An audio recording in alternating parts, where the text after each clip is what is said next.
എത്രത്തോളം അഫോർഡബിൾ ആണ് ഒരു IVF സാധാരണക്കാരന്? IVF ട്രീറ്റ്മെൻറ്റ് എന്ന് പറയുന്നത് പൊതുവെ കുറച്ച് കമ്പാരിറ്റീവ്ലി നമ്മൾ ഫെർട്ടിലിറ്റി ട്രീറ്റ്മെൻറ്റിൽ കുറച്ച് എക്സ്പെൻസീവ് ആയിട്ടാണ് നമ്മൾ കണക്കാക്കുന്നത്. അതൊരു ഒറ്റ ദിവസത്തെ പ്രോസസ്സും അല്ല. അപ്പോൾ ഇത്രയും ദിവസം മെഡിസിൻസ്, അതേപോലെ തന്നെയുള്ള ഇപ്പോൾ എംബ്രിയോ ഡെവലപ്പ് ചെയ്യുന്ന ലാബിൻ്റെ ഒക്കെ ആ ക്വാളിറ്റി അഷ്യൂർ ചെയ്യാൻ വേണ്ടി നമ്മൾ ചെയ്യുന്ന കുറേ കാര്യങ്ങൾ, അതിൽ യൂസ് ചെയ്യുന്ന എല്ലാ മെഷീൻസ് ആണെങ്കിലും കൺസ്യൂമബിൾസ് ആണെങ്കിലും അതെല്ലാം സിംഗിൾ യൂസ് ആയിട്ടുള്ള കുറേ കൺസ്യൂമബിൾസ് ഉണ്ട്. ആ കൺസ്യൂമബിൾസ് എല്ലാം ഒക്കെ ഒരു ഇന്റർനാഷണൽ കമ്പനീസാണ് ശരിക്കും പറഞ്ഞാൽ അത് പ്രൊവൈഡ് ഇമ്പോർട്ടഡ് ആണ്. കുറേയൊക്കെ പഴയ പോലെയല്ല. ഇപ്പോൾ IVF ട്രീറ്റ്മെൻറ്റ് എന്ന് പറയുന്നത് ശരിക്കും പറഞ്ഞാൽ വളരെ കുറഞ്ഞിട്ടുണ്ട്, കോസ്റ്റ് കുറഞ്ഞിട്ടുണ്ട്. കാരണം ഇതിൻ്റെ അഫോർഡബിലിറ്റി കൂടിയിട്ടുണ്ട്, നമുക്ക് അവൈലബിലിറ്റീസ് കൂടിയിട്ടുണ്ട്, പല കമ്പനീസിൽ നിന്നുണ്ട്. പിന്നെ അതേപോലെ തന്നെ കോമ്പറ്റീറ്റീവ് ആയിട്ടാണ് കുറേ സെൻറ്റേഴ്സ് ചെയ്യുന്നത്. സ്വാഭാവികമായിട്ടും ഇപ്പോൾ ഒരു കോമ്പറ്റീഷൻ ഉള്ളപ്പോൾ അതിൻ്റെ ഒരു പ്രൈസ് കുറച്ച് കമ്പാരിറ്റീവ്ലി കുറവാണ് പഴയതിനെക്കാട്ടും. പിന്നെ ലോ കോസ്റ്റ് IVF, ഇപ്പം നമ്മളൊക്കെ ചെയ്യുന്ന മേജറായിട്ട് പ്രൊമോട്ട് ചെയ്യുന്ന ലോ കോസ്റ്റ് IVF ഉണ്ട്, മിനിമൽ സ്റ്റിമുലേഷൻ IVF. അതിന് പറ്റുന്ന പേഷ്യൻസിന്, ആ കാറ്റഗറിയിലേക്ക് വരാവുന്ന പേഷ്യൻസിന് അത് അങ്ങനെ ചെയ്യുമ്പോൾ ഏകദേശം ഒരു 1 lakh ഒക്കെ ചിലവ് വരുന്നുണ്ടാവുള്ളൂ. അതാണോ നമ്മൾ പറഞ്ഞ താലോലം പദ്ധതി എന്ന് പറഞ്ഞു? അതെ, നമ്മുടെ താലോലം പദ്ധതി നമ്മുടെ ഫെർട്ടിലിറ്റി ഫസ്റ്റിൻ്റെ ഒരു ഡ്രീം ആയിട്ടുള്ളൊരു വിഷനായിരുന്നു. അതായത് കുറച്ചും കൂടി അഫോർഡബിൾ ആയിട്ട് IVF ചെയ്യാൻ പറ്റാത്ത ആൾക്കാർക്ക് മാക്സിമം ചെയ്യാൻ പറ്റുന്ന രീതിയിൽ അറ്റ്ലീസ്റ്റ് അവർക്കൊരു സൈക്കിൾ IVF എങ്കിലും ചെയ്യാൻ വേണ്ടിയിട്ട് നമുക്ക് ഒരു പാക്കേജ് സെറ്റ് ചെയ്യുക എന്നുള്ളതായിരുന്നു. അപ്പോൾ അതിലെങ്ങനെയാണെന്ന് വെച്ച് കഴിഞ്ഞാൽ അത്തരം ക്രൈറ്റീരിയാസിലുള്ള കുറേ പേഷ്യൻസ് ഉണ്ട്. ഇപ്പം ഫിനാൻഷ്യലായിട്ട് പ്രശ്നമുള്ളവർ, എങ്കിലും ചിലപ്പോൾ അവരൊരു ട്രീറ്റ്മെൻറ്റിൻ്റെ ഒരു ആവശ്യം കണ്ടിട്ട് അവർ ചിലപ്പോൾ പൈസ കടം വാങ്ങിയിട്ടൊക്കെ ചെയ്യുന്ന ആൾക്കാരുണ്ട്. പല കേസിൽ നമുക്ക് ഇൻഡിവിജ്വൽ പേഷ്യൻസ്, ഇപ്പോൾ കുറേ യങ് ആയിട്ടുള്ള പേഷ്യൻ്റാണ് വിത്ത് ട്യൂബ് ബ്ലോക്ക് ആണെങ്കിൽ സക്സസ് കിട്ടും. കാരണം ട്യൂബൽ ഇഷ്യൂ മാത്രമേ ഉള്ളൂ. അത് ഓവർകം ചെയ്യാൻ ഏറ്റവും നല്ലത് എഗ്ഗ് പുറത്തെടുത്ത് എംബ്രിയോ ആക്കിയിട്ട് തിരിച്ചിടുക എന്നുള്ളതാണ്. So she will get pregnancy like more easily. Husband and wife eligible age ആണ്. കാരണം നമ്മൾ മാരേജ് സർട്ടിഫിക്കറ്റും ആധാർ കാർഡുമാണ് നമ്മൾ ഡോക്യുമെൻറ്റേഷൻ സ്വീകരിച്ചിട്ടേ നമ്മൾ ട്രീറ്റ്മെൻറ്റ് തന്നെ ചെയ്യുന്നുള്ളൂ. ഏജ് വളരെ സ്പെസിഫിക് ആണ്. 18 വയസ്സായ കുട്ടിക്ക് വന്നിട്ട് ട്രീറ്റ്മെൻറ്റ് ചെയ്യാൻ പറ്റില്ല, കല്യാണം കഴിഞ്ഞാലും ചെയ്യാൻ പറ്റില്ല. 22 years എങ്കിലും ആവണം ഒരു ഫെർട്ടിലിറ്റി ട്രീറ്റ്മെൻറ്റ് സ്റ്റാർട്ട് ചെയ്യണമെന്നുണ്ടെങ്കിൽ. 21 വയസ്സ് കഴിഞ്ഞ് 22 വയസ്സാവണം. അപ്പോൾ അത് നമ്മൾ ആധാർ കാർഡും ഇതും വെച്ചിട്ടാണ് നമ്മൾ വെക്കുന്നുണ്ട്. ഡോക്യുമെൻറ്റേഷൻ ഉണ്ട്. കല്യാണം കഴിഞ്ഞെന്ന് ഉറപ്പായതിനു ശേഷം ഉള്ളവരെ മാത്രമേ നമ്മൾ ട്രീറ്റ് ചെയ്യുന്നുള്ളൂ. അത് അവരായിട്ട് മാത്രമേ ഡിസ്കസ് ചെയ്യുന്നുള്ളൂ. ബാക്കി ഫാമിലിയിലൊക്കെ ഉള്ള ഡിസ്കഷൻ അത് അവർ ചെയ്യുന്നത്. അത് നമ്മൾ ഡിസ്കറേജ് ചെയ്യലുണ്ട് ഞാനൊക്കെ. കാരണം അവരാണ് ആ ഡിസിഷൻസ് എടുക്കേണ്ടത്. ബാക്കിയുള്ളവർ ഇതിൽ ഇൻവോൾവ് ആയി കഴിഞ്ഞാൽ അത് കൊളാവുകയുള്ളൂ.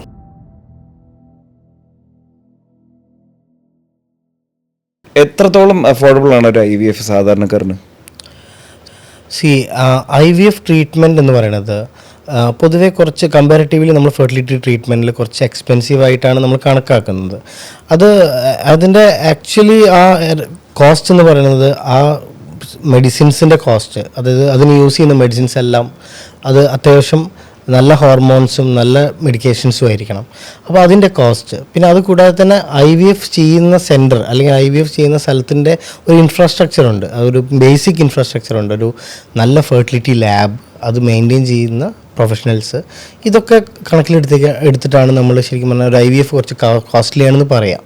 കാരണം അതൊരു ഒറ്റ ദിവസത്തെ പ്രോസസ്സും അല്ല.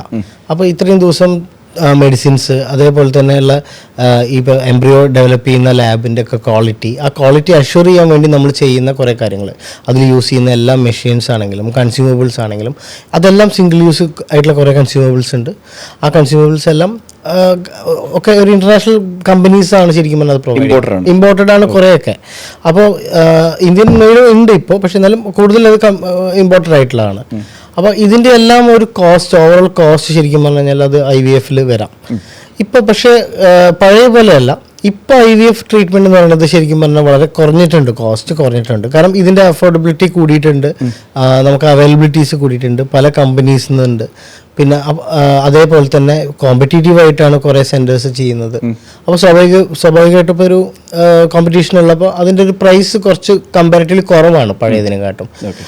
യൂഷ്വലി ഒരു നമ്മുടെ നാട്ടിൽ ഇപ്പോൾ മെട്രോസൊക്കെ ഒഴിവാക്കി നോക്കുക, നമ്മളിപ്പോൾ ബാംഗ്ലൂർ, ഡൽഹി ഒക്കെ വെച്ച് നോക്കുമ്പോൾ നമ്മുടെ നാട്ടിൽ കമ്പാരിറ്റീവ്ലി കോസ്റ്റ് കുറവാണ്. എന്നാലും ഒരു 1.5 to 2 lakhs വരെയൊക്കെ ചിലവ് വരാം. പിന്നെ ലോ കോസ്റ്റ് IVF, ഇപ്പം നമ്മളൊക്കെ ചെയ്യുന്ന മേജറായിട്ട് പ്രൊമോട്ട് ചെയ്യുന്ന ലോ കോസ്റ്റ് IVF ഉണ്ട്, മിനിമൽ സ്റ്റിമുലേഷൻ IVF. അത് അതിന് പറ്റുന്ന പേഷ്യൻസിന്, ആ കാറ്റഗറിയിലേക്ക് വരാവുന്ന പേഷ്യൻസിന് അത് അങ്ങനെ ചെയ്യുമ്പോൾ ഏകദേശം ഒരു 1 lakh ഒക്കെ ചിലവ് വരുന്നുണ്ടാവുള്ളൂ. ഓക്കെ, അതെ. അതാണോ നമ്മൾ പറഞ്ഞ താലോലം പദ്ധതി എന്ന് പറഞ്ഞത്? അതെ, നമ്മുടെ താലോലം പദ്ധതി നമ്മുടെ ഫെർട്ടിലിറ്റി ഫസ്റ്റിൻ്റെ ഒരു ഡ്രീം ആയിട്ടുള്ളൊരു വിഷനായിരുന്നു. അതായത് കുറച്ചും കൂടി അഫോർഡബിൾ ആയിട്ട് IVF ചെയ്യാൻ പറ്റാത്ത ആൾക്കാർക്ക് മാക്സിമം ചെയ്യാൻ പറ്റുന്ന രീതിയിൽ അറ്റ്ലീസ്റ്റ് അവർക്കൊരു സൈക്കിൾ IVF എങ്കിലും ചെയ്യാൻ വേണ്ടിയിട്ട് നമുക്ക് ഒരു പാക്കേജ് സെറ്റ് ചെയ്യുക എന്നുള്ളതായിരുന്നു. അപ്പോൾ അതിലെങ്ങനെയാണെന്ന് വെച്ച് കഴിഞ്ഞാൽ അത്തരം ക്രൈറ്റീരിയാസിലുള്ള കുറേ പേഷ്യൻസ് ഉണ്ട്. ഇപ്പം ഫിനാൻഷ്യലായിട്ട് പ്രശ്നമുള്ളവർ, എങ്കിലും ചിലപ്പോൾ അവരൊരു ട്രീറ്റ്മെൻറ്റിൻ്റെ ഒരു ആവശ്യം കണ്ടിട്ട് അവർ ചിലപ്പോൾ പൈസ കടം വാങ്ങിയിട്ടൊക്കെ ചെയ്യുന്ന ആൾക്കാരുണ്ട്. അപ്പോൾ ഇതിൽ നമുക്ക് പേഷ്യൻറ്റിന് വേണ്ടിയിട്ട് അവരുടെ സ്റ്റിമുലേഷൻ ഒരുപാട് സ്റ്റിമുലേറ്റ് ചെയ്ത് ഒരുപാട് എഗ്സ് എടുത്ത് ഒരുപാട് എംബ്രിയോ കിട്ടണം എന്നുള്ളൊരു എയിമില്ലാതെ നമ്മൾ വളരെ അഫോർഡബിളായിട്ട് അവരുടെ സ്റ്റിമുലേഷന് വേണ്ട ബേസിക് ആയിട്ടുള്ള മെഡിസിൻസ് കൊടുത്ത് മിനിമമായിട്ട് നമ്മൾ കുറച്ച് എംബ്രിയോസ് ഡെവലപ്പ് ചെയ്യാൻ പറ്റി കഴിഞ്ഞാൽ ആ ഡെവലപ്പ് ചെയ്ത എംബ്രിയോസിന് അവർക്ക് അറ്റ്ലീസ്റ്റ് ഒരു പ്രഗ്നൻസിയോ അല്ല ഫ്രീസ് ചെയ്യാൻ എക്സ്ട്രാ നമുക്ക് കിട്ടുവാണെങ്കിൽ അത് ഫ്രീസ് ചെയ്യാം. പക്ഷേ അത് വരെയുള്ള ഒരൊറ്റ സൈക്കിളിൽ ചെയ്ത് തീർക്കാവുന്ന രീതിയിൽ ചെയ്യാൻ പറ്റുവാണെങ്കിൽ അത് പേഷ്യൻറ്റിന് വളരെ ഗുണകരമാണ്. അപ്പോൾ അവർക്ക് മെഡിസിൻസിൻ്റെ യൂസേജും ഇതൊക്കെ കുറച്ചും കൂടി കുറയും. അപ്പോൾ അങ്ങനെ വരുമ്പോൾ നമുക്കതൊരു ഈ 1 lakh പ്രൈസ് റേഞ്ചിനുള്ളിൽ ചെയ്യാൻ പറ്റും.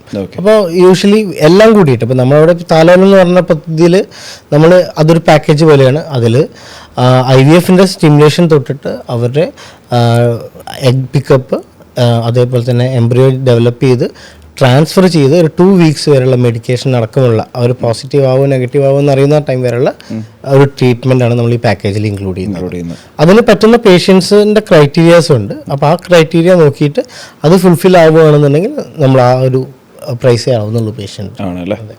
അപ്പോൾ അങ്ങനെ വരുമ്പോൾ എല്ലാവർക്കും അത് അഫോർഡബിൾ ആണ് ശരിക്കും ഓൾമോസ്റ്റ്. അതെ, കാരണം നമ്മളിപ്പോൾ അങ്ങനെ ചെയ്യുമ്പോൾ നമുക്കിപ്പോൾ കൂടുതൽ ഫെർട്ടിലിറ്റി റിലേറ്റഡ് ആയിട്ടുള്ള പേഷ്യൻസ് പലരും കുറച്ച് ഏജ്ഡ് ആയിട്ടുള്ള പേഷ്യൻസ് വരുന്നുണ്ട്, ഫെയിലർ ആയിട്ടുള്ള പേഷ്യൻസ് വരുന്നുണ്ട്, പ്രീവിയസ് ഫെയിലർ ആയിട്ടുള്ള എംബ്രിയോ ഒന്നും അത്ര കിട്ടാതിരുന്ന പേഷ്യൻസ്, അങ്ങനത്തെ പേഷ്യൻസിനൊക്കെ ഇത് വളരെ യൂസ്ഫുള്ളാണ്. പിന്നെ ഏജ് തന്നെയാണ് മെയിൻ ആയിട്ടുള്ള ഫാക്ടർ. കാരണം അത്രയും കുറച്ച് ഏജ് കൂടിയ പേഷ്യൻറ്റ് നമ്മൾ ഓവർ സ്റ്റിമുലേറ്റ് ചെയ്തിട്ട് നമുക്ക് എംബ്രിയോ കിട്ടിക്കോളാൻ നിർബന്ധമൊന്നുമില്ല. അപ്പോൾ നമ്മളതൊരു അവർക്കൊരു ഒപ്റ്റിമലായിട്ട് നമ്മൾ സ്റ്റിമുലേറ്റ് ചെയ്ത് കഴിഞ്ഞാൽ നമുക്ക് അറ്റ്ലീസ്റ്റ് ഒരു സൈക്കിള് കംപ്ലീറ്റ് ചെയ്യാനുള്ള ചിലപ്പോൾ നല്ല എംബ്രിയോസ് കിട്ടും. സോ ആ ഒരു ഇത് ഫോളോ ചെയ്തിട്ടാണ് നമ്മൾ ആ പാക്കേജ് സെറ്റ് ചെയ്തിട്ടുള്ളത്. അപ്പോൾ ഇതിൽ നമ്മൾ എങ്ങനെയാണ് അപ്പോൾ ഈ ഫെയിൽഡ് ആയിട്ടുള്ള IVFനെ നമ്മൾ എങ്ങനെ ഡീൽ ചെയ്യുന്നത് ഇപ്പോൾ താലോലം പദ്ധതിയിലോട്ട് വരുമ്പോൾ? ഫെയിൽ ആയിട്ടുള്ള IVF എന്ന് പറയുമ്പോൾ പേഷ്യൻസ് ഇപ്പോൾ ഫെയിൽ ആയിട്ടുള്ള IVF ചിലപ്പോൾ നമ്മളടുത്ത് ചെയ്ത ട്രീറ്റ്മെൻറ്റിൽ തന്നെ ചിലപ്പോൾ റിസൾട്ട് കിട്ടിയിട്ടുണ്ടാവില്ല. ചിലപ്പോൾ പുറത്ത് 1-2 സെൻറ്റേഴ്സിലൊക്കെ പോയി ചെയ്തിട്ടുള്ള പേഷ്യൻസ് ഉണ്ടാവും. അപ്പോൾ നമ്മളൊന്ന് റീഅസസ് ചെയ്യും, നമ്മൾ മാക്സിമം നമ്മൾ ഫൈൻഡ് ഔട്ട് ചെയ്യാൻ നോക്കും വാട്ട് വെൻ റോങ് എന്നുള്ളത്. അപ്പോൾ അതിലിപ്പോൾ നമുക്ക് ചിലപ്പോൾ ഒരു എംബ്രിയോ ഡെവലപ്പ് ചെയ്ത ക്വാളിറ്റി അങ്ങനത്തെ പ്രോബ്ലം ആണ് നമുക്ക് തോന്നുന്നതെന്ന് വെച്ച് കഴിഞ്ഞാൽ നമ്മൾ എന്ത് ചെയ്യുന്നത് വെച്ച് കഴിഞ്ഞാൽ ഈ പദ്ധതിയിൽ നമ്മൾ ഒരു വട്ടം മിനിമൽ സ്റ്റിമുലേഷൻ കൊടുത്തിട്ട് അവർക്ക് എഗ്ഗ് ഡെവലപ്പ് ചെയ്യാൻ വേണ്ടി നോക്കും. ആ എഗ്ഗിൽ നിന്ന് കിട്ടുന്ന എഗ്ഗുമായിട്ട് നമ്മളൊരു നല്ല സ്പേം, ഹസ്ബൻഡിൻ്റെ സൈഡും നോർമലായിരിക്കണം കേട്ടോ. അത് അങ്ങനെയാണെന്നുണ്ടെങ്കിൽ നമുക്ക് ചിലപ്പോൾ നല്ല എംബ്രിയോ, പക്ഷേ അധികം എംബ്രിയോസ് ഉണ്ടാവില്ല, ഫ്രീസ് ചെയ്യാനോ അല്ലെങ്കിൽ മൾട്ടിപ്പിൾ സൈക്കിൾസ് ചെയ്യാനുള്ള ഒരു എംബ്രിയോ ഉണ്ടാവില്ല. അപ്പോൾ ഇതെല്ലാമായി ഒരു ഫ്രഷ് ട്രാൻസ്ഫർ, സെയിം സൈക്കിൾ ട്രാൻസ്ഫറും കൂടി ചെയ്ത് കഴിയുമ്പോൾ യൂഷ്വലി നമുക്ക് ഒരു കുറച്ചും കൂടി ബെറ്റർ ആയിട്ട് റിസൾട്ട് കിട്ടലുണ്ട്. ഓക്കെ, അപ്പം നമുക്ക് ശരിക്കും പറഞ്ഞാൽ ഒരു മൾട്ടിപ്പിൾ ടൈം ഇതിന് കൊടുക്കുന്നുണ്ട് അല്ലേ? ശരിക്കും പറഞ്ഞാൽ ഒരു 1-2 IVF ചെയ്യാനുള്ള അത് യൂഷ്വലി ചിലപ്പം അത് പേഷ്യൻറ്റിൻ്റെ പ്രൊഫൈൽ പോലെ ആയിരിക്കും. ചിലപ്പോൾ നമ്മൾ മൾട്ടിപ്പിൾ ആയിട്ട് ഫെയിൽ ആയിട്ടുള്ള പേഷ്യൻസിലും ചിലപ്പോൾ ഇത് ട്രൈ ചെയ്ത് നോക്കലുണ്ട്. അതല്ലെങ്കിൽ ചിലപ്പോൾ ഏജ് റിലേറ്റഡ് ആയിട്ട് കുറച്ച് അഡ്വാൻസ് സ്റ്റേജിലൊക്കെ വരുന്നവർ, ലോ AMH, അതുപോലെ പുവർ റെസ്പോണ്ടർ ആയിട്ടുള്ള പേഷ്യൻസിലൊക്കെ നമ്മൾ ട്രൈ ചെയ്ത് നോക്കലുണ്ട്. ആൻഡ് അതെന്നാകുമ്പോൾ നമുക്ക് ആ പേഷ്യൻറ്റിന് ഒരുപാട് സ്ട്രെയിൻ എടുക്കേണ്ട ആവശ്യമില്ല. അവർക്ക് ടോട്ടൽ മെഡിക്കേഷനും പിന്നെ ഇതിന് മെഡിക്കേഷനെക്കാട്ടും കൂടുതൽ ഇതെല്ലാം കഴിഞ്ഞ് ഫെയിലാകുമ്പോൾ ഈ കോസ്റ്റ് ആലോചിച്ചിട്ടും പേഷ്യൻറ്റിന് ഭയങ്കര കൺസേൺസ് ഉണ്ടാവും. അപ്പോൾ അവർക്ക് ഒരു പരിധി വരെ അത് കൺട്രോൾ ചെയ്യാൻ പറ്റും. കോസ്റ്റ് തന്നെയാണോ ഏറ്റവും വലിയ കൺസേൺ ശരിക്കും കണ്ടിരിക്കുന്നത് IVFൻ്റെ വരുമ്പോൾ? കോസ്റ്റും റിസൾട്ടും ഒന്ന് തന്നെയാണ്. അത് പേഷ്യൻസിന് പലപ്പോഴും ഈ ഒരു IVF ട്രീറ്റ്മെൻറ്റിലേക്ക് കടന്നു വരുമ്പോൾ അവർ ആ ഒരു IVF എന്നുള്ള ട്രീറ്റ്മെൻറ്റ് ഡിസിഷൻ എടുക്കുന്ന സമയം ഒരുപാട് ഇമോഷൻസിലൂടെ കടന്നു പോയിട്ടുണ്ടാവും ഓൾറെഡി. ചിലപ്പോൾ മൾട്ടിപ്പിളായിട്ട് ട്രൈ ചെയ്തിട്ടുണ്ടാവും, മൾട്ടിപ്പിളായിട്ടുള്ള പ്രൊസീജിയേഴ്സ് ചെയ്തിട്ടുണ്ടാവും. കാരണം നമ്മൾക്ക് ഇപ്പോൾ ആദ്യം തന്നെ ഒരു പേഷ്യൻറ്റ് ചിലപ്പോൾ IVF വേണം എന്ന് തോന്നിയാൽ പോലും പേഷ്യൻ്റ് അതിലേക്ക് കൺവിൻസ്ഡ് ആവാൻ കുറച്ച് സമയമെടുക്കും.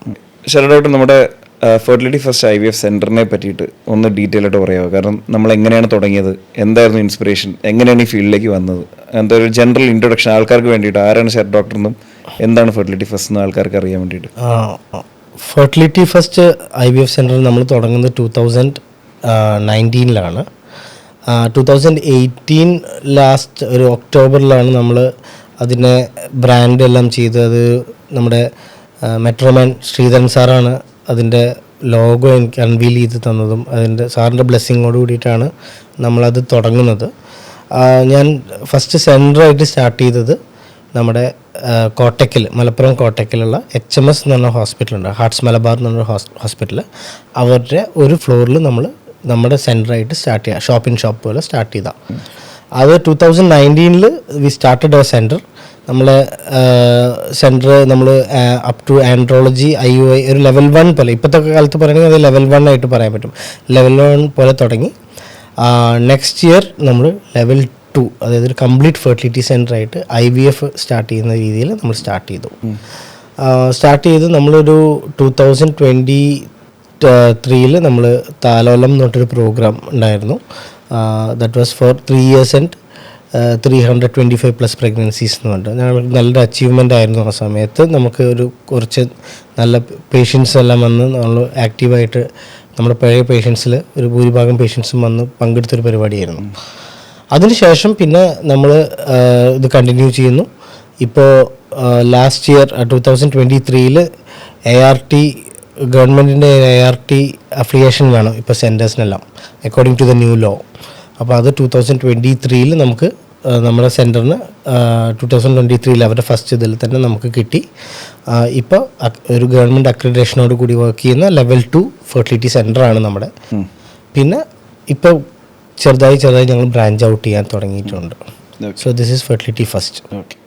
ഞാൻ ഫെർട്ടിലിറ്റി ഫസ്റ്റിലേക്ക് ഈ ഫീൽഡിലേക്ക് വരുന്നത്, ഞാനൊരു ഗൈനക്കോളജിസ്റ്റാണ്. ഗൈനക്കോളജി കഴിഞ്ഞതിന് ശേഷം ഞാൻ എനിക്കൊരു വൺ ഓഫ് ദി ബെസ്റ്റ് മെൻറ്റേഴ്സിൻ്റെ അണ്ടറിൽ വർക്ക് ചെയ്യാനും സാറിൻ്റെ കൂടെ തന്നെ നിന്നൊരു ഫെലോഷിപ്പ് ചെയ്യാനുള്ളൊരു അവസരം കിട്ടി. ഞാൻ കോട്ടയത്താണ് ചെയ്തത്, മിറ്റേറ എന്ന് പറഞ്ഞ ഹോസ്പിറ്റലിൽ. ഡോക്ടർ രാജു നായർ എന്ന് പറയും. സാറ് കേരളത്തിലൊരു വെൽ നോൺ ഫെർട്ടിലിറ്റിയുടെ ഡോക്ടറാണ്. അപ്പോൾ സാറിൻ്റെ കൂടെ വർക്ക് ചെയ്തു. പിന്നെ ഞാൻ ചെയ്തു, പിന്നെയും കുറച്ച് കാലം വർക്ക് ചെയ്തു. പിന്നെ അതിനുശേഷം ഞാൻ ഇപ്പോൾ ഈ സെൻറ്റർ തുടങ്ങാൻ വേണ്ടിയിട്ടായിട്ട് ഞാൻ എൻ്റെ ഹോം ടൗൺ പൊന്നാനിയാണ്. അപ്പോൾ അവിടെ സ്റ്റാർട്ട് ചെയ്യാൻ വേണ്ടി കോട്ടയ്ക്കൽ സ്റ്റാർട്ട് ചെയ്തു. So that is fertility first. 3 centres ഉണ്ട് അല്ലേ?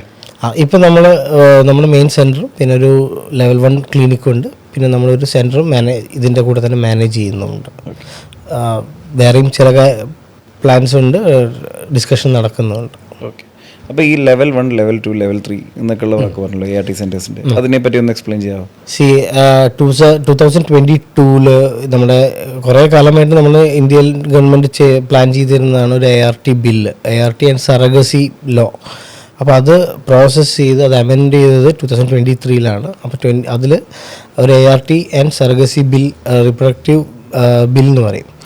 ഇത് പ്രകാരം നമ്മുടെ നാട്ടിലുള്ള, അതായത് ഇന്ത്യയിലുള്ള എല്ലാ സെൻറ്റേഴ്സും ഒരു ക്ലാസിഫിക്കേഷൻ അണ്ടറിൽ കൊണ്ടുവരും. സോ അതിനനുസരിച്ച് ലെവൽ 1, ലെവൽ 2, പിന്നെ ലെവൽ 2 വിത്ത് സറഗസി കൂടി ചെയ്യുന്ന സെൻറ്റേഴ്സ്, പിന്നെ ART bank where they provide gametes, അതായത് സ്പേമും എഗ്ഗും പ്രൊവൈഡ് ചെയ്യുന്ന രജിസ്റ്റേർഡ് ആയിട്ടുള്ള ബാങ്ക്സ് ഉണ്ടാവണം. Sperm bank and egg bank എന്നൊക്കെ പറയും. സോ ഇത് ഗവൺമെൻറ് ഇതിന് കുറച്ച് റിക്വയർമെൻറ്റ്സ് വെച്ചിട്ടുണ്ട്. നമ്മുടെ സെൻറ്റേഴ്സിന് ആ റിക്വയർമെൻറ്റ്സ് എല്ലാം ഉണ്ടാവണം. ഇപ്പോൾ ലെവൽ 1 എന്ന് പറഞ്ഞാൽ it's A basic centre with gynaecologist support ഉണ്ടാവും. അവിടെ IUI വരെയുള്ള ട്രീറ്റ്മെൻറ്റും ഫോളിക്കുലർ സ്കാൻ, കുറച്ച് മെഡിക്കേഷൻസ് കൊടുക്കാനും ഫോളിക്കുലർ സ്കാൻ മോണിറ്റർ ചെയ്യാനും IUI എന്നുള്ള പ്രോസസ്സ് ചെയ്യാനും ഒരു ഗൈനക്കോളജിസ്റ്റും പിന്നെ trained in doing preparing N IUI sample അങ്ങനെയുള്ളൊരു ആൻഡ്രോളജി ലെവലിലുള്ള ആരെങ്കിലും ഉള്ളൊരു സ്റ്റാഫും അടക്കമുള്ള സെൻറ്റേഴ്സ്, നോർമൽ ബേസിക് ആയിട്ടുള്ള സെൻറ്റേഴ്സ്, അവർക്ക് ആ രജിസ്ട്രേഷൻ വേണം. അത് ഗവൺമെൻറ്റിലൊരു നിശ്ചിത ഫീസ് കെട്ടിവെച്ച് അവരുടെ അപ്രോപ്രിയേറ്റ് അതോറിറ്റി ബോഡി വന്ന് അത് ചെക്ക് ചെയ്തതിന് ശേഷം കിട്ടുന്നതാണ്. Second it's level 2 centres. അപ്പോൾ നമ്മുടെ പോലത്തെ ലെവൽ 2 സെൻറ്റേഴ്സ് അതൊരു ഫുൾ ഫ്ലെഡ്ജ്ഡ് IVF സെൻറ്റർ ആയിരിക്കും. വിത്ത് അഡ്വാൻസ്ഡ് ആയിട്ടുള്ള എല്ലാ കാര്യങ്ങളും ഉണ്ടാവും. നമുക്കവിടെ gamete outside the body manipulation ചെയ്യാനുള്ള പെർമിഷനുണ്ട്. അതാണ് എഗ്ഗും സ്പേമും ഒക്കെ എടുത്ത് നമുക്ക് IVF പോലത്തെ ചികിത്സകൾ ചെയ്യാമെന്ന് പറയുന്നത്. മാത്രമല്ല അത്തരം സെൻറ്റേഴ്സിന് വേണ്ട കുറേ റിക്വയർമെൻറ്റ്സ് ഉണ്ട്. അവർക്ക് പ്രോപ്പറായിട്ടുള്ള ഫെർട്ടിലിറ്റി ട്രെയിൻഡ് ആയിട്ടുള്ള ഡോക്ടേഴ്സ് വേണം, എംബ്രിയോളജിസ്റ്റ് വേണം, ആൻഡ് കൗൺസിലർ വേണം, പിന്നെ ആൻഡ്രോളജിസ്റ്റ് വേണം. അതേപോലെ തന്നെ മറ്റ് സ്റ്റാഫ്സും കാര്യങ്ങളെല്ലാം പ്രോപ്പറായിരിക്കണം. എല്ലാ ഇപ്പോൾ ലെവൽ 1 ആണെങ്കിലും ലെവൽ 2 ആണെങ്കിലും എല്ലാവർക്കും വേണ്ട കുറേ കൺസെൻറ്റ് ഫോംസ് ഉണ്ട്. ആ കൺസെൻറ്റ്സ് എല്ലാം ഉണ്ടായിരിക്കണം. നമുക്ക് ഗ്രീവിയൻസ് സെൽ ഉണ്ടാവണം. അതേപോലെ തന്നെ നമ്മുടെ എല്ലാ റെക്കോർഡ്സും വേണം. റെക്കോർഡ്സ് വളരെ ആപ്റ്റായിരിക്കും. കാരണം ഇതെല്ലാം നമ്മൾ ഗവൺമെൻറ് ഓഫ് ഇന്ത്യയുടെ അവരുടെ സൈറ്റിലേക്ക് നമ്മൾ അപ്ലോഡ് ചെയ്ത് കൊടുക്കേണ്ടതാണ് ഒരു നിശ്ചിത സമയത്ത് നമ്മളവിടെ ചെയ്യുന്ന എല്ലാ പ്രൊസീജിയേഴ്സും. പിന്നെ വരുന്നത് ലെവൽ, അപ്പോൾ നമ്മുടെ നാട്ടിൽ ഒരു 70+ സെൻറ്റേഴ്സ് ഉണ്ട് ഇതേപോലെ അക്രഡിറ്റേഷൻ ആയിട്ടുള്ളത്. പിന്നെ വരുന്നതാണ് സെൻറ്റേഴ്സ് വിത്ത് സർഗസി ചെയ്യാനുള്ള പെർമിഷൻ. അത് വളരെ കുറച്ച് സെൻറ്റേഴ്സാണ് ആ പെർമിഷൻ എടുത്തിട്ടുള്ളൂ, ആ പെർമിഷനിൽ ചെയ്യുന്നുള്ളൂ. നമ്മളെ പോലത്തെ ചെറിയ സെൻറ്റേഴ്സ് അല്ലെങ്കിൽ ബോട്ടിക് ആയിട്ടുള്ള സെൻറ്റേഴ്സ് അങ്ങനത്തെ അത് ചെയ്യുന്നുണ്ടാവില്ല. കാരണം അതിനൊരുപാട് ലീഗൽ കാര്യങ്ങളും എല്ലാം ഉള്ളത് കൊണ്ട്. പിന്നെ പേഷ്യൻറ്റിൻ്റെ സ്റ്റേ, അതായത് വാടക ഗർഭപാത്രം അല്ലെങ്കിൽ സർഗസി എന്ന് പറയുമ്പോൾ ആ പേഷ്യൻറ്റിൻ്റെ ടേക്ക് കെയർ ചെയ്യാനുള്ള സംവിധാനങ്ങൾ അതെല്ലാം വേണമെന്നുള്ളത് കൊണ്ട് നമ്മുടെ നാട്ടിൽ ആ പെർമിഷനുള്ള കുറച്ച് സെൻറ്റേഴ്സ് മാത്രമേ ഉള്ളൂ. അതാണ് ലെവൽ 2 സെൻറ്റേഴ്സ് വിത്ത് സർഗസി ചെയ്യാനുള്ള പെർമിഷൻ. കാരണം സർഗസിയിൽ വളരെ സ്ട്രിക്റ്റ് ആണ്. പിന്നുള്ളത് ART ബാങ്ക്സ് ആണ്. അപ്പോൾ നമുക്കും ART ബാങ്ക്സ് ആയിട്ട് ആക്ട് ചെയ്യാൻ പറ്റും. അതിന് നമ്മൾ അതിൻ്റെ പെർമിഷൻ എടുത്ത് അതിനുള്ള നമ്മൾ അപ്രൂവലും കൂടി ഗവൺമെൻറ് ഓഫ് ഇന്ത്യയിൽ നിന്ന് വാങ്ങണം. ഇതൊരു 5 ഇയേഴ്സിൻ്റെ സർട്ടിഫിക്കേഷനാണ്. അവർ റിന്യൂ ചെയ്യുക, അവർ വീണ്ടും റിന്യൂ ചെയ്യും. ഇപ്പോൾ അത് ഇംപ്ലിമെൻറ്റ് ചെയ്തിട്ട് 1-2 വർഷം ആവുന്നേ ഉള്ളൂ. അത് കേരളത്തിൻ്റേതായിട്ടുള്ളൊരു ബോഡിയുണ്ട്, വളരെ എഫിഷ്യൻ്റ് ആയിട്ടൊരു ബോഡിയുണ്ട്. അവർ ഇതിൻ്റെ എല്ലാം നോക്കി വന്ന് ഇൻസ്പെക്ട് ചെയ്ത് ഒരു ടീം ഓഫ് ഡോക്ടേഴ്സ്, ലോയേഴ്സ്, അങ്ങനെ ഒരു സോഷ്യൽ വർക്കർ, ഇങ്ങനെ ഒരു ടീമാണ്. അത് ഗവൺമെൻറ് അപ്പോയിൻറ്റ് ചെയ്യുന്നതാണ്. അവർ വന്ന് ഹോസ്പിറ്റലിൻ്റെ എല്ലാ സംവിധാനങ്ങളും നോക്കി ദിൽ ഗീവ് ദാറ്റ് അക്രഡിറ്റേഷൻ. ഓക്കെ. അപ്പോൾ നമ്മുടെ ലെവൽ 2 സെൻറ്റേഴ്സിൽ എന്തൊക്കെ സർവീസസാണ് ഇപ്പോൾ നമ്മൾ കൊടുക്കുന്നത്? ലെവൽ 2 സെൻറ്റേഴ്സ് ഇപ്പോൾ നമ്മുടെ സെൻറ്റേഴ്സിൽ കൊടുക്കുന്ന സർവീസ് ഞാൻ പറഞ്ഞുതരാം. നമ്മുടെ സർവീസസ് എന്ന് പറഞ്ഞു കഴിഞ്ഞാൽ മെയിനായിട്ട് fertility evaluation and treatment four male and female infertility. അതിൽ മെയിൽസിൻ്റേതായിട്ടുള്ള എല്ലാ കാര്യങ്ങളും, അതായത് ഇപ്പോൾ അവരുടെ evaluation, semen analysis, DNA fragmentation, അത് കുറച്ച് അഡ്വാൻസ്ഡ് ആയിട്ടുള്ള കാര്യമാണ്, അത് ചെയ്യുന്നുണ്ട്. പിന്നെ പേഷ്യൻറ്റിന് ചില കണ്ടീഷൻസിൽ വരുന്ന ട്രീറ്റ്മെൻറ്റിൻ്റെ ഭാഗമായിട്ട് മെയിൽ പേഷ്യൻസ് വരുന്ന പിസ പോലത്തുള്ള ഈ പ്രൊസീജിയേഴ്സ് ചെയ്യാം.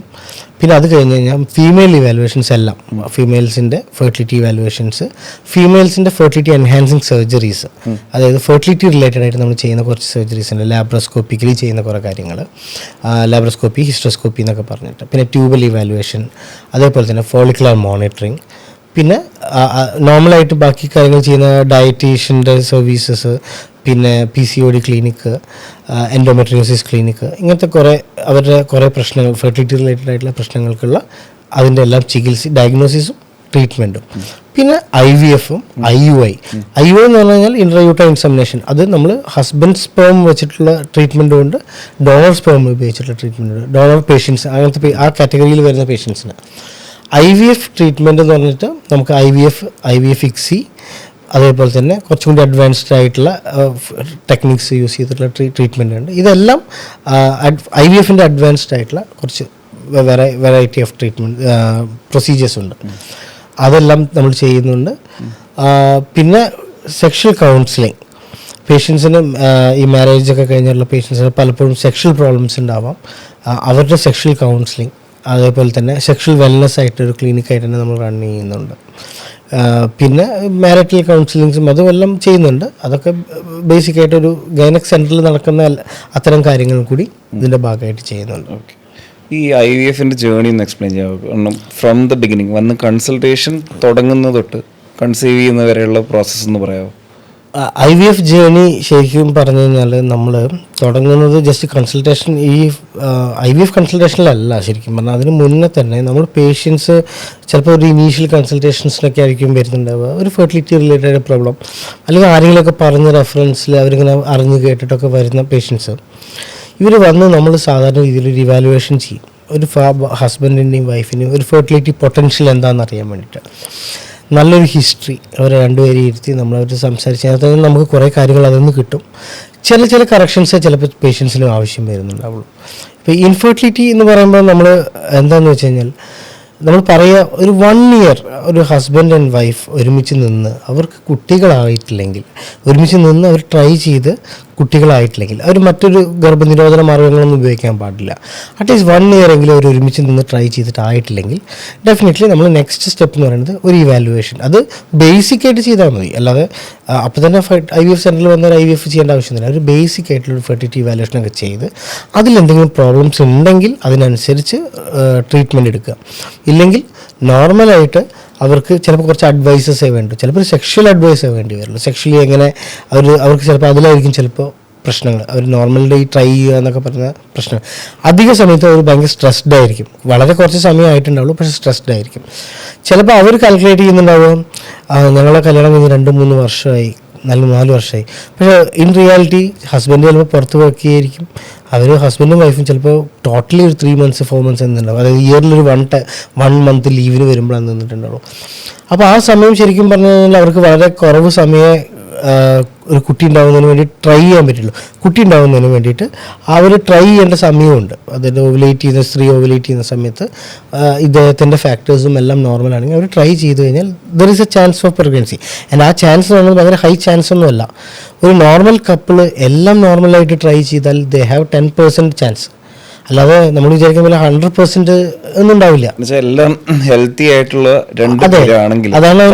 പ്രോപ്പർ ആണ്, എല്ലാം പ്രോപ്പർ ആണെങ്കിൽ പോലും നമുക്ക് അതായത് ഇപ്പം നമ്മൾ പറയാ ശരിക്കും പറഞ്ഞാൽ ഈ പ്രഗ്നൻസി അറ്റംപ്റ്റ് ചെയ്യുന്നത് ലോട്ടറി എടുക്കുന്ന പോലെയാണ് ശരിക്കും പറഞ്ഞാൽ. അതായത് അവർ ട്രൈ ചെയ്യുമ്പോൾ എല്ലാ മാസവും സക്സസ്ഫുൾ ആവണമെന്നില്ല, പക്ഷേ അത് ഒരു സീരീസ് ഓഫ് ടൈം സക്സസ് ആവുമെന്ന് നോക്കിയാൽ മാത്രമേ അതിൽ സക്സസ് ആവുള്ളൂ.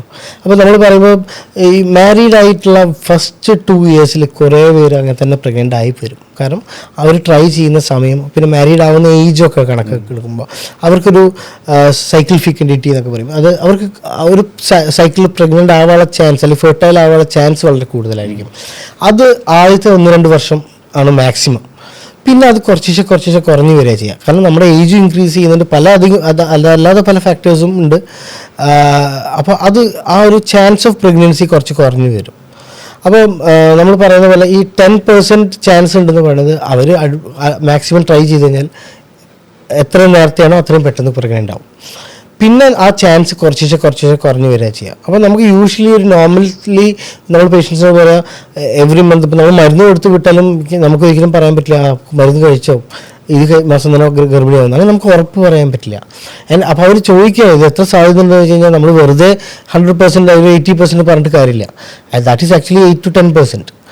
പിന്നെ നമ്മൾ അതിന് മുകളിലേക്ക് നമ്മൾ ചിലപ്പോൾ IUI പോലത്തെ ട്രീറ്റ്മെൻറ്റ്സ് ചെയ്യും. ഇപ്പോൾ IUI ട്രീറ്റ്മെൻറ്റ് എന്നൊക്കെ പറയുമ്പോൾ നമ്മൾ സാധാരണ ചെയ്യാം ഇപ്പോൾ സ്പേം ഫാക്ടേഴ്സ് കുറച്ച് കുറവുള്ളവർ, മെയിൽ ഫാക്ടേഴ്സിൽ ചെറിയൊരു മെയിൽ ഫാക്ടേഴ്സ് ഉള്ളവർ, PC ഉള്ള പേഷ്യൻസ്, മൈൽഡ് എൻഡോമെട്രിയോസിസ് ഉള്ള പേഷ്യൻസ്, ഓവുലേറ്ററി സൈക്കിൾസ് ഒക്കെ ഉള്ള പേഷ്യൻസ്, പിന്നെ നമ്മൾ ഈ അൺഎക്സ്പ്ലെയിൻഡ് ആയിട്ടുള്ള ഇൻഫെർട്ടിലിറ്റി ഉള്ള പേഷ്യൻസ്. അൺഎക്സ്പ്ലെയിൻഡ് എന്ന് പറഞ്ഞു കഴിഞ്ഞാൽ ചിലപ്പോൾ നമുക്ക് എല്ലാം നോർമലായിരിക്കും, പക്ഷേ പ്രഗ്നൻസി കിട്ടില്ല. അപ്പോൾ മിക്ക സമയം പേഷ്യൻസ് പറയും ഞങ്ങൾ ഡോക്ടേഴ്സിനെ കാണിച്ചു എല്ലാം നോർമലാണെന്ന് പറഞ്ഞിട്ടുണ്ട്, പിന്നെ കുട്ടികൾ എന്താവാത്തെന്നുള്ള ചോദ്യം ചെയ്യും. So there is a factor called unexplained fertility. നമുക്ക് അങ്ങനെ പ്രത്യക്ഷത്തിൽ ഫാക്ടേഴ്സ് ഒന്നുമില്ല, പറയുന്ന കാര്യങ്ങളൊക്കെ ഒരുവിധമൊക്കെ നോർമലായിരിക്കും. അപ്പോൾ ഇത്തരം കാര്യങ്ങൾക്ക് നമ്മൾ IUI ചെയ്യും. സോ നമ്മൾ IUI എന്നുള്ള ട്രീറ്റ്മെൻറ്റ് കൊണ്ട് ഉദ്ദേശിക്കുന്നത് എന്താ, അവർക്ക് ഒരു സ്പേം നമ്മൾ എടുത്തിട്ട് ഹസ്ബൻഡിൻ്റെ സ്പേം എടുത്ത് അത് ഫിൽറ്റർ ചെയ്യുക എന്ന് പറഞ്ഞാൽ വാഷ് ചെയ്ത് 2-3 മെത്തേഡ്സിലൂടെ നമ്മൾ ചെയ്ത് അതിലത്തെ ഹൈലി മോട്ടൈലായിട്ടുള്ള ആ സ്പേംസിനെ നമുക്ക് ഓവുലേറ്റ് ചെയ്യുന്ന ടൈം നോക്കിയിട്ട് അവളുടെ ഗർഭപാത്രത്തിൻ്റെ ഉള്ളിലേക്ക്, അതായത് യൂട്രസിൻ്റെ ഉള്ളിലേക്ക് ഒരു ചെറിയൊരു കത്തീറ്റർ വഴി നമുക്ക് ഇടാൻ പറ്റും.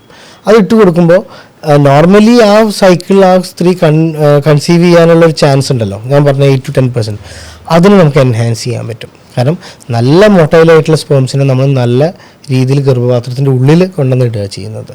അപ്പോൾ ദർ ഈസ് എ ചാൻസ്. അപ്പോൾ ആ ചാൻസ് ചിലപ്പോൾ ഒരു 12 to 15% വരെ ഇൻക്രീസ് ആവാം.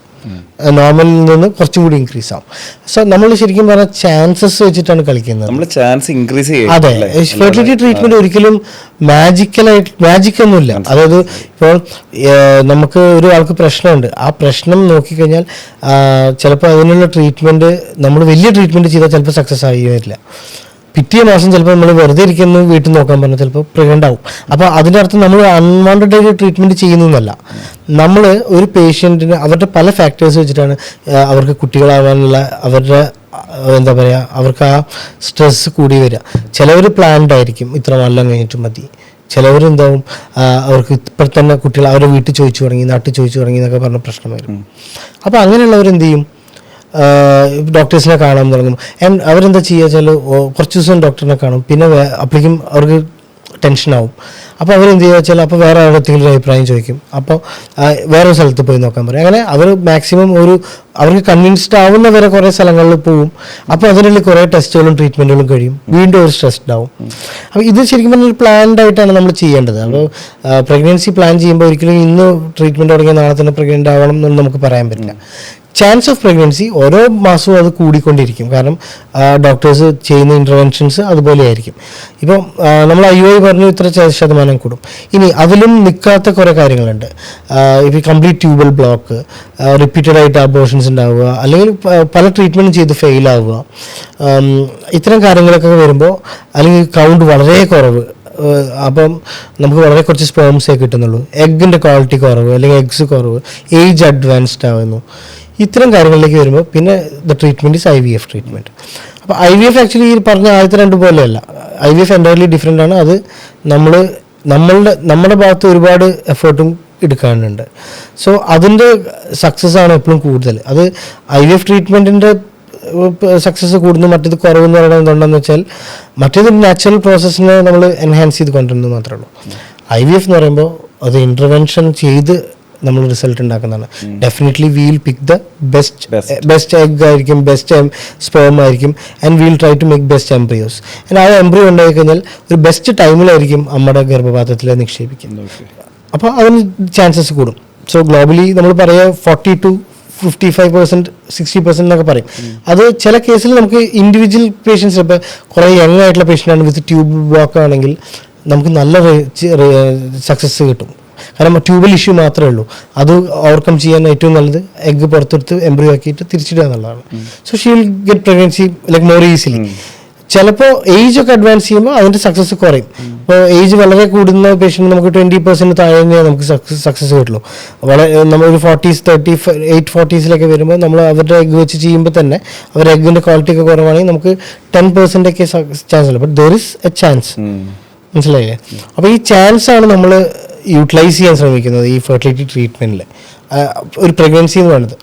അപ്പോൾ നമ്മുടെ ബേസിക് ക്വസ്റ്റ്യൻ നേരത്തെ ചോദിച്ചത് IVFൻ്റെ ജേർണി. അപ്പോൾ ഇതിലിപ്പോൾ നമ്മൾ IUI കഴിഞ്ഞ് കഴിഞ്ഞാൽ IUI പോലത്തെ കാര്യങ്ങൾ ചെയ്തു, അല്ലെങ്കിൽ IVFനായിട്ടുള്ളൊരു പേഷ്യൻ്റ് ആണെന്ന് വിചാരിക്കാം. മെയിനായിട്ട് ഇപ്പം നമ്മൾ IVF എന്ന് പറയുമ്പോൾ നമ്മൾ ചെയ്യാൻ ഉദ്ദേശിക്കുന്നത് മെയിനായിട്ട്, അതായത് IVF എന്ന് പറഞ്ഞു കഴിഞ്ഞാൽ ഈ ട്രീറ്റ്മെൻറ്റ് ആക്ച്വലി കണ്ടുപിടിച്ചത് തന്നെ ഒരു ട്യൂബൽ ഫാക്ടർ സോൾവ് ചെയ്യാൻ വേണ്ടിയിട്ടാണ്. അതായത് പണ്ട് കാലത്ത് ട്യൂബ്സ് ബ്ലോക്ക് ആയിട്ടുള്ള, അതായത് ഒരു സ്ത്രീയുടെ ഗർഭപാത്രത്തിന് 2 സൈഡിൽ അണ്ടവാഹിനി കോയിൽ അല്ലെങ്കിൽ ഫെലോപ്പിയൻ ട്യൂബ് ഉണ്ട്, 2 ഓവറീസ് ഉണ്ട്. ഈ ട്യൂബ് ഒരു ചെറിയ വളരെ സെൻസിറ്റീവ് ആയിട്ടുള്ള ട്യൂബ്സാണ് 2 സൈഡിൽ കൂടെ പോകുന്നത്. ഈ 2 ട്യൂബ്സിലും ബ്ലോക്ക് വന്നു കഴിഞ്ഞാൽ എഗ്ഗ്, ഓവറിയിൽ നിന്നുണ്ടാവുന്ന എഗ്ഗ് അത് ഓവുലേറ്റ് ചെയ്ത് ആ എഗ്ഗ് സഞ്ചരിക്കാനുള്ള പാതയാണ് ശരിക്കും പറഞ്ഞാൽ ഈ ട്യൂബ്. ഈ ട്യൂബിൽ കൂടെ കയറിയിട്ടാണ് അത് ഉള്ളിലേക്ക് വരിക. എവിടേക്കാണ് വരിക? യൂട്രസിൻ്റെ ഉള്ളിലേക്കാണ് വരുന്നത്. യൂട്രസ് എത്തുന്നതിന് മുന്നേ തന്നെ ഈ ഫെലോപ്പിയൻ ട്യൂബിൽ വെച്ചിട്ട് അതിൻ്റെ മിഡിൽ പോർഷനിൽ എത്തുമ്പോൾ ഇവർ തമ്മിൽ, അതായത് ഇവിടുന്ന് സ്പേം അങ്ങോട്ട് ചെല്ലണം. അപ്പോൾ ഈ സ്പേമിന് ഒരു വലിയ ജേർണി ഉണ്ട് ശരിക്കും പറഞ്ഞാൽ. സ്പേം ഇജാക്കുലേഷൻ കഴിഞ്ഞതിന് ശേഷം സെർവിക്സിൻ്റെ ഏരിയയിൽ കിടന്ന് ആ കനാലിൽ നിന്ന് അത് സെർവിക്സിൻ്റെ അരു പറ്റി കയറിപ്പോയി യൂട്രസിൻ്റെ ഉള്ളിലെത്തി. ലെഫ്റ്റ് ആണോ റൈറ്റ് ആണോ, ലെഫ്റ്റിലും റൈറ്റിലും ട്യൂബിലേക്ക് ട്യൂബൽ ഓപ്പണിങ്സ് ഉണ്ട്, ഓസ്റ്റിയ എന്ന് പറയും, ഓവറിയുടെ അടുത്തേക്ക്.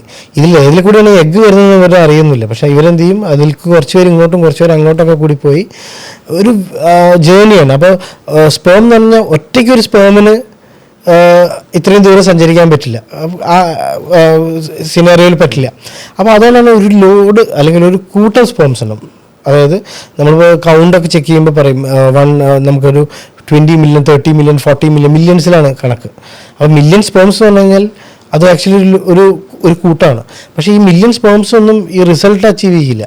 ഒറ്റ സ്പേമിന് മാത്രമേ റിസൾട്ട് അച്ചീവ് ചെയ്യാൻ പറ്റില്ല. അപ്പോൾ ഇതൊരു വലിയൊരു യുദ്ധമാണ്. ഈ സ്പേംസ് എല്ലാവരും ട്രാവൽ ചെയ്ത് അതിൽ നിന്ന് പല സ്പേംസും കൊഴിഞ്ഞു വീണ് ഡെത്തായി ചിലപ്പോൾ കടന്നു പോകാൻ പറ്റില്ല. അവിടുത്തെ അറ്റ്മോസ്ഫിയർ പറയും, അതായത് അവിടുത്തെ സെർവിക്സിൻ്റെ അവിടെ ഉള്ള യൂട്രസിൻ്റെ ഒരു കെമിക്കൽ നേച്ചർ, ഇതൊക്കെ അതിനെ എഫക്റ്റ് ചെയ്യാം.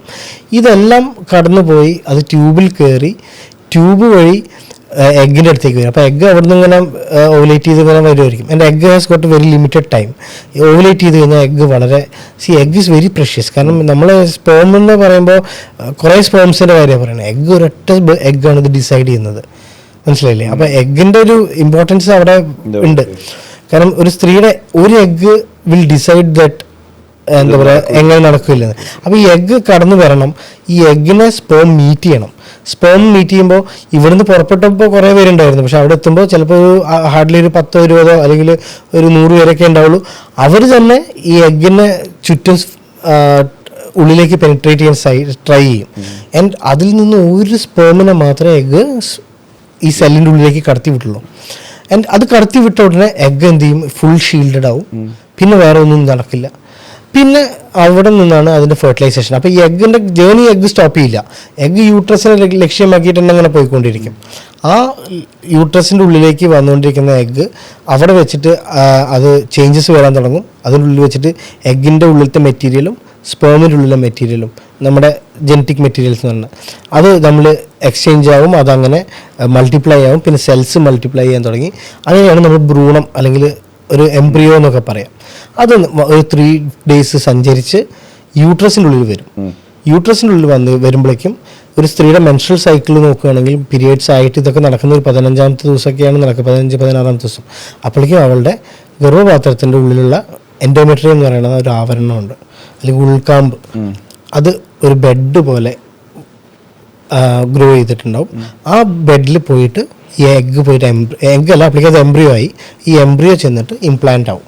ഇംപ്ലാന്റ് ആയിട്ട് അത് തുറന്ന് അതിൻ്റെ ഉള്ളിലേക്ക് കയറി അതവിടെ പ്ലേസ്ഡ് ആവുക ചെയ്യുന്നത്. That is how she gets pregnant. അതിനാണ് പ്രഗ്നൻസി എന്ന് പറയാം, ഇംപ്ലാന്റേഷൻ നടന്നു എന്ന് പറയാം. സോ ഈ പറഞ്ഞ പ്രോസസ്സിൽ എവിടെ വേണമെങ്കിലും പ്രശ്നം വരാം. മനസ്സിലായി? ഇപ്പം ഞാൻ പറഞ്ഞ കാര്യം ഇതൊരു ജേർണി പറഞ്ഞില്ലേ, ഇതിൽ എഗ്ഗ് നന്നാവാതിരിക്കാം, എഗ്ഗ് വരാതിരിക്കാം, എഗ്ഗ് ഓവുലേറ്റ് ചെയ്യാതിരിക്കാം. അതെ, എഗ്ഗ് ഓവുലേറ്റ് ചെയ്യാതിരിക്കാം, ട്യൂബ് ബ്ലോക്ക് ആയിരിക്കാം, സ്പേമിന് പ്രശ്നം വരാം, സ്പേമിൻ്റെ കൗണ്ട് പ്രശ്നമായിരിക്കാം, sexually they are not performing. നമ്മൾ പറയുന്ന പോലെയല്ല, ചിലപ്പോൾ അവർക്ക് സെക്ഷൽ എഡ്യൂക്കേഷൻ കുറവായിരിക്കും. അവർ ട്രൈ ചെയ്യുന്നുണ്ട് വിചാരിക്കും, പക്ഷേ ട്രൈ ചെയ്യുന്നുണ്ടാവില്ല, പ്രോപ്പർ ഇജാക്കുലേഷനുള്ളിൽ നടക്കുന്നുണ്ടാവില്ല. ചിലപ്പോൾ സ്പേം ട്രാവൽ ചെയ്യുന്നുണ്ടാവില്ല, സെർവിക്സിൻ്റെ ഉള്ളിലേക്ക് കൂടെ കടന്നു പോകാൻ പറ്റുന്നുണ്ടാവില്ല, അനാറ്റമിക്കലി പ്രശ്നം ഉണ്ടാവാം. ഇതിനൊക്കെ സഹായിക്കുന്ന ഹോർമോൺസിൽ പ്രശ്നം ഉണ്ടാവാം, ഇംപ്ലാന്റേഷനിലൊക്കെ പ്രശ്നം ഉണ്ടാവും. അപ്പം കുട്ടി ഉണ്ടാവുന്നതിനെക്കാട്ടും കൂടുതൽ കുട്ടി ഉണ്ടാവാതിരിക്കാനുള്ള സാധ്യതകളാണ് കൂടുതൽ. മനസ്സിലായില്ലേ? അപ്പം ഇതിൽ ട്യൂബിൻ്റെ ബ്ലോക്ക് വരുമ്പോൾ ട്യൂബിലുള്ള ബ്ലോക്കുള്ളത് വളരെ സിമ്പിളാണ്. ബാക്കി ആ ഒരു ട്യൂബ് മാത്രമേ ഇല്ലാത്തുള്ളൂ, ബാക്കിയെല്ലാം വർക്ക് ചെയ്യുക. അപ്പോൾ അങ്ങനെ വരുമ്പോൾ അല്ലെങ്കിൽ ട്യൂബ് ബ്ലോക്ക് ആയിരിക്കുന്ന സമയത്ത് ഒരു നാച്ചുറൽ ഹൈവേയിൽ അവിടെ ബ്ലോക്കാണ്. അപ്പോൾ ബേസിക്കലി അങ്ങോട്ട് എഗ്ഗും സ്പേം മീറ്റ് ചെയ്യില്ല. അങ്ങനത്തെ കണ്ടീഷൻസിൽ ഒരുപാട് സ്ത്രീകൾക്ക് കുട്ടികളില്ലാത്ത അവസ്ഥ ഉണ്ടായിട്ടുണ്ട്. അങ്ങനെയാണ് ശരിക്കും പറഞ്ഞു കഴിഞ്ഞാൽ ഇതിനെക്കുറിച്ച് റിസർച്ചേഴ്സൊക്കെ നടന്ന് ലൂയിസ് ബ്രൗൺ എന്ന് പറഞ്ഞിട്ടുള്ള ഒരു കുട്ടി ഉണ്ടാവുന്നത്. ആൻഡ് ആ കുട്ടിയുടെ അമ്മയ്ക്ക് ട്യൂബൽ ബ്ലോക്സ് ആയിരുന്നു. അപ്പോൾ അതിനെ ഓവർകം ചെയ്യാൻ വേണ്ടിയിട്ട് ഇവരെന്ത് ചെയ്തു, സ്പേമിനെ എഗ്ഗിനും പുറത്ത് വെച്ച് ഫെർട്ടിലൈസ് ചെയ്യിപ്പിച്ചിട്ട് അമ്മയുടെ ഗർഭപാത്രത്തിലിട്ടു, ബൈപ്പാസ് ചെയ്തു. സോ ആ ബൈപ്പാസ് ചെയ്ത് ചെയ്യുന്ന ട്രീറ്റ്മെൻറ്റാണ് IVF ട്രീറ്റ്മെൻറ്റ്. അപ്പോൾ അതൊക്കെ പിന്നീട് ഒരുപാട് നമ്മൾ അഡ്വാൻസ്ഡ് ആയിട്ടോ, ഫസ്റ്റ് ചെയ്ത പോലെ ഒന്നും അല്ല. ഫസ്റ്റ് അത് ലാബ്രോസ്കോപ്പി ചെയ്തിട്ടാണ് ഈ എഗ്ഗിനെ പുറത്തെടുക്കുന്നതൊക്കെ, അല്ലെങ്കിൽ എഗ്ഗ് ഓവറിയിൽ നിന്ന് എടുക്കുന്നത്, അണ്ടാശയത്തിൽ നിന്ന് എടുക്കുന്നത്. ഇന്ന് അതൊന്നും ചെയ്യേണ്ട ആവശ്യമില്ല. ഇന്ന് IVF ട്രീറ്റ്മെൻറ്റ് എന്ന് പറഞ്ഞു കഴിഞ്ഞാൽ നമ്മൾ പേഷ്യൻറ്റിനെ ആദ്യം ഇതൊക്കെ പറഞ്ഞ് ഇതിനെക്കുറിച്ചിട്ടെല്ലാം നമ്മൾ ഇവാലുവേറ്റ് ചെയ്ത് നമ്മളൊരു പ്ലാൻ ചെയ്യും. ഇങ്ങനെ ഈ പേഷ്യൻറ്റിന് ഇന്ന പ്രോട്ടോക്കോളിൽ നമുക്ക് ഇങ്ങനെ ചെയ്യാം. And we have to counsel them. ഒരു വട്ടമല്ല, നമ്മൾ പല വട്ടം കൗൺസിൽ ചെയ്യണം. And that is like emotionally counsel ചെയ്യണം. അവർക്ക് വളരെ ഡിഫിക്കൽട്ടായിരിക്കും ഇത്തരം കാര്യങ്ങൾ. കുറേ ഇഞ്ചക്ഷൻ ഉണ്ടെന്ന് അറിയാം, എന്ത് ഇഞ്ചക്ഷനാണെന്ന് അറിയണ്ടാവില്ല, എത്ര ദിവസം എടുക്കണം. അപ്പോൾ അതിൻ്റെ കുറേ കൺസേൺസ് ഉണ്ടാവും, ഫിനാൻഷ്യൽ കൺസേൺസ് ഉണ്ടാവും, പിന്നെ ഇത് സക്സസ് ആകുമോ എന്ന് അറിയാനുള്ള കൺസേൺസ്. പിന്നെ കുറേ ആൾക്കാർക്ക് ഈ ട്രീറ്റ്മെൻറ്റ് എന്താണെന്ന് അറിയാത്ത കുറേ പ്രശ്നമുണ്ട്. അതായത് ഇത് മാറി വെക്കുകയോ നമ്മളോട് പറയാതെ എന്തെങ്കിലും ചെയ്യുമെന്നുള്ള കുറേ പേർക്ക് അവർ ചോദിക്കും. അവരായിട്ട് നല്ല റാപ്പ് ആയി കഴിഞ്ഞാൽ പേഷ്യൻസ് പിന്നെ എന്ത് ചെയ്യും, ഇത്തരം കാര്യങ്ങളൊക്കെ ചോദിക്കും. അപ്പോൾ നമ്മളതൊക്കെ ട്രാൻസ്പെറൻ്റ് ആയിട്ട് നമ്മൾ എല്ലാ കാര്യങ്ങളും ഇതിനെക്കുറിച്ച് പറഞ്ഞു കൊടുത്ത് ഇതിൻ്റെ സക്സസ് റേറ്റിനെ കുറിച്ചിട്ടൊരു ബോധ്യം ഉണ്ടാക്കി കൊടുക്കുക. അതായത് നിങ്ങളുടെ പ്രായത്തിൽ നിങ്ങളെപ്പോലുള്ള ഒരാൾ ചെയ്യുമ്പോൾ ഉണ്ടാവാവുന്ന ഏകദേശം സക്സസ്. ആൻഡ് അതൊരിക്കലും ഒരു എക്സാജറേറ്റഡ് ഫിഗർ അല്ല. നമ്മളെപ്പോഴും വളരെ എന്താ പറയുക ഒപ്റ്റിമലായിട്ട് ഇത്രേ ആവുള്ളൂ, അല്ലെങ്കിൽ ഒരിക്കലും നമ്മൾ 100% ഉറപ്പോ ഒരു ഫോൾസ് ഹോപ്പും കൊടുക്കാൻ പാടില്ല. അങ്ങനെ നമ്മൾ ട്രീറ്റ്മെൻറ്റ് പ്ലാൻ ചെയ്യും. ബേസിക് ഇവാലുവേഷൻസ് ഉണ്ട്, ഭർത്താവിൻ്റെയും ഭാര്യയുടെയും കുറച്ച് ഹോർമോണൽ ഇവാലുവേഷൻസ് ഒക്കെ ഉണ്ട്. പിന്നെ അത് കഴിഞ്ഞ് കഴിഞ്ഞാൽ വൈഫിനെ നമ്മൾ യൂഷ്വലി ഒരു അനസ്തേഷ്യ ചെക്കപ്പും കൂടി ചെയ്യും. കാരണം ഇവർക്ക് ചെയ്യുന്ന ഒരു പ്രൊസീജിയർ അണ്ടർ അനസ്തേഷ്യയാണ്. അനസ്തേഷ്യ കാണിച്ച് അതിൻ്റെ ഫിറ്റ്നസ്സും കാര്യങ്ങളൊക്കെ ആയിക്കഴിഞ്ഞാൽ we are ready. And when അവരുടെ സൈക്കിൾ സ്റ്റാർട്ട് ചെയ്യുന്ന സമയത്ത്, അല്ലെങ്കിൽ നമ്മൾ എന്നൊക്കെ ഏത് മാസത്തേക്കാണോ ഷെഡ്യൂൾ ചെയ്യുന്നത് ആ സൈക്കിളിൽ നമ്മൾ അവർക്ക് മെഡിസിൻസ് സ്റ്റാർട്ട് ചെയ്യാണ്. സോ മെഡിസിൻസ് ആ മെജോറിറ്റി ഇഞ്ചക്ഷൻസ് IVF-ലേക്ക് വരുമ്പോൾ ഇറ്റ്സ് മെജോറിറ്റി ഇഞ്ചക്ഷൻസ്. കാരണം അതെല്ലാം ഹോർമോൺ ബേസ്ഡ് ആണ്. അപ്പോൾ ഇഞ്ചക്ഷൻസ് ആയിരിക്കും, പല ഡോസുകളിലുണ്ട്, പല 1-2 ടൈപ്പിലുണ്ട്. പിന്നെ അതേപോലെ തന്നെ ചിലപ്പോൾ ടാബ്ലറ്റ്സും കൂടി ഇൻക്ലൂഡ് ചെയ്യും. അത് നമുക്ക് എങ്ങനെ സ്റ്റിമുലേഷൻസ് വേണ്ടെന്ന് അറിയാൻ വേണ്ടിയിട്ട്. നമ്മളുടെ ഉദ്ദേശം പേഷ്യൻറ്റിനെ കുറച്ച് ഹൈപ്പർ സ്റ്റിമുലേറ്റ് ചെയ്യുക എന്നുള്ളതാണ്. പക്ഷേ ഓവർ ഹൈപ്പർ സ്റ്റിമുലേറ്റ് ചെയ്യാനും പാടില്ല. കാരണം അത് ചിലപ്പോൾ ഓവറിൻ ഹൈപ്പർ സ്റ്റിമുലേഷൻ പോലത്തെ പ്രശ്നങ്ങളിലേക്കും ചെന്നെത്താം. സോ ഒരു ഒപ്റ്റിമൽ ആയിട്ടുള്ള ഒരു ഓവറിൻ സ്റ്റിമുലേഷൻ അല്ലെങ്കിൽ എഗ്ഗ് ഡെവലപ്പ് ചെയ്യുക എന്നുള്ള പ്ലാൻ നമ്മൾ ചെയ്യും. നമ്മൾ പേഷ്യൻറ്റിന് മരുന്ന് കൊടുക്കും. സോ ആ മെഡിസിൻസ് വരുന്നത് ഏകദേശം ഒരു 8 to 10 ഡേയ്സിൻ്റെ ഒരു ഇതിലാണ് വരുന്നത്. അതിൻ്റെ ഇടയിൽ നമ്മൾ 1-2 ഫോളോ അപ്പ് സ്കാൻസ് ചെയ്യും. ആൻഡ് വിൽ മേക്ക് ഷുവർ ആ eggs are growing, egg size is growing. പിന്നെ ആ എഗ്ഗ് പ്രീമച്വർലി ഓവുലേറ്റ് ചെയ്യാതിരിക്കാനും കുറച്ച് കാര്യങ്ങൾ ചെയ്യും. സോ അഗോണിസ്റ്റ് പ്രോട്ടോക്കോൾ, അണ്ടർഗോണിസ്റ്റ് പ്രോട്ടോക്കോൾ എന്നൊക്കെ പറഞ്ഞിട്ട് നമ്മൾ പല പ്രോട്ടോക്കോൾസും ഉണ്ട്. അപ്പോൾ ഇതിൽ നമുക്ക് പേഷ്യൻറ്റിന് പറ്റുന്ന രീതിയിലാണ് നമ്മൾ ചെയ്യുക. ഈ എഗ്ഗ് ഡെവലപ്പ് ആയിക്കഴിഞ്ഞാൽ വെൻ എഗ്സ് ആർ റെഡി, അത് എത്ര എഗ്സ് ഉണ്ടെന്ന് നമുക്ക് ഒരു ആവറേജ് ഐഡിയ ഉണ്ടാവും, തുടങ്ങുമ്പോൾ ഉണ്ടാവും, പിന്നെ നമ്മൾ ഫോളോ അപ്പ് ചെയ്യുമ്പോഴും ഉണ്ടാവും. ഈ എഗ്സ് ശരിക്കും പറഞ്ഞാൽ ഈ മുന്തിരിക്കൊല വളരുന്ന പോലെ നമ്മൾ സ്കാനിൽ നോക്കി കഴിഞ്ഞാൽ കുറേ എഗ്സ് വളർന്ന പോലെ കാണാം. സോ അത് നമ്മൾ നോക്കി അതിൻ്റെ സൈസ് എത്തിക്കഴിഞ്ഞാൽ വി ഗീവ് ട്രിഗർ എന്ന് പറഞ്ഞു കഴിഞ്ഞാൽ നമ്മളത് ഓവുലേഷൻ സ്റ്റാർട്ട് ചെയ്യാനുള്ള ഒരു ട്രിഗർ കൊടുക്കും. ആ ട്രിഗർ കൊടുത്തിട്ട് നമ്മൾ അതിൻ്റെ ടൈം കാൽക്കുലേറ്റ്, ഇത് വളരെ ടൈം സ്പെസിഫിക് ആണ്, ഇന്ന സമയത്ത് ചെയ്താൽ ഇന്ന സമയത്ത് തന്നെ പിക്കപ്പ് ചെയ്യണം എന്നൊക്കെ ഉണ്ട്. അങ്ങനെ പ്ലാൻ ചെയ്ത് പേഷ്യൻറ്റിനെ പിക്കപ്പ് ചെയ്യുന്ന ദിവസം വരെ എത്തും. അപ്പോഴേക്കും ഒരു 12 to 14 ഡേയ്സിൻ്റെ ഉള്ളിലാവും. 12, 13, 14 അങ്ങനെയാണ് വരിക. ഇതിലേത് ദിവസമാണോ അവരെ പിക്കപ്പ് റെഡി ആവുന്നത് അവരെ നമ്മൾ അണ്ടർ അനസ്തേഷ്യ നമ്മുടെ സെൻറ്റേഴ്സിൽ, ഇങ്ങനത്തെ ഫെർട്ടിലിറ്റി സെൻറ്റേഴ്സിൽ ഒരു IVF പിക്കപ്പ് ചെയ്യാനായിട്ട് റൂമുണ്ടാവും. ഒരു തിയേറ്റർ, മിനി ഓപ്പറേഷൻ തിയേറ്റർ തന്നെയാണ്. അവിടെ പേഷ്യൻറ്റിനെ സെഡേഷനിൽ, സെഡേഷൻ എന്ന് പറഞ്ഞു കഴിഞ്ഞാൽ നമ്മൾ അനസ്തേഷ്യ സെഡേഷനിലാണ് ചെയ്യുക. അപ്പോൾ അതും ഈ നമ്മൾ സാധാരണ ഒരു സിസേറിനൊക്കെ ചെയ്യുന്ന പോലെയുള്ള അനസ്തേഷ്യ അത്രയൊന്നുമില്ല. ഇതൊരു ടിവ എന്ന് പറയും, ട്രാൻസ്സെൻഡ് ഇൻട്രാവീനസ് അനസ്തേഷ്യ എന്ന് പറഞ്ഞ ഒരു മെത്തേഡാണ് അവർ ഫോളോ ചെയ്യുക. പേഷ്യൻറ്റിനെ കുറച്ച് നേരത്തേക്ക് നമ്മൾ മയക്കി കിടത്താൻ വേണ്ടിയിട്ട്. അപ്പോൾ ചിലർ ചോദിക്കലുണ്ട് അനസ്തേഷ്യയൊക്കെ ആവശ്യമുണ്ടോയെന്ന്. അനസ്തേഷ്യ ഇല്ലാതെ ചെയ്യാൻ പറ്റാകല്ല, പക്ഷേ പേഷ്യൻറ്റ് ഭയങ്കര ഡിസ്കംഫർട്ട് ആയിരിക്കും. കാരണം ഇറ്റ്സ് ഒരു സെമി ഇൻവേസീവ് പ്രൊസീജിയറാണ്. മാത്രമല്ല നമുക്കും പേഷ്യൻ്റെ ബോഡി റിലാക്സ്ഡ് ആയി കിടക്കുമ്പോഴാണ് അത് ചെയ്യാൻ കുറച്ചും കൂടി എളുപ്പം. സോ പേഷ്യൻറ്റിനെ നമ്മൾ അനസ്തേഷ്യയൊക്കെ കൊടുത്ത് മയക്കി കിടത്തി നമ്മൾ അൾട്രാസൗണ്ട് ഗൈഡൻസിൻ്റെ സഹായത്തോടെ അതിൻ്റെ അൾട്രാസൗണ്ടിൻ്റെ പ്രോബിൻ്റെ സൈഡിലൊരു നീഡിൽ ഗേജ് ഉണ്ട്. അതിൻ്റെ കൂടെ നമ്മളൊരു 17 ഗേജ് അല്ലെങ്കിൽ 18 ഗേജ് അല്ലെങ്കിൽ ഡബിൾ ല്യൂമനൊക്കെ ആയിട്ടുള്ള 2-3 ടൈപ്പ് നീഡിലുണ്ട്. ഈ നീഡിൽ വെച്ചിട്ട് നമ്മൾ ഗർഭപാത്രത്തിൻ്റെ ഉള്ളിലേക്ക്, ഗർഭപാത്രത്തിൻ്റെ സൈഡിൽ കൂടെ ആമാശയത്തിനുള്ളിലേക്ക് അല്ലെങ്കിൽ വയറിൻ്റെ ഉള്ളിലേക്ക് നമ്മൾ ഈ ഓവറീസ് നിൽക്കുന്ന ഭാഗത്തേക്ക് നമ്മൾ ഈ നീഡിൽ പോക്ക് ചെയ്ത് നമ്മൾ ഓരോ ഫോളിക്കിൾസ്, ഈ അണ്ടം വളർന്നുള്ള കുമിളകൾ കുത്തിയിട്ട് അതിൽ നിന്ന് ഒരു സക്ഷൻ ഉപയോഗിച്ചിട്ട് നമ്മൾ അതിൻ്റെ ഉള്ളിലത്തെ ഫ്ലൂയിഡ് എടുക്കും. ഈ ഫ്ലൂയിഡ് കളക്ട്, അതൊക്കെ വളരെ സെൻസിറ്റീവ് ആയിട്ടുള്ള ട്യൂബ്സും കാര്യങ്ങളൊക്കെയാണ്. ഈ ട്യൂബ്സ് കൂടെ അത് കളക്ട് ചെയ്യുന്ന നമ്മൾ ടെമ്പറേച്ചർ കൺട്രോൾഡ് ആയിട്ടുള്ള ഇതിൽ കളക്ട് ചെയ്യും. ഈ കളക്ട് ചെയ്യുന്ന ഫോളിക്കുലർ ഫ്ലൂയിഡ് നമ്മൾ ലാബിലേക്ക് അപ്പം തന്നെ പാസ് ചെയ്യും. ഇതൊക്കെ അടുത്തടുത്ത് തന്നെയാണ്, ഇതിൻ്റെ വർക്ക് ഫ്ലോ അങ്ങനെയാണ് വരിക. ഈ ലാബിൻ്റെ ഉള്ളിൽ എന്ന് പറഞ്ഞാൽ that is A core of N IVF centre. IVF സെൻറ്ററിലെ ഒരു എംബ്രിയോളജി ലാബ് എന്ന് പറയും. ഈ ലാബ് വളരെ സ്ട്രിക്റ്റായിട്ട് സ്റ്റെറൈലായിരിക്കും, ടെമ്പറേച്ചർ കൺട്രോൾഡ് ആയിരിക്കും, എല്ലാ രീതിയിലും അതൊരു VOC ഫ്രീ ആയിരിക്കും. ഈ വൊളറ്റൈലായിട്ടുള്ള സ്മെല്ലും കാര്യങ്ങളും ഒന്നും ഉണ്ടാകാൻ പാടില്ല. ഈ IVF ICSI ഏത് പ്രൊസീജിയറിൽ കൂടിയാണെങ്കിലും അതിനുശേഷം നമ്മൾ ഫെർട്ടിലൈസേഷൻ ചെക്ക് ചെയ്ത് ഈ ഫെർട്ടൈൽ ആയിട്ടുള്ള എംബ്രിയോസ്, അത് ചിലപ്പോൾ Day 3 എംബ്രിയോ ആയിരിക്കാം, Day 5 എംബ്രിയോ, ബ്ലാസ്റ്റോസിസ് എന്ന് പറയും. ഇത് ചിലപ്പോൾ ബ്ലാസ്റ്റോസിസ് ട്രാൻസ്ഫർ ആയിരിക്കും, ചിലപ്പോൾ Day 3 ട്രാൻസ്ഫേഴ്സ് ആയിരിക്കും. അതൊക്കെ നമ്മൾ കുറേ കാര്യങ്ങൾ നോക്കിയിട്ടാണ്. ഈവൻ ഇതിൻ്റെ എല്ലാം ഒരു കൂടുതൽ നമുക്ക് പറഞ്ഞു തരാൻ നമ്മുടെ എംബ്രിയോളജിസ്റ്റ് തന്നെയാണ്. സോ ഇതിലെ ഏറ്റവും മെയിനായിട്ടുള്ള ഹീറോസ് എന്ന് പറയുന്നത് ശരിക്കും എംബ്രിയോളജിസ്റ്റാണ്. കാരണം അവരാണ് ഇതിൽ നിന്ന് നമ്മൾ കൊടുക്കുന്ന ആ റിസോഴ്സസിൽ നിന്ന് നമുക്കൊരു റിസൾട്ട് ഉണ്ടാവാവുന്ന കാര്യം ഉണ്ടാക്കി തരുന്ന, അല്ലെങ്കിൽ നല്ലൊരു എംബ്രിയോസ് ഉണ്ടാക്കി തരുന്ന നമ്മുടെ എംബ്രിയോളജിസ്റ്റാണ്. സോ അവർ നമുക്ക് പറഞ്ഞു തരും ഇന്ന ഗ്രേഡാണ്, ഇന്ന ഗ്രോത്താണ്, നമുക്കിത് നോക്കാം. അതിൽ നിന്ന് നമ്മൾ ട്രാൻസ്ഫർ ചെയ്യുക. അത് ട്രാൻസ്ഫർ ചെയ്യുന്നത് ഫ്രഷ് ട്രാൻസ്ഫർ ഉണ്ട്, ചിലപ്പോൾ അതേ സൈക്കിളിൽ തന്നെ നമുക്ക് ട്രാൻസ്ഫർ ചെയ്യാൻ പറ്റും. ചില സമയത്ത് നമ്മൾ ഇത് ഫ്രീസ് ചെയ്ത് വെക്കും. So there is an option for freezing. ഇപ്പോൾ വളരെ റീസെൻ്റ്ലി പേപ്പറിലുണ്ടായിരുന്നു, ഇന്നലത്തെ പേപ്പറിലുണ്ടായിരുന്നു 30-year-old എംബ്രിയോ സർവൈവ് ചെയ്തിട്ട് ഇന്ന് കുട്ടിയായി എന്ന് പറഞ്ഞത്. അത് എന്താ വെച്ചാൽ അന്ന് ഫ്രീസ് ചെയ്ത് വെച്ച എംബ്രിയോ പിന്നീട് വേറൊരു അവർ അഡോപ്റ്റ് ചെയ്ത് ആ എംബ്രിയോ അവർക്ക് കിട്ടപ്പോൾ ആക്ച്വലി ആ എംബ്രിയോന് ഈ ഗർഭിണിയായ സ്ത്രീയെക്കാട്ടും പ്രായമുണ്ട് ശരിക്കും പറഞ്ഞാൽ. അതെന്താ വെച്ചാൽ അത് ഫ്രീസ് ചെയ്ത് വെക്കാൻ പറ്റും നമുക്ക്. സോ ഇതേപോലെ നമ്മൾ ഫ്രീസ് ചെയ്ത് വെച്ച് അവർക്ക് വേണ്ട സൈക്കിളിൽ, അത് നമ്മൾ പ്രിപ്പയർ ചെയ്തിട്ടുള്ള സൈക്കിളിൽ ഫ്രോസൺ എംബ്രിയോ ട്രാൻസ്ഫർ ആയിട്ടും ചെയ്യും. അത് ചെയ്ത് കഴിഞ്ഞാൽ പിന്നീട് 2 weeks നമ്മൾ കുറച്ച് മെഡിക്കേഷൻസൊക്കെ ആയിട്ട് ലൂട്ടിയൽ ഫേസ് സപ്പോർട്ട് എന്ന് പറയും, അത് നമ്മൾ മോണിറ്റർ ചെയ്യും. അവർക്ക് ഇതൊന്നും അഡ്മിറ്റ് ആവുകയോ ഹോസ്പിറ്റലിൽ കിടക്കേണ്ട ആവശ്യങ്ങളൊന്നുമില്ല.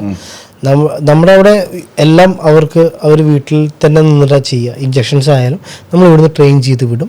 പിന്നെ അല്ലെങ്കിൽ അവർ ഏതെങ്കിലും അടുത്തുള്ള ക്ലിനിക്കിലാണ് പോകുന്നത് വെച്ചാൽ അവിടുത്തെ സ്റ്റാഫായിട്ട് നമ്മൾ സംസാരിക്കലുണ്ട്. എന്നിട്ട് അത് പറഞ്ഞ് ക്ലിയർ ആക്കിയ ഇഞ്ചക്ഷൻസ് എടുക്കുന്നത് കറക്റ്റാണെന്ന് ഉറപ്പാക്കും.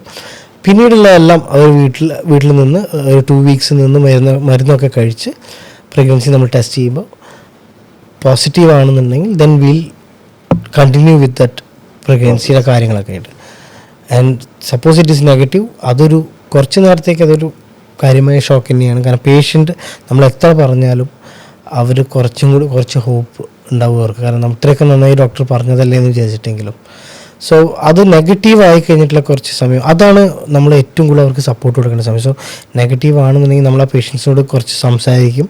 വളരെ ഡിപ്രസ്ഡ് ആവുകയാണെങ്കിൽ അവർ നമ്മൾ വിളിച്ചിരുത്തി സംസാരിച്ച് നമ്മൾ വീണ്ടും റീഅസസ് ചെയ്യും വാട്ട് വെൻറ്റ് റോങ്, എന്തൊക്കെയാണ് കാര്യങ്ങളെന്നൊക്കെ.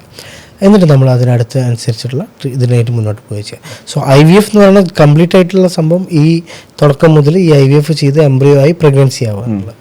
IVFൻ്റെ സക്സസ് എന്ന് പറയുന്നത് ശരിക്കും പറഞ്ഞു കഴിഞ്ഞാൽ ഈ എംബ്രിയോ പ്രഗ്നൻ്റ് ആക്കിയതിന് ശേഷം അടുത്ത 9 months അതൊരു നല്ല പ്രഗ്നൻസി കൂടെ കടന്നുപോയി ഡെലിവറായി ഒരു ഹെൽത്തി ബേബിയെ കിട്ടുക എന്നുള്ളതാണ്. സോ IVF ജസ്റ്റ് പോസിറ്റീവ് ആവുക എന്നുള്ളതല്ല, whether she is going to get a healthy baby, കപ്പിളിന് ഒരു ഹെൽത്തി ബേബി കിട്ടും എന്നുള്ളതാണ് IVFൻ്റെ സക്സസ് എന്ന് പറയുന്നത്. അപ്പോൾ ഇതിന് ശരിക്കും ടൈം ഫ്രെയിം എത്ര വേണ്ടി വരും ഒരു പേഷ്യൻറ്റിന്? ഈ പറഞ്ഞ പോലെ IVF സ്റ്റാർട്ട് ചെയ്ത് കഴിഞ്ഞാൽ എൻഡ് ചെയ്യുന്ന വരെയുള്ള 20 days ശരിക്കും പറഞ്ഞാൽ വേണ്ടു. IVF സ്റ്റാർട്ട് ചെയ്യാനും എല്ലാം കൂടി തീർന്ന് പിന്നെ 2 weeks ഒരു 35-40 daysനുള്ളിൽ she will come to know whether she is pregnant if അത് സെയിം സൈക്കിളിൽ തന്നെ ട്രാൻസ്ഫർ ചെയ്യുകയാണെന്നുണ്ടെങ്കിൽ.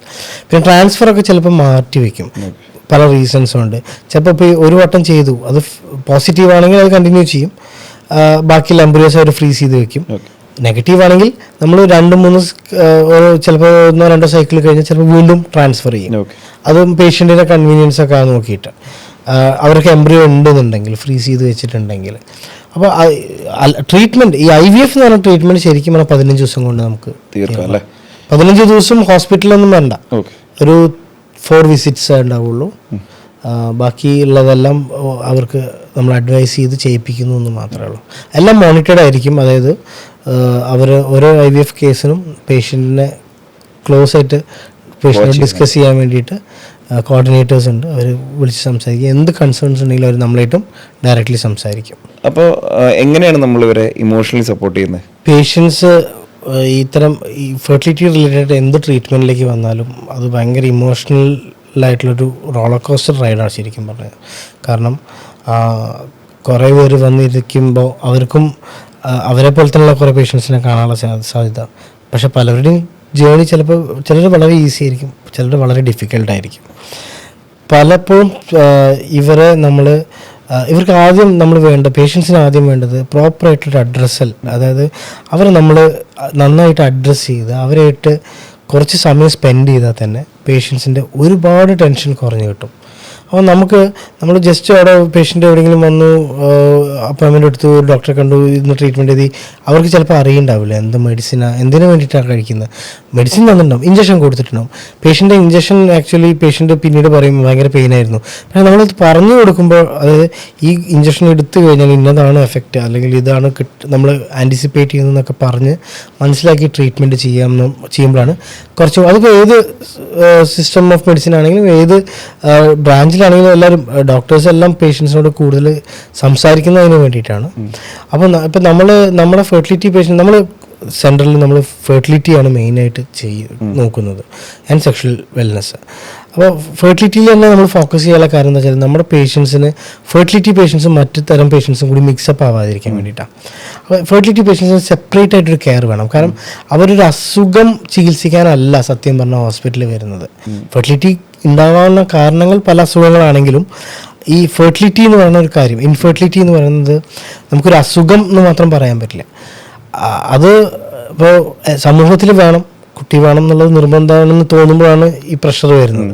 ചിലപ്പോൾ അവർ ആദ്യം അത്ര കാര്യമൊക്കെ എടുത്തിട്ടുണ്ടാവില്ല, പക്ഷെ പിന്നീട് എല്ലാവരും പ്രഷർ കാരണമായിരിക്കും. ചിലപ്പോൾ വീട്ടുകാരുടെ പ്രഷർ, നാട്ടുകാരുടെ പ്രഷർ, അവർ ചോദിച്ചു എൻ്റെ ബ്രദറിൻ്റെ കുട്ടിയായി, ചിലപ്പോൾ സിസ്റ്ററിൻ്റെ കുട്ടിയായി, എനിക്കതിൽ ഒരു ചെറിയൊരു കോമ്പറ്റീഷൻ പോലെ ആൾക്കാർ അതിന് മാനസികമായിട്ട് എടുക്കും. പിന്നെ ചിലപ്പോൾ ചില ട്രീറ്റ്മെൻറ്റുകൾ ചെയ്യുമ്പോൾ ഒരു റിസൾട്ട് കിട്ടാതെ ചിലപ്പോൾ വളരെ കുറച്ച് സമയം നോക്കിയിട്ടുണ്ടാവുള്ളൂ. ചിലപ്പോൾ നമ്മൾ പേഷ്യൻ്റൊക്കെ കാണുമ്പോൾ അവർ കുറേ പേപ്പറൊക്കെ ഉണ്ടെങ്കിൽ ഞങ്ങൾ കുറേ ട്രീറ്റ്മെൻറ്റ് ചെയ്തു ഡോക്ടറെ എന്ന് പറഞ്ഞിട്ട് നമ്മൾ നോക്കുമ്പോൾ അവർ കുറച്ച് ടെസ്റ്റുകൾ ചെയ്തിട്ടുണ്ടാവും, കുറച്ച് മാസങ്ങൾ. കാരണം ഇതെല്ലാം ഈ ഫെർട്ടിലിറ്റി ട്രീറ്റ്മെൻറ്റിൻ്റെ പ്രശ്നം എന്താ വെച്ചാൽ ഇത് ഒരു സ്ഥലത്ത് നിന്ന് തുടങ്ങി ഒരു സ്ഥലത്ത് വെച്ചിട്ട് കിട്ടിയില്ലെങ്കിൽ പിന്നെ അതൊരു മാസം കഴിഞ്ഞിട്ട് അടുത്ത് അല്ലെ, കാരണം അതൊരു സൈക്കിളിനെ ബേസ് ചെയ്തിട്ടാണല്ലോ. അപ്പോൾ അങ്ങനെ തന്നെ കുറേ മാസങ്ങൾ എടുക്കാം, തീരുമാനങ്ങൾ വരാൻ കുറേ മാസങ്ങൾ എടുക്കാം, പിന്നെ കുറേ പേരെ അഭിപ്രായങ്ങളുണ്ടാവും. അപ്പോൾ ഇതൊക്കെ കഴിഞ്ഞിട്ട് വേണം പേഷ്യൻ്റ് നമ്മൾ സംസാരിച്ച് അവർക്ക് എന്ത് ട്രീറ്റ്മെൻ്റ് ആണെങ്കിലും IVF തന്നെ വേണമെന്നൊന്നുമില്ല, നമുക്കൊരു സിമ്പിളായിട്ട് ട്രീറ്റ്മെൻ്റ് ആണെങ്കിൽ പോലും അത് കൺവിൻസ് ചെയ്തെടുക്കാനുള്ളൊരു ടൈം ഇത് നമ്മൾ കുറേ ഡിസ്കസ് ചെയ്യണം. പേഷ്യൻറ്റിനെ ഇമോഷണലി കൗൺസിൽ ചെയ്യണം. അവർ ചിലപ്പോൾ ഡിപ്രസ്ഡ് ആയിരിക്കാം, കുറേ പേര് ഡിപ്രസ്ഡ് ആണ്. അപ്പോൾ ആ ഡിപ്രഷനിൽ നിന്ന് അവർ പോസിറ്റീവായിട്ട് അവരുടെ ലൈഫ് സ്റ്റൈലിൽ തന്നെ ചിലപ്പോൾ കുറേ മാറ്റങ്ങൾ വന്നിട്ടുണ്ടാവും. അവരുടെ ലൈഫ് സ്റ്റൈൽ നമ്മൾ ഇമ്പ്രൂവ് ചെയ്യിക്കണം. കാരണം ഒരു പ്രഗ്നൻസി ആയതുകൊണ്ട് കാര്യമില്ല, പ്രഗ്നൻ്റ് ആയതിനു ശേഷമുള്ള അടുത്ത 9 മാസം ഇതിലും എന്താ പറയുക ഡിഫിക്കൽട്ടീസ് ഉണ്ട്. പിന്നെ ഡെലിവറി, അപ്പോൾ ആ സമയത്ത് അവർക്ക് ഇപ്പോഴേ ഈ പ്രശ്നങ്ങളെല്ലാം പുറത്ത് വരെ കുറച്ച് കഴിഞ്ഞിട്ടായിരിക്കും. അവർ ഇത്രയും കഷ്ടപ്പെടുന്നത് വീണ്ടും കുറച്ച് സമയം കഷ്ടപ്പെടുന്ന ഒരു കാര്യമാണ്. അപ്പോൾ ആ ഒരു പ്രഗ്നൻസി ജേർണി ഈസി ആവണമെന്നുണ്ടെങ്കിൽ അവരൊരു പ്രീ കൺസെപ്ഷണൽ ജേർണിയും കുറച്ചും കൂടി ഈസി ആവണം. സോ നമ്മൾ അവരെ കൗൺസിൽ ചെയ്ത് നമ്മുടെ കൗൺസിലറുണ്ട്, കൗൺസിൽ ചെയ്തതിന് ഡോക്ടറുടെ ഭാഗത്തുള്ള കഴിഞ്ഞ് കഴിഞ്ഞാൽ അവർക്ക് സെപ്പറേറ്റ് ആയിട്ട് അറ്റ്ലീസ്റ്റ് അവർക്ക് എന്തെങ്കിലും ഫ്രീക്വൻ്റ് ആയിട്ട് എന്തെങ്കിലും കൗൺസിലിംഗ് സെഷൻസ് വേണമെങ്കിൽ അത് അറേഞ്ച് ചെയ്ത് കൊടുത്ത് എന്നിട്ട് നമ്മൾ ട്രീറ്റ്മെൻറ്റ് കണ്ടിന്യൂ ചെയ്യുക. അത് നമ്മൾ ഓരോ സ്റ്റേജിലും പേഷ്യൻ്റെ റിസൾട്ട് വരുന്ന പോസിറ്റീവ് ആവുന്ന നെഗറ്റീവ് ആവുന്ന സമയത്തും കൗൺസിൽ ചെയ്യും, കൗൺസിലിംഗ് സ്റ്റാഫായിട്ട് അവർ സംസാരിക്കും. പിന്നെ എല്ലാം നമ്മളും പേഷ്യൻസുമായിട്ട് അങ്ങനെ തന്നെ സംസാരിച്ച് അത് പേഷ്യൻ്റ് എന്ന് പറയുമ്പോൾ ഫീമെയിൽ പേഷ്യൻ്റ് മാത്രമല്ല കേട്ടോ, ഇതിൽ തൊട്ടടുത്തിരിക്കുന്ന ഹസ്ബൻഡ് കടന്നു പോകുന്ന കുറേ കാര്യങ്ങളും കൂടി ഉണ്ട്. കാരണം അത് ചിലപ്പോൾ ചില സമയത്ത് അത് എക്സ്പ്രസ് ചെയ്തോളണമെന്നില്ല, പക്ഷേ അവരുടെ നമ്മൾ പേഴ്സണലി അവരുടെ അടുത്ത് നമ്മളിന്ന് സംസാരിക്കും. കാരണം ചിലപ്പോൾ മെയിൽ ഫാക്ടർ കൊണ്ടുള്ള പ്രശ്നങ്ങളൊക്കെ ആണെങ്കിൽ അവർക്കൊരു ഭയങ്കര മാനസികമായിട്ട് അത് വലിയ പ്രശ്നമായിട്ട് അവർ ഉള്ളിൽ കൊണ്ട് നടക്കും. അപ്പോൾ അതൊക്കെ നമ്മൾ അഡ്രസ്സ് ചെയ്ത് കഴിഞ്ഞാൽ കുറേ പ്രശ്നങ്ങളൊക്കെ നമുക്ക് ഓവർകം ചെയ്യാൻ പറ്റും. ആൻഡ് ഞാൻ പലപ്പോഴും കണ്ടിട്ടുള്ളത് നമ്മൾ നന്നായി കൗൺസിൽ ചെയ്ത പേഷ്യൻസിന് ഫെയിലിയർ ഒരു പ്രശ്നമല്ല, ട്രീറ്റ്മെൻറ്റ് ഫെയിലിയർ അവർക്ക് പ്രശ്നമല്ല, അവർ അതിന് റെഡിയാണ്, മനസ്സിലായി. അപ്പോൾ നമുക്ക് അവരെ ആക്ച്വലി ഒരു ബെറ്റർ ട്രീറ്റ്മെൻറ്റിലേക്ക് കൊണ്ടുപോകാൻ പറ്റും. നമുക്ക് ഓരോ പേഷ്യൻറ്റിനും ശരിക്കും പറഞ്ഞാൽ ഓരോ പുതിയ ബുക്കാണ്. നമ്മൾ എല്ലാ പേഷ്യൻറ്റും സെയിം അല്ല. അപ്പോൾ ചില പേഷ്യൻസിൽ നമ്മൾ ചെയ്ത അതേ കാര്യങ്ങൾ ചെയ്യുമ്പോൾ നമുക്ക് റിസൾട്ട് കിട്ടാനുള്ള സാധ്യതയുണ്ട്, പക്ഷെ നമ്മൾ എക്സ്പെക്ട് ചെയ്യാത്ത പലതും സംഭവിക്കാം.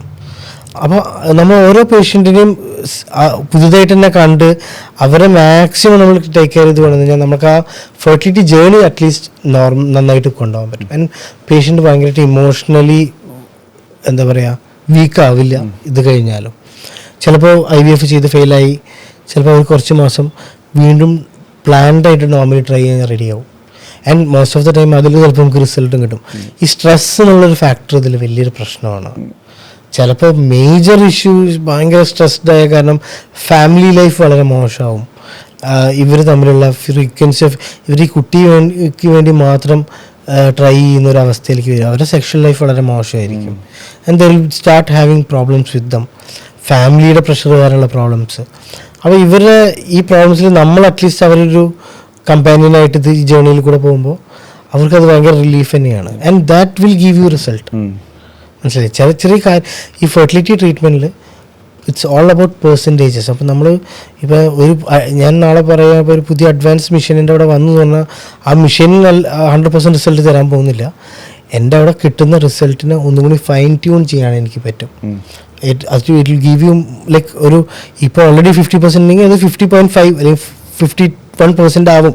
ആ 1% മാറ്റേഴ്സ് ഇത്തരം കാര്യത്തിൽ. ആ 1% ഒരു വലിയ കാര്യമാണ്. അപ്പം നമ്മുടെ ഇപ്പോൾ പറഞ്ഞല്ലോ ഇമോഷണൽ സപ്പോർട്ടിൻ്റെ കാര്യം. അപ്പോൾ അത് നമ്മുടെ IVF ചെയ്ത് ട്രീറ്റ്മെൻറ്റ് ചെയ്ത ആൾക്കാർ പോസിറ്റീവായ കേസസ് ആണെങ്കിൽ അത് കഴിഞ്ഞിട്ടുള്ള ജേർണിയിൽ എന്ന് വെച്ചാൽ പ്രഗ്നൻസി ജേർണിയിൽ ആ സമയത്തും നമ്മൾ ഈ സപ്പോർട്ട് കൊടുക്കുന്നുണ്ടോ? ഡെഫിനറ്റ്ലി. കാരണം എന്താ വെച്ചാൽ നമ്മുടെ പേഷ്യൻ്റ് അവർ കുട്ടിയായി വരുന്നവരുള്ള കാര്യം എന്ന് പറഞ്ഞാൽ നമുക്കൊരു സന്തോഷമുള്ള കാര്യമാണ്. പക്ഷേ നമ്മുടെ സെൻറ്ററിൽ നമ്മൾ ചെയ്യുന്ന ഒരു കാര്യം എന്താണെന്ന് വെച്ച് കഴിഞ്ഞാൽ ഇപ്പം നമ്മുടെ സെൻറ്ററിൽ ഫെർട്ടിലിറ്റി ട്രീറ്റ്മെൻറ്റ് എടുത്ത് പ്രഗ്നൻസി പോസിറ്റീവായിട്ട് വരുന്നതിൽ കുറേ പേര് ദൂരം നിന്നുള്ള ആൾക്കാരൊക്കെ ഉണ്ട്. നമ്മുടെ ദൂരത്തു നിന്നുള്ള പേഷ്യൻസ് ഒക്കെ ആണെങ്കിൽ അവർക്ക് ട്രാവൽ ചെയ്ത് വരാനുള്ള ബുദ്ധിമുട്ടുണ്ടെങ്കിൽ, കാരണം പ്രഗ്നൻ്റ് ആയതിനു ശേഷം പിന്നത്തെ കൺസേൺ ആ പ്രഗ്നൻസി എത്രയും നന്നായി കൊണ്ടുപോകുക എന്നുള്ള. സോ പ്രഗ്നൻസി ആയതിനു ശേഷം നമ്മൾ യൂഷ്വലി നമ്മളവരെ എന്ത് ചോദിച്ചാൽ അവരെ റെഫർ ചെയ്ത് കൊടുക്കും അവർക്ക് അവരുടെ ഏരിയയിലേക്കുള്ള നല്ലൊരു ഗൈനക്കോളജിസ്റ്റ്. കാരണം ഫെർട്ടിലിറ്റി ആയ ഒരു പ്രഗ്നൻസി IVF ട്രീറ്റ്മെൻ്റ് ആണെങ്കിലും എന്ത് ഫെർട്ടിലിറ്റി ട്രീറ്റ്മെൻ്റ് ആണെങ്കിലും ആ പ്രഗ്നൻസി നോർമൽ പ്രഗ്നൻസിയിൽ നിന്ന് മാറ്റമൊന്നുമില്ല. അതിന് എക്സ്ട്രാ കെയറിൻ്റെ ആവശ്യമൊന്നുമില്ല. ആ പ്രഗ്നൻസി കാരണം ഇത്രയും ചെയ്തത് കൊണ്ടുള്ളൊരു നമ്മളൊരു ശ്രദ്ധ വേണം എന്നുള്ളത് മാത്രമേ ഉള്ളൂ. അപ്പോൾ ഗൈനക്കോളജിസ്റ്റ്മാർ ഒബ്സ്റ്റട്രീഷ്യൻസ് അവർ നന്നായിട്ട് ടേക്ക് കെയർ ചെയ്യുന്ന കാര്യമാണ്. അപ്പോൾ നമ്മൾ IVF ഫെർട്ടിലിറ്റിയിൽ നമ്മൾ കോൺസെൻട്രേറ്റ് ചെയ്യുന്നതുകൊണ്ട് നമ്മൾ കൂടുതൽ ഗൈനക്കോളജിയിലേക്ക് ഒബ്സ്റ്റട്രീഷ്യൻ്റെ അടുത്തേക്ക് പറഞ്ഞയക്കും. ആൻഡ് അവരെന്ത് ചെയ്യും, അപ്പോൾ നമ്മളൊരു അഡ്വൈസ്, നമ്മളൊരു റെഫറൽ എന്തെങ്കിലും പേഷ്യൻ്റ് ചോദിക്കുകയാണെങ്കിൽ റെഫറൽ കൊടുക്കും. അല്ലെങ്കിൽ അവർക്ക് ഇഷ്ടമുള്ള പോലെ അവർക്ക് ഇഷ്ടമുള്ള ഗൈനക്കോളജി. ചിലർക്ക് ഫാമിലിയിൽ തന്നെ, അതായത് അവരുടെ ഫാമിലിയിൽ തന്നെ കുറേ പ്രസവം അറ്റൻഡ് ചെയ്തിട്ടുള്ള ഒബ്സ്റ്ററ്റിക് ഡോക്ടേഴ്സ് ഉണ്ടാവും. അപ്പോൾ അങ്ങനെ ആർക്കെങ്കിലും അവർക്ക് കാണിക്കാൻ താല്പര്യം ഉണ്ടാവും. അത് നമ്മൾ ഒരിക്കലും സ്റ്റോപ്പ് ചെയ്യലില്ല. They are free to see anywhere. നമ്മൾ എപ്പോഴും അവരായിട്ട് കോൺസ്റ്റന്റ് ടച്ച് ഉണ്ടാവും. And till delivery we know that what is going to happen and what is happening. അത്രയേ ഉള്ളൂ. ഈ ദൂരം ഒരു ഫാക്ടറാണ്. ഞാൻ ചോദിക്കാൻ കാരണം എന്ന് വെച്ചിട്ടുണ്ടെങ്കിൽ ഈ ദൂരം ഡോക്ടർ പറഞ്ഞല്ലോ, ചുറ്റുമുള്ള ആൾക്കാർ, കുറച്ച് ദൂരെയുള്ള ആൾക്കാർ അവരിന്നൊക്കെ വരുന്നത്. ഞാൻ പറയുന്നത് പക്ഷേ ഔട്ട് ഓഫ് കൺട്രി ഉള്ള ആൾക്കാർക്ക് എങ്ങനെയാണ് നമുക്ക് ഒരു സപ്പോർട്ട് കൊടുക്കാൻ പറ്റുക, ഇല്ലെങ്കിൽ ധൈര്യമായിട്ട് വന്നോളൂ എന്ന് പറയാൻ എന്താണ് നമ്മൾ പ്രൊവൈഡ് ചെയ്യുന്നൊരു സംഭവം?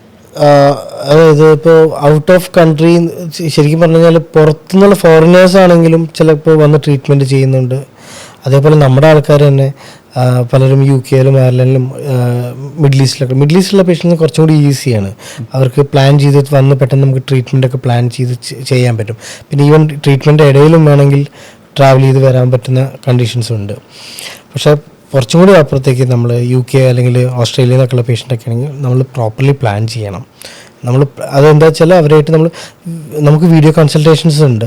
അപ്പോൾ അവരായിട്ട് നമ്മൾ കൺസൾട്ട് ചെയ്തിട്ട് നമ്മൾ നാട്ടിൽ കൺസൾട്ട് ചെയ്യുന്ന പോലെ തന്നെ ഓൺലി അവരിൽ നിന്ന് ചെയ്തിട്ട് അവർക്ക് അവരുടെ കൺട്രിയിൽ അവർക്ക് റെലവൻ്റ് ആയിട്ട് ചെയ്യാൻ പറ്റുന്ന കുറേ കാര്യങ്ങളൊക്കെ ഉണ്ട്. ചിലപ്പോൾ കുറേ ടെസ്റ്റുകൾ ചെയ്യാൻ പറ്റുമായിരിക്കും, കുറച്ച് ഇവാലുവേഷൻസ് അവർക്ക് നമുക്ക് ചെയ്തു തരാൻ പറ്റുമായിരിക്കും. അതെല്ലാം നോക്കിയതിന് ശേഷം പിന്നെ അവർ എന്താണെങ്കിലും നമ്മൾ ട്രീറ്റ്മെൻറ്റ് സക്സസ്ഫുൾ ആവണമെങ്കിൽ ഒരു ഫിസിക്കൽ മീറ്റിംഗ് വേണം. അത് നമ്മൾ സംസാരിച്ച് പ്ലാൻ ചെയ്ത് അവർ വന്നതിന് ശേഷം അവരുടെ ട്രീറ്റ്മെൻറ്റ് നമ്മൾ ചെയ്യുക. ആൻഡ് അത് കഴിഞ്ഞ് കഴിഞ്ഞാൽ അവർ ട്രാവൽ ചെയ്യുന്നതുകൊണ്ട് നമുക്ക് പ്രശ്നമൊന്നുമില്ല.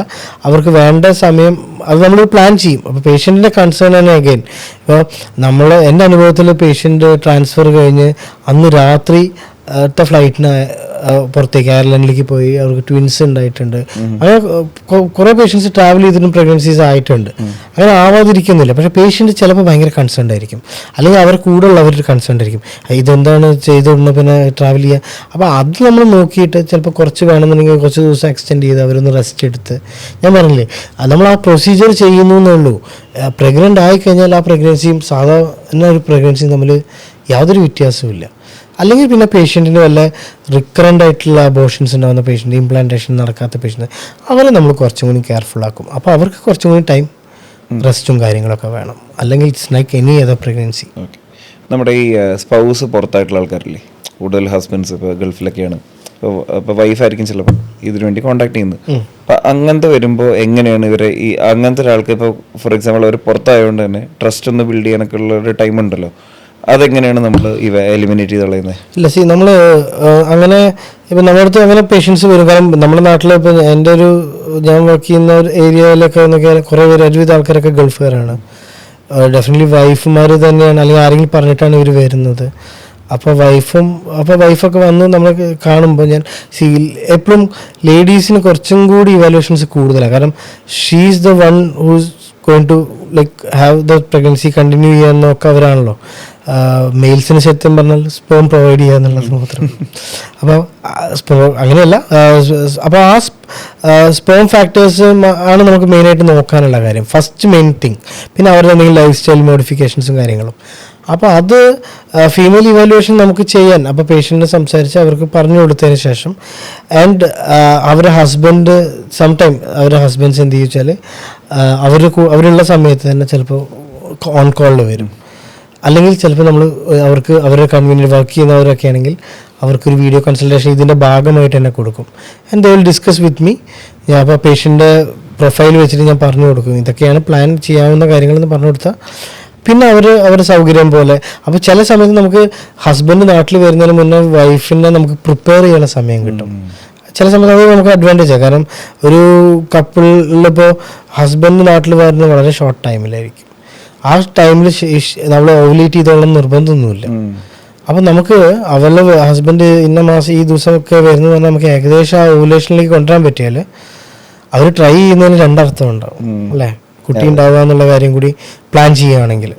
അപ്പോൾ അത് പിന്നെ ചില കണ്ടീഷൻസ്, അപ്പോൾ ഇൻഫെക്ഷൻസ് ഉണ്ടാവാം, ലോക്കൽ ഇൻഫെക്ഷൻസ് ഉണ്ടാവാം, അവർക്ക് വെയിറ്റ് ലോസിനൊക്കെ ടൈം, ഇതൊക്കെ നമുക്ക് പ്ലാൻ ചെയ്ത് കൊടുക്കാം. അപ്പോൾ നമ്മുടെ നാട്ടിൽ പോളിസിസ്റ്റിക് ഓവറി PCO, അപ്പോൾ അവർക്ക് ഉണ്ടാകുന്ന കുറേ പ്രശ്നം, വെയിറ്റ് ഗെയിൻ ഒക്കെ ഉണ്ടായിട്ടുണ്ടാവും. അപ്പോൾ അതൊന്ന് കൺട്രോൾ ചെയ്ത് അവരെ സൈക്കിൾ കറക്റ്റ് ആക്കണമെങ്കിൽ നമുക്ക് ലൈഫ് സ്റ്റൈൽ മോഡിഫിക്കേഷൻ, മരുന്ന് കൊടുക്കുന്നതിനെക്കാട്ടും നമുക്ക് കുറച്ച് ചിലപ്പോൾ പ്ലാൻ ചെയ്യാൻ ഈ സമയം കിട്ടും. പിന്നെ ഹസ്ബൻഡ്സിൻ്റെ പ്രീവിയസ് റിപ്പോർട്ട്സ് എന്തെങ്കിലുമൊക്കെ കണ്ട് അതിലെന്തെങ്കിലും പ്രശ്നം ഉണ്ടെങ്കിൽ അറ്റ്ലീസ്റ്റ് നമുക്ക് പറയാം, okay take A multi vitamin അവിടെ നിന്നൊരു എന്തെങ്കിലും ഒരെണ്ണം കഴിക്കാം, ഇത്ര ദിവസം കഴിക്കാം എന്ന് പറയുമ്പോൾ അതും ചിലപ്പോൾ നമുക്കൊരു ഗുണത്തിലേക്ക് വരാം. മനസ്സിലായില്ലേ? ഈ ഫെർട്ടിലിറ്റി ട്രീറ്റ്മെൻറ്റിൽ എന്തൊക്കെ ചെയ്യുന്നു എന്നുള്ളത് പലർക്കും, ഇപ്പോൾ ചിലർ ചോദിക്കും ഇന്ന ഇത് കഴിക്കാൻ പറ്റുമോ, പച്ച ഇതരച്ച് കഴിക്കാൻ പറ്റുമോ, ഇന്ന മെഡിസിൻ കഴിക്കാൻ പറ്റുമോ, അല്ലെങ്കിൽ ഇന്ന കഷായം കുടിക്കാൻ പറ്റുമോ. അതെല്ലാം നമുക്ക് ടോട്ടൽ ബെനിഫിറ്റ് കിട്ടേണ്ടത് എവിടെയാ വെച്ചാൽ ആ സ്ത്രീയുടെ എഗ്ഗ് നന്നായി ഓവുലേറ്റ് ചെയ്യണം, പുരുഷൻ്റെ സ്പേം നന്നാവണം, ആ സ്പേം നല്ലതായിട്ട് നമുക്ക് റിസീവ് ചെയ്യാൻ പറ്റണം. ഇതിനെ സഹായിക്കുന്ന എന്ത് വേണമെങ്കിലും ചെയ്യാം. കാരണം അതൊക്കെ നമുക്ക് ബെനിഫിറ്റാണ്. കാരണം നമുക്ക് ചാൻസ് ഓഫ് പ്രഗ്നൻസി കൂടാൻ ഇതല്ല. പേഷ്യൻ്റ് യോഗ ചെയ്താൽ പ്രഗ്നൻ്റ് ആവുമോ ചോദിച്ചാൽ യോഗ ചെയ്ത് കഴിഞ്ഞാൽ ഡെഫിനറ്റ്ലി അവരുടെ ഹെൽത്ത് ഇമ്പ്രൂവ് ചെയ്താൽ, ഓവറോൾ ഹെൽത്ത് ഇമ്പ്രൂവ് ചെയ്താൽ നമുക്ക് ഇത് കിട്ടും. നല്ലൊരു ആയുർവേദിക് ട്രീറ്റ്മെൻറ്റിന് പോട്ടെ എന്ന് വെച്ച് കഴിഞ്ഞാൽ അവരുടെ ലൈഫ് സ്റ്റൈൽ ഇമ്പ്രൂവ് ചെയ്യുന്ന ട്രീറ്റ്മെൻറ്റ് ചെയ്ത് കഴിഞ്ഞാൽ അവർക്ക് ഉണ്ടാകുന്ന സ്പേമും എഗ്ഗും ഒക്കെ ഇമ്പ്രൂവ് ആവും. അത്രയേ ഉള്ളൂ. കണ്ടീഷൻസ് ഉണ്ട്. ഇപ്പോൾ ഇപ്പോൾ ഈ ട്യൂബ് ബ്ലോക്ക് പറഞ്ഞാൽ കംപ്ലീറ്റ് ബ്ലോക്ക് ആയിട്ടുള്ളത്, അല്ലെങ്കിൽ സ്പേമില്ല കണ്ടീഷൻസ് ഉണ്ട്. അത് ചിലപ്പോൾ നോൺ ഒബ്സ്ട്രക്റ്റീവ് ആയിട്ടുള്ള അബ്സൂസ്പെർമിയ നമുക്കൊന്നും ചെയ്യാൻ പറ്റില്ല, കംപ്ലീറ്റ് ടെസ്റ്റിക്കുലർ ഫെയിലറിൽ ചിലപ്പോൾ അത് റിവൈവ് ചെയ്ത് കൊണ്ടുവരാൻ പറ്റില്ല. അപ്പോൾ അതിന് ഒരു അൺനെസസറി ട്രീറ്റ്മെൻറ്റ് ചെയ്യുന്ന ഒരു അർത്ഥമില്ല. നമ്മുടെ ജനറൽ ഓവറോൾ കണ്ടീഷൻ ഇമ്പ്രൂവ് ചെയ്യുന്ന എന്ത് ട്രീറ്റ്മെൻറ്റ് അവർക്ക് ചെയ്യാം. ഈ ഒരു നെഗറ്റീവ് മൈൻഡ് സെറ്റും നെഗറ്റീവ് ഇമോഷൻസും അങ്ങനെ എന്തെങ്കിലുമൊക്കെ ഇതിലെ ഫാക്ടറാണോ ഈ ഇൻഫെർട്ടിലിറ്റി വരാൻ, കൺസീവ് ചെയ്യാതിരിക്കാനുള്ളത്? അത് it's not only about having child, എല്ലാത്തിലും എഫക്റ്റ് ചെയ്യുന്ന പോലെ തന്നെ. കാരണം ഇപ്പോൾ നമ്മൾ നെഗറ്റീവ് ആണെന്നുണ്ട്, അല്ലെങ്കിൽ നമ്മൾ ഇതിനെ കുറിച്ചിട്ട് നമുക്കൊരു ഹോപ്പ് എന്ന് പറഞ്ഞാൽ ഹൈ ഹോപ്സ് അല്ല ഞാൻ പറഞ്ഞത്. നമ്മൾ പലപ്പോഴും ചിലപ്പോൾ നമ്മൾ കാണുന്ന കാര്യം എന്ന് പറഞ്ഞാൽ ഇപ്പോൾ നമ്മൾ ട്രീറ്റ്മെൻ്റ് ഒക്കെ ആയിട്ട് സംസാരിച്ച് കഴിയുമ്പോൾ പേഷ്യൻ്റ് തീരെ പ്രതീക്ഷ ഉണ്ടാവില്ല, തീരെ. അത് കാരണം എന്താ വെച്ചാൽ ഇതൊക്കെ കഴിഞ്ഞിട്ട് ഇപ്പോൾ ആരോ പറഞ്ഞിട്ട് ഇനി ഇവിടെയും കൂടി ഒന്ന് നോക്കാമല്ലോ എന്നൊക്കെ പറഞ്ഞിട്ടൊക്കെയാണ് ചിലപ്പോൾ വരിക. അത് നമ്മൾ കുറച്ച് അപ്പോൾ നമ്മൾ അപ്പോൾ തന്നെ ട്രീറ്റ്മെൻറ്റ് ചെയ്യില്ല. നമ്മൾ ആ പേഷ്യൻറ്റിന് തോന്നണം ലൈക്ക് ഞാൻ ചെയ്യുന്നത് അറ്റ്ലീസ്റ്റ് ഒരു അറ്റംപ്റ്റ് ആണെന്നുള്ളത് തോന്നണം. മൈൻഡ് സെറ്റ് ഭയങ്കര ഇമ്പോർട്ടൻ്റ്, വളരെ ഇമ്പോർട്ടൻ്റ് ആണ്. അത് നിങ്ങൾ സക്സസ് ആവുന്നതിന് ഒരു പരിധി വരെ സഹായിക്കുന്നുണ്ടാവും. നമ്മുടെ മെയിൽ ഇൻഫെർട്ടിലിറ്റി, ഫീമെയിൽ ഇൻഫെർട്ടിലിറ്റി, ഇത് നമ്മൾ ഇവാലുവേഷൻ ചെയ്യുമ്പോഴാണോ മനസ്സിലാക്കുന്നത് ആർക്കാണ് പ്രോബ്ലം എന്നുള്ളത്, അതോ അങ്ങനെ എന്തെങ്കിലും ഉണ്ടോ അതിന്? അല്ല, മെയിൽ ഇൻഫെർട്ടിലിറ്റി ഇവാലുവേഷനും ഫീമെയിൽ ഇൻഫെർട്ടിലിറ്റി ഇവാലുവേഷനും ആവശ്യം. കാരണം നമ്മുടെ ഇതിൽ സമൂഹത്തിൽ ഓൾമോസ്റ്റ് 40% മെയിൽ ഫാക്ടേഴ്സും ഫീമെയിൽ ഫാക്ടേഴ്സും ഒക്കെ തന്നെയാണ്. ചിലപ്പോൾ കമ്പൈൻഡ് ഫാക്ടേഴ്സ് ആയിരിക്കും, ഒരു 10% അൺഎക്സ്പ്ലെയിൻഡ് ആയിരിക്കും. സോ ഈ മെയിൽസിൻ്റെ ഇവാലുവേഷൻ, കാരണം നമുക്കൊരു നോർമലി ഇപ്പോൾ നമുക്കൊന്നും പറയാൻ പറ്റില്ല. ജസ്റ്റ് ബൈ ഹിസ്റ്ററി ഒരു അത്ര മാസം കൊണ്ട് കുട്ടിയായില്ല എന്ന് മാത്രമേ പറയാൻ പറ്റുള്ളൂ. ഏജ് ഞാൻ പറഞ്ഞു 1 year ഒക്കെ ട്രൈ ചെയ്യണമെന്ന്. പക്ഷേ വൺസ് ഏജ് കൂടുതലാണ്, 35 മുകളിലാണ്, അവർ വളരെ ലേറ്റ് ആയിട്ടാണ് മാരേജ് ചെയ്യുന്നത് വെച്ചാൽ അത്രയും വർഷം 1 year ഒന്നും വെയിറ്റ് ചെയ്യരുത്. ഒരു 6 months ഒക്കെ ആക്റ്റീവ്ലി ട്രൈ ചെയ്തിട്ടാവുന്നില്ലെങ്കിൽ ഡെഫിനറ്റ്ലി അവർ ഇവാലുവേറ്റ് ചെയ്യണം. പിന്നെ ഇപ്പോഴത്തെ കാലത്ത് ഇവാലുവേറ്റ് ചെയ്താൽ എന്തെങ്കിലുമൊക്കെ ഉണ്ടാവും. ചില ആൾക്കാർക്ക് ഇപ്പോൾ ഈ സ്പേമിൻ്റെ കാര്യം തന്നെ പറയാം. സ്പേം നമ്മൾ വിചാരിക്കുന്ന പോലെയല്ല, സ്പേംസിൻ്റെ കൗണ്ടൊക്കെ വളരെ വ്യത്യാസം വന്നുകൊണ്ടിരിക്കും. ആൾക്കാർക്ക് മിക്ക സ്പേം കൗണ്ടിലും വളരെ വ്യത്യാസമുണ്ട്. അതിനർത്ഥം കൗണ്ട് കുറച്ച് കുറഞ്ഞെന്ന് വിചാരിച്ച് കുട്ടി ഉണ്ടാവാതിരിക്കുന്നില്ല. കുട്ടി ഉണ്ടാവാൻ ഒരു സ്പേം ഉണ്ടായാൽ മതി. പക്ഷേ ആ ഒരു സ്പേമായിട്ട് നമുക്ക് കാര്യമില്ല. അതൊരു നമ്പർ ഓഫ് സ്പേംസ് ഉണ്ടാവണം. എത്ര നല്ല സ്പേം ഫാക്ടേഴ്സ് ആണോ അതിനനുസരിച്ചിട്ട് കുട്ടി ഉണ്ടാവുന്നതിൻ്റെ സാധ്യത കൂടും. വീണ്ടും ആ സാധ്യതയാണ്. അതാണ് അതായത് സ്പേം കുറച്ച് കുറഞ്ഞു, കൗണ്ട് കുറവായിട്ട് കുട്ടിയെ ഉണ്ടാവില്ല എന്നൊന്നും പറയാൻ പറ്റില്ല. അതൊക്കെയാണ് കുറച്ച് നമ്മളെ ആൾക്കാർ തെറ്റിദ്ധരിക്കുന്ന കുറേ കാര്യങ്ങൾ. എനിക്ക് കൗണ്ട് കുറവാണ്, കുട്ടി ഉണ്ടാവില്ല, എനിക്ക് എന്താ പറയുക പ്രായം കുറച്ചുകൂടി, പ്രായം കൂടി വെച്ചിട്ട് കുട്ടി ഉണ്ടാവാതിരിക്കില്ല, പക്ഷേ കുട്ടി ഉണ്ടാവാനുള്ള സാധ്യത കുറയുന്നുള്ളത്. അപ്പോൾ ഇപ്പോൾ കുട്ടികളുണ്ടാവാതെ ഒരു 10-15 വർഷമായി, അപ്പോൾ ഷീസ് 35, പിന്നെയും വെയിറ്റ് ചെയ്യണമെന്ന് വെച്ച് കഴിഞ്ഞാൽ അവർ റെഡി ആണെങ്കിൽ ഷീ ക്യാൻ വെയിറ്റ്. പക്ഷെ ആ വെയിറ്റ് ചെയ്യുന്നതിന് എന്നാ ആ ഒരു റിസൾട്ട് കിട്ടും നമുക്ക് ഉത്തരം ഉണ്ടാവില്ല.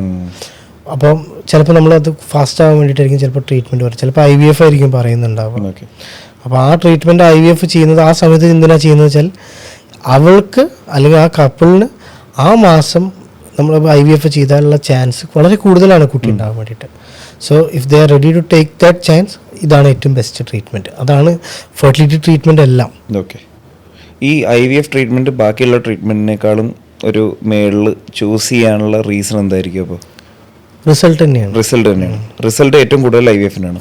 ഡെഫിനറ്റ്ലി റിസൾട്ട് ഏറ്റവും കൂടുതൽ IVF-ന് പറഞ്ഞാൽ ഏറ്റവും കൂടുതൽ കുട്ടികൾ ഉണ്ടാകുന്നത് നോർമലിയാണ്. അതുകൊണ്ട് വെച്ചാൽ എല്ലാവരും ആക്റ്റീവ്ലി ട്രൈ ചെയ്യുന്നതുകൊണ്ടാണ്. ഓക്കെ. ഇത് നമ്മൾ സംസാരിക്കുന്നത് it's not about everyone. ഇതിലെ നമ്മൾ പറഞ്ഞില്ലേ, ഇപ്പോൾ ഒരുവിധ ആൾക്കാർക്ക് കുട്ടികളാവും ആദ്യത്തെ 1-2 വർഷം ട്രൈ ചെയ്താൽ തന്നെ. നമ്മളിപ്പോൾ ഒരു 100 പേരെടുക്കുകയാണെങ്കിൽ 80 to 92% 2 years തന്നെ അവർക്ക് കുട്ടികളാവും, അവർ ആക്റ്റീവ്ലി ട്രൈ ചെയ്താൽ. പക്ഷെ പിന്നെ വരുന്ന ഒരു 8 to 10 ആൾക്കാരുണ്ട്, അവർക്ക് എന്തെങ്കിലും തരത്തിലുള്ള ഒരു ഇവാലുവേഷനോ അല്ലെങ്കിൽ ഒരു അസിസ്റ്റഡ് റീപ്രൊഡക്ഷനോ, അത് നമ്മളൊരു സഹായം ഈ ഓവുലേഷൻ കറക്റ്റ് ആക്കാൻ അല്ലെങ്കിൽ IUI പോലത്തെ കാര്യങ്ങളൊക്കെ വേണ്ടി വരും. പക്ഷേ അതിലും വരുന്ന ഒരു 2-3 പീപ്പിൾസ് അതായത് അവർക്ക് ചിലപ്പോൾ ട്രീറ്റ്മെൻറ്റിൽ തന്നെ പ്രഗ്നൻ്റ് ആവേണ്ടി വരും, ചിലപ്പോൾ ട്രീറ്റ്മെൻറ്റ് വേണ്ടി വരും, ചിലപ്പോൾ സക്സസ്ഫുൾ ആയിക്കൊള്ളുന്നില്ല. 1-2 പേർക്ക് നമ്മൾ എന്ത് ചെയ്താലും ചിലപ്പോൾ ആയിക്കൊള്ളണം നിർബന്ധമൊന്നുമില്ല. അതായത് അങ്ങനെ ഞാൻ ആ 100 പേരുടെ കാര്യം പറയുമ്പോൾ പറയണം, അത് അത്രയും കോമൺ ആയിട്ട് ആൾക്കാർക്ക് നോർമലി ആയിക്കോളും. അപ്പോൾ IVF ചൂസ് ചെയ്യുന്നവർ എന്ന് പറഞ്ഞാൽ എല്ലാവരും കയറി IVF ചൂസ് ചെയ്യുന്നില്ല. ഇപ്പം പിന്നെ എന്താ വെച്ചാൽ ഇപ്പം കുറച്ചും കൂടി ഫാസ്റ്റ് ആവാൻ വേണ്ടിയിട്ട് ചിലർ IVF ട്രീറ്റ്മെൻറ്റ് ഓപ്റ്റ് ചെയ്യുന്നവരുണ്ട്. അതായത് കുറച്ച് നോക്കി ആവുന്നില്ല, ലെറ്റ്സ് നോട്ട് വെയിറ്റ് ഫോർ അല്ലെങ്കിൽ പ്ലാനിങ് ലേറ്റർ. അതാണ് ഏറ്റവും IVF-ൻ്റെ ഒരു അനദർ ബ്യൂട്ടി എന്ന് വെച്ചാൽ ഇപ്പോൾ ഇന്നത്തെ കാലത്ത് വളരെ ആൾക്കാർ കരിയർ ഓറിയൻറ്റഡ് ആണ്, അവർ സെറ്റിലായിട്ടൊക്കെ നോക്കണം. പക്ഷേ they don't want to waste their fertile period. So അവരെന്താ ചെയ്യുക, അവർ എംബ്രിയോ, അതിപ്പോൾ ഭാര്യയും ഭർത്താവാണെങ്കിൽ they will freeze the embryo. Unmarried ആണെങ്കിൽ സോഷ്യൽ ഫ്രീസിങ്. പുരുഷന് ബീജം സൂക്ഷിക്കാം, സ്ത്രീക്ക് അണ്ടം സൂക്ഷിക്കാം.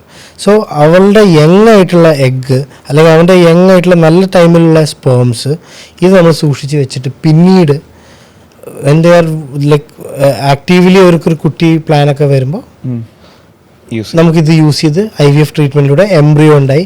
അല്ല എംബ്രിയോ ആണ് നമ്മൾ സൂക്ഷിച്ച് വെച്ചാൽ നേരെ നമുക്ക് ആ എംബ്രിയോ ട്രാൻസ്ഫർ ചെയ്യാം ആ കപ്പിളിന്. അപ്പോൾ ഒരു 4-5 വർഷം അവർ വെയിറ്റ് ചെയ്യുന്നുണ്ട്, കുഴപ്പമില്ല. 4-5 അല്ല, അവർക്ക് എത്ര വേണമെങ്കിൽ വെയിറ്റ് ചെയ്യാം. പക്ഷേ ആ 4-5 കൊല്ലം അല്ലെങ്കിൽ ഒരു സെറ്റിൽ ആവാൻ എടുക്കുന്ന സമയത്ത് അവരെ ഫെർട്ടിലിറ്റി ലൂസ് ആവില്ല, അല്ലെങ്കിൽ ആ ഫെർട്ടിലിറ്റി പൊട്ടൻഷ്യലി ലൂസ് ആവില്ല. നമ്മുടെ നേരത്തെ പറഞ്ഞല്ലോ, നമ്മൾ മെയിൽ ഇൻഫെർട്ടിലിറ്റി സംസാരിച്ചു, ഫീമെയിൽ ഇൻഫെർട്ടിലിറ്റി സംസാരിച്ചു. ഈ സമയത്ത് നമ്മൾ ഈ സംസാരിച്ചതിനിടയിൽ തന്നെ അൺഎക്സ്പ്ലെയിൻഡ് ഇൻഫെർട്ടിലിറ്റി എന്ന് 2-3 പ്രാവശ്യം പറഞ്ഞു. എന്താണ് ഈ അൺഎക്സ്പ്ലെയിൻഡ് ഇൻഫെർട്ടിലിറ്റി? അൺഎക്സ്പ്ലെയിൻഡ് ഇൻഫെർട്ടിലിറ്റി ആ ടേം പോലെ തന്നെ, അതായത് നമുക്കൊരു എക്സ്പ്ലനേഷൻ പേഷ്യൻറ്റ് കൊടുക്കാൻ പറ്റില്ല. പേഷ്യൻറ്റ് ചോദിക്കുന്ന അതിന് ചിലപ്പോൾ പേഷ്യൻറ്റ് കംപ്ലീറ്റ്ലി അത് എന്താ പറയുക കൺവിൻസ്ഡ് ആവുന്നൊരു എക്സ്പ്ലനേഷൻ കൊടുക്കാൻ പറ്റാതിരിക്കുമ്പോഴാണ് അതിനെ അൺഎക്സ്പ്ലെയിൻഡ് ഇൻഫെർട്ടിലിറ്റി എന്ന് പറയാം. അതായത് അത് സയൻറ്റിഫിക്കലി പറയുകയാണെങ്കിൽ നമ്മളൊരു പേഷ്യൻസ് കപ്പിളിനെ നോക്കുന്ന കുറച്ച് ഇവാലുവേറ്റ് ചെയ്യുന്ന കുറച്ച് കാര്യങ്ങളുണ്ട്.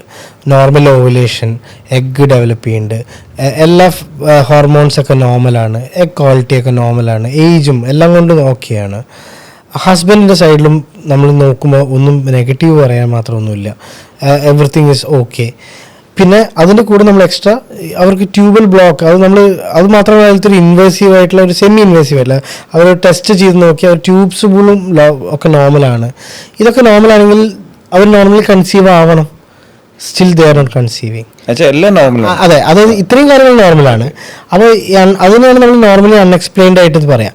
അപ്പോൾ ഈ അൺഎക്സ്പ്ലെയിൻഡ് ആയിട്ടുള്ള ചിലപ്പോൾ നമ്മൾക്ക് ഒന്നും പ്രത്യേകിച്ച് പറയാനുണ്ടാവില്ല. പക്ഷെ ചിലപ്പോൾ നമ്മൾ കുറച്ചും കൂടി ഒന്ന് പ്ലാൻ ചെയ്ത് ചിലപ്പോൾ IUI ഒക്കെ ചെയ്യുമ്പോൾ തന്നെ പ്രഗ്നൻസി ചിലപ്പോൾ അവർ ട്രൈ ചെയ്യുന്നത് പ്രോപ്പറല്ലായിരിക്കാം.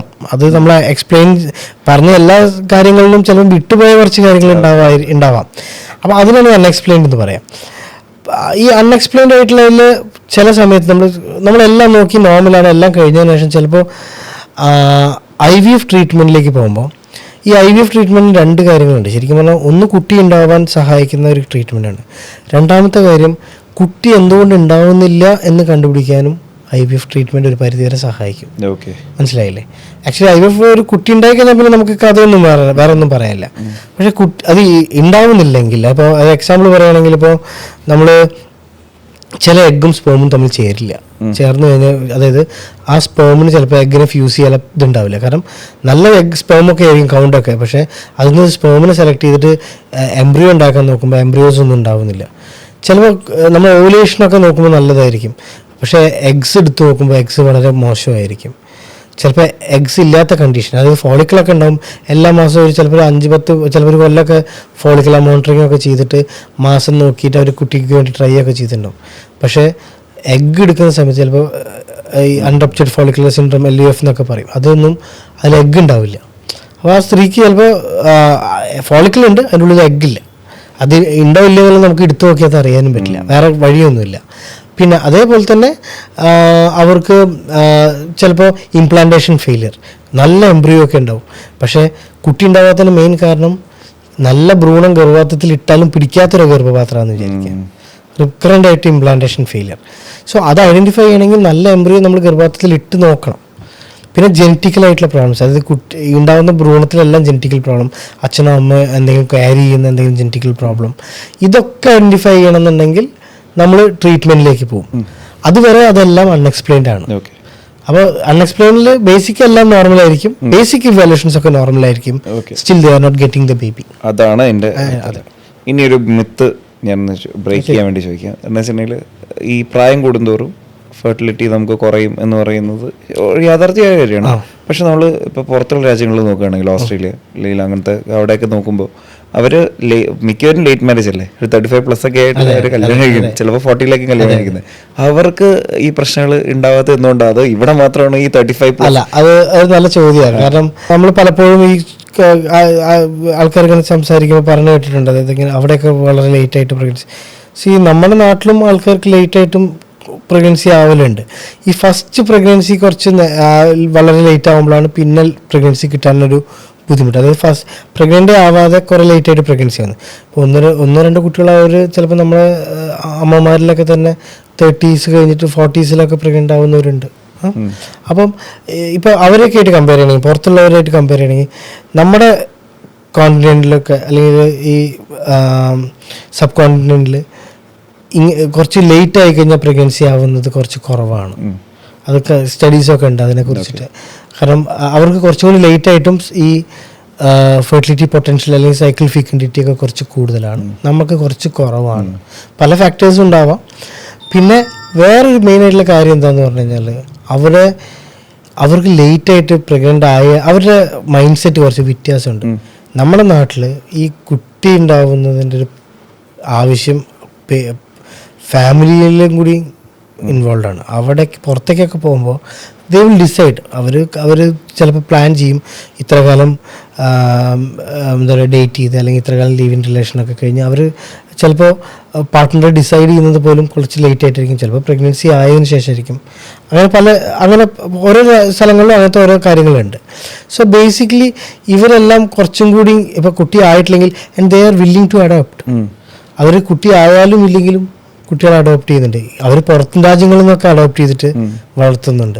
അപ്പോൾ നമ്മുടെ ഇവിടെ അതൊക്കെ ഈ അഡോപ്റ്റ് ചെയ്യപ്പെടുക നമ്മൾ വളരെ ഒരു കാര്യം നടന്നില്ലെങ്കിൽ മാത്രമാണ് കൂടുതലും നമ്മുടെ നാട്ടിൽ അഡോപ്ഷൻ കുറേ അതൊക്കെ അങ്ങനത്തെ കുറേ കാര്യങ്ങൾ നമ്മൾ കുറച്ച് പിന്നോട്ടാണ് ശരിക്കും പറഞ്ഞാൽ. ഇനി അപ്പോൾ ഇവർ മാത്രമല്ല, ഇനി മൂന്നാമത്തെ കാര്യം പറയുകയാണെങ്കിൽ അവിടെ ലേറ്റായിട്ട് ഇപ്പോൾ അവർക്ക് അങ്ങനെ പ്രശ്നം വന്നു, ഒരു ട്രീറ്റ്മെൻറ്റാണ്. ഇഫ് ഇറ്റ് ഈസ് IVF അവരെ ഇൻഷുറൻസ് അല്ലെങ്കിൽ അവിടുത്തെ ഗവൺമെൻറ് സിസ്റ്റം NHS ഒക്കെ പോലത്തെ system they are providing treatment, മനസ്സിലായില്ലേ? അപ്പോൾ അവിടെ ജീവിക്കുമ്പോൾ അവർക്കൊരു ഫെർട്ടിലിറ്റി ട്രീറ്റ്മെൻറ്റും കൂടി കിട്ടുമ്പോൾ കുറച്ചും കൂടി അവർക്ക് ഈസിയാണ്. അത് കുറച്ച് വേണമെങ്കിൽ ലേറ്റ് ആക്കാം. നമ്മുടെ നാട്ടിലെന്താ പ്രശ്നം, പലപ്പോഴും IVF ഒക്കെ വരുമെന്ന് പേടിച്ചിട്ട് തന്നെ ചിലപ്പോൾ നേരത്തെ തന്നെ കുട്ടിയാക്കും. കാരണം IVF പോലത്തെ ട്രീറ്റ്മെൻറ്റിന് വരുന്ന കോസ്റ്റ് നമ്മുടെ നാട്ടിൽ ഈ കോസ്റ്റ് എവിടെയും കവേർഡ് അല്ല. ഇപ്പോഴാണ് ചെറുതായിട്ട് ഇൻഷുറൻസ് ഒക്കെ ചിലതൊക്കെ കൺസിഡർ ചെയ്ത് തുടങ്ങിയിട്ടുള്ളത്. അപ്പോൾ ഒരു പേഷ്യൻസിന് അവർക്കൊരു വേറെ ബാക്കപ്പ് പ്ലാൻ ഇല്ല ഗവൺമെൻറ്റായിട്ട് ഒന്നും കൊടുക്കാൻ, അതായത് ഒരു ട്രീറ്റ്മെൻറ്റ് ഫ്രീ ആയിട്ട് കൊടുക്കാൻ അങ്ങനെയൊന്നുമില്ല. പുറം രാജ്യങ്ങളിലൊക്കെ അങ്ങനെ ഉണ്ട്. അപ്പോൾ അങ്ങനത്തെ ഉള്ള സ്ഥലങ്ങളിൽ അവർ കുറച്ചും കൂടി അത് റിലാക്സ്ഡ് ആയിട്ടായിരിക്കും ഇതിനെ അപ്രോച്ച് ചെയ്യുന്നുണ്ടാവുക. പിന്നെ എല്ലാവരും ആ ഒരു ഏജിൽ ഒരുപാട് പേർക്ക് അതിൽ ഇൻഫെർട്ടിലിറ്റി ഉണ്ട്. അവിടെ ഈ സിസ്റ്റത്തിൽ ചെയ്യാൻ പറ്റാതെ അവിടെ ഭയങ്കര റേറ്റാണ് ഈ ട്രീറ്റ്മെൻറ്റ് അല്ലാതെ ചെയ്യുമ്പോൾ ഭയങ്കര കോസ്റ്റാണ് ശരിക്കും പറഞ്ഞു. അപ്പോൾ ഈ കോസ്റ്റ് വെച്ച് നോക്കുമ്പോൾ ഒരു നമ്മുടെ നാട്ടിൽ വന്ന് ചെയ്യുമ്പോൾ വളരെ കുറവാണ്. അങ്ങനെ ഒരുപാട് പേര് നമ്മുടെ നാട്ടിൽ വന്ന് ചെയ്യുന്നുണ്ട്, മനസ്സിലായില്ലേ? അപ്പോൾ അവർക്ക് പക്ഷെ എന്താ വെച്ചാൽ അവർക്ക് ആയിട്ടില്ലെങ്കിൽ അതൊരു വലിയ പ്രശ്നമാക്കി എടുക്കുന്നില്ല. അവർ ഇമോഷണലൊക്കെ ചിലപ്പോൾ ഉണ്ടാവും, ഒരു അമ്മയാവണം അല്ലെങ്കിൽ ഒരു ഫാദർ ആവണം, ഒരു പാരൻ്റ് ആവണം എന്നൊക്കെയുള്ള മോഹം കുറേ എല്ലാവർക്കും ഉണ്ടാവും. പക്ഷേ അതിൽ തന്നെ ഒരുവിധ ആൾക്കാർക്ക് ആയിട്ടില്ലെങ്കിലും അതിനെ ഓവർകം ചെയ്യാൻ അറിയാം. നമ്മുടെ നാട്ടിൽ ആ കാര്യത്തിൽ നമുക്കിതായിട്ടില്ലെങ്കിൽ എന്താ പറയുക, ഫാമിലി തന്നെ ചിലപ്പോൾ സ്പ്ലിറ്റ് ആവുന്ന പലപ്പോഴും ഞാൻ കണ്ടിട്ടുണ്ട്. ഫാമിലി ഇഷ്യൂസൊക്കെ സ്റ്റാർട്ട് ചെയ്യുന്ന കുട്ടി ഉണ്ടാവില്ല എന്നറിയുമ്പോഴായിരിക്കും. അതിന് സോഷ്യലിയുള്ള പ്രഷറാണ് കൂടുതൽ. ആ ഭാര്യയും ഭർത്താവിനും അവരുടെ മുകളിലുള്ള കോൺഫിഡൻസ് പോവുകയാണ്. മനസ്സിലായി. ഈ വിശേഷമൊന്നും ആയില്ലേ ഈ ക്വസ്റ്റ്യൻ, ഇതിനോട് എങ്ങനെയാണ് ഡോക്ടർ, എങ്ങനെയാണ് നമ്മൾ ഓൾറെഡി മാരീഡ് ആയിട്ടുള്ള കപ്പിൾസ് എങ്ങനെ റെസ്പോണ്ട് ചെയ്യണം എന്നാണ് ഡോക്ടറിൻ്റെ എക്സ്പീരിയൻസ് വെച്ച് പറയാനുള്ളത്? ഞാൻ പറയലുണ്ട്, നമ്മളിപ്പോൾ പേഷ്യൻസിനെ കാണുമ്പോൾ നമ്മൾ ഇവരെ ഇവാലുവേഷനൊക്കെ കഴിഞ്ഞ് ഇങ്ങനെ സംസാരിക്കുമ്പോൾ ഈ സ്ട്രെസ് ഫാക്ടറൊക്കെ പേഷ്യൻറ്റിനെ കഴിഞ്ഞ് നമുക്ക് പിക്കപ്പ് ചെയ്യാൻ പറ്റും. കാരണം അവർ എത്രത്തോളം ഇതിൽ സ്ട്രെസ്ഡ് ആണെന്നുള്ളത്. ചിലപ്പോൾ നമ്മൾ സംസാരിക്കുമ്പോൾ പേഷ്യൻ്റ് വീട്ടിൽ ഉള്ള അവർ ചോദിക്കും, ഇവർ ചോദിക്കുമ്പോൾ അങ്ങനെ അതൊക്കെ ഉണ്ട്. ഇപ്പോൾ ഹസ്ബൻഡ് ഗൾഫിലാണെങ്കിൽ പ്രത്യേകിച്ച് വൈഫിനോടായിരിക്കും ചോദ്യം മുഴുവൻ വരിക.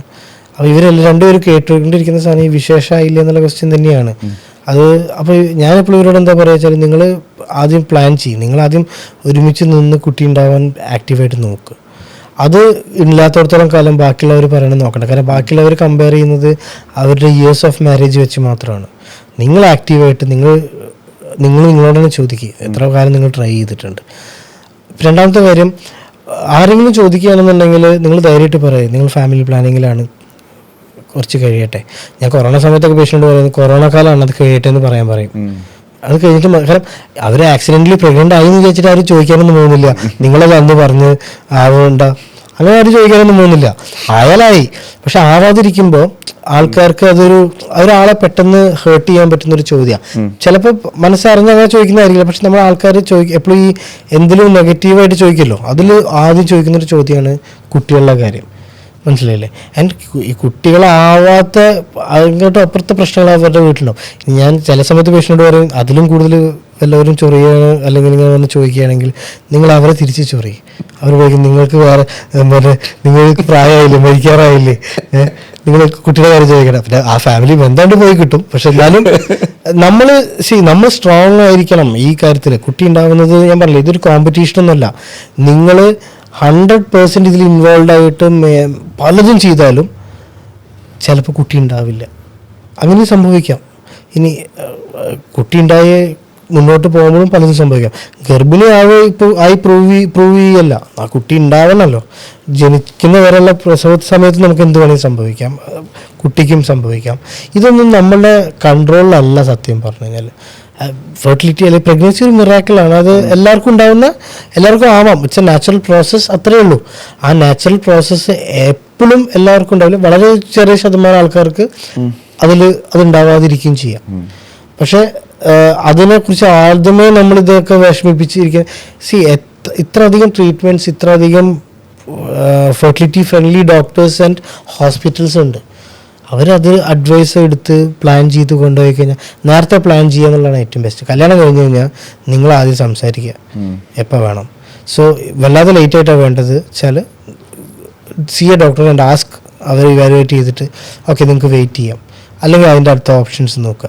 ഇനി വെയിറ്റ് ചെയ്യാൻ പറ്റാത്ത പ്രശ്നങ്ങളാണെങ്കിൽ എന്താണ് പ്രശ്നം എന്നുള്ളത് ഐഡൻറ്റിഫൈ ചെയ്യാൻ ശ്രമിക്കുക. ഇപ്പോൾ ചില കേസിൽ നമ്മൾ പെട്ടെന്ന് നോക്കുമ്പോൾ തന്നെ ചിലപ്പോൾ സിവിയർ ആയിട്ടുള്ള പ്രശ്നം, ഇപ്പോൾ അസുസ്പെർമിയ എന്ന് പറയും, സ്പേം ഇല്ലാത്ത. ചിലപ്പോൾ ടെസ്റ്റ് ചെയ്യുമ്പോൾ സ്പേം ഇല്ല, കല്യാണം കഴിച്ചും പോയി. അപ്പോൾ കല്യാണം കഴിച്ച സ്ഥിതിക്ക് ഇനിയിപ്പോൾ അപ്പോൾ കല്യാണത്തിന് മുന്നേ ചിലർ ടെസ്റ്റ് ചെയ്യട്ടെ എന്നൊക്കെ ചോദിച്ചിട്ട് വരും. ഞാൻ ഭയങ്കര ഡിസ്കറേജ് ചെയ്യും. ഈ കല്യാണം കഴിക്കുന്നത് ഇതിൻ്റെ സർട്ടിഫിക്കേഷന് വേണ്ടിയിട്ടല്ലല്ലോ. ഒരു ഹസ്ബൻഡ് ആൻഡ് വൈഫാണ് ഫസ്റ്റ് പ്രയോറിറ്റി. കുട്ടി ഉണ്ടാവും, വളരും, വലുതാവും. കുട്ടി കല്യാണം കഴിക്കും, വേറെ എന്താ പറയുക, അവർ മാറി താമസിക്കും. എൻ്റെ ഹസ്ബൻഡ് ആൻഡ് വൈഫല്ലേ ഇതിൻ്റെ മെയിനായിട്ട് ജീവിച്ചു പോകേണ്ടത്, വേറെ ആരും അല്ലല്ലോ. അപ്പോൾ അവർ രണ്ടുപേരുള്ള റാപ്പോ കറക്റ്റ് ആണെങ്കിൽ ഇതൊന്നും വലിയ പ്രശ്നമില്ല എന്ന് എനിക്ക് തോന്നുന്നു. ബാക്കിയുള്ളവർക്ക് വേണ്ടിയിട്ട് നമ്മൾ ജീവിക്കാൻ ആൻസർ ചെയ്യാൻ തുടങ്ങിക്കഴിഞ്ഞാൽ ഇവർക്ക് ഇതൊക്കെ പ്രശ്നമാവും. ഈ ഫാമിലി പ്ലാനിങ്ങിന് എന്തോ ഒരു ഇമ്പോർട്ടൻസ് ഉണ്ട് ഇതിൽ. കാരണം ഫിനാൻഷ്യൽസും ചിലപ്പോൾ കുട്ടിയെ മറ്റേ നമ്മൾ ജനിച്ചതിന് ശേഷം കാര്യങ്ങളൊക്കെ നോക്കണ്ടേ. ഇന്നത്തെ കാലത്ത് ഇപ്പോഴത്തെ കാലത്തുള്ള ഇതെല്ലാം വളരെ പ്ലാൻഡ് ആണ്. പണ്ട് പിന്നെ അത് അങ്ങനെ പ്ലാനിങ് ഒന്നും പറയാൻ പറ്റില്ല. കുട്ടി ഉണ്ടാവും, എങ്ങനെയായാലും കുട്ടീനെ അവർ നോക്കിക്കൊണ്ട് പോയിക്കോളും. ഇപ്പോഴത്തെ യൂത്ത് അല്ലെങ്കിൽ ഇപ്പോഴത്തെ പ്രഗ്നൻസി ഒക്കെ പ്ലാൻ ചെയ്യുന്നവരൊക്കെ കുറച്ചും കൂടി അഡ്വാൻസ്ഡ് ആണ്. അവർ ഇതേപോലത്തെ കുറേ കാര്യം പ്രീ കൺസെപ്ഷനിലൊക്കെ അവർ ലൈഫ് സ്റ്റൈലൊക്കെ ചിലപ്പോൾ നോക്കും. ചിലപ്പോൾ മെഡിസിൻസ് പ്രീ കൺസെപ്ഷൻ ഫോളിക് ആസിഡൊക്കെ എടുക്കും. അസുഖങ്ങളൊക്കെ ഒന്ന് ഡിറ്റക്ട് ചെയ്ത് ചിലപ്പോൾ പ്ലാൻ ചെയ്യും, ഈ സമയത്തേക്ക് മതി. പിന്നെ ഇതിൽ ഓവർ പ്ലാനിങ്ങും മോശമാണ് സത്യം. കാരണം വല്ലാതെ പ്ലാൻ ചെയ്യേണ്ട കാര്യമൊന്നുമില്ല, മനസ്സിലായി. നമ്മൾ പ്ലാൻ ചെയ്യാതെ പ്രഗ്നൻസി പെട്ടെന്ന് കിട്ടും. ശരിക്കും പറഞ്ഞാൽ അൺപ്ലാൻഡ് പ്രഗ്നൻസി വളരെ ഈസിയാണ്. നമ്മൾ പലപ്പോഴും കാണാം അബോർഷൻസ് ഒക്കെ വിളിച്ച് ചോദിക്കാനൊക്കെ ചിലർ പണി പറ്റിപ്പോയി എന്നൊക്കെ പറയുന്ന ആ വാക്കുണ്ടല്ലോ. അതെങ്ങനെ? Because they are not thinking about pregnancy. അവരെ സംബന്ധിച്ചിടത്തോളം അവർ എന്താ പറയുക, ഒരു സെക്ഷൽ ഇതിൽ ഇതാവുന്നു, പക്ഷെ അത് അൾട്ടിമേറ്റ്ലി ചിലപ്പോൾ പണി കിട്ടുന്നു. പക്ഷേ ആക്റ്റീവ്ലി ട്രൈ ചെയ്യുന്ന കപ്പിൾസിന്, അതായത് കുട്ടിക്ക് വേണ്ടി മാത്രം ഒരു റോബോട്ടായിട്ട് ട്രൈ ചെയ്യുന്നവരുണ്ടാവും.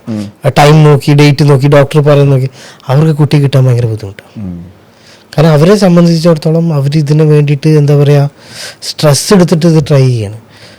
അപ്പോൾ ഇതിൽ അത്രയും ഓവർ പ്ലാനിങ് ഒന്നും ആവശ്യമില്ല. ഒരു ടൈമിങ്, ഒരു കുറച്ച് ഐഡിയാസ്, ബേസിക് കാര്യങ്ങൾ നോർമൽ ആണെങ്കിൽ ഈസി ആയിട്ടുണ്ടാവും.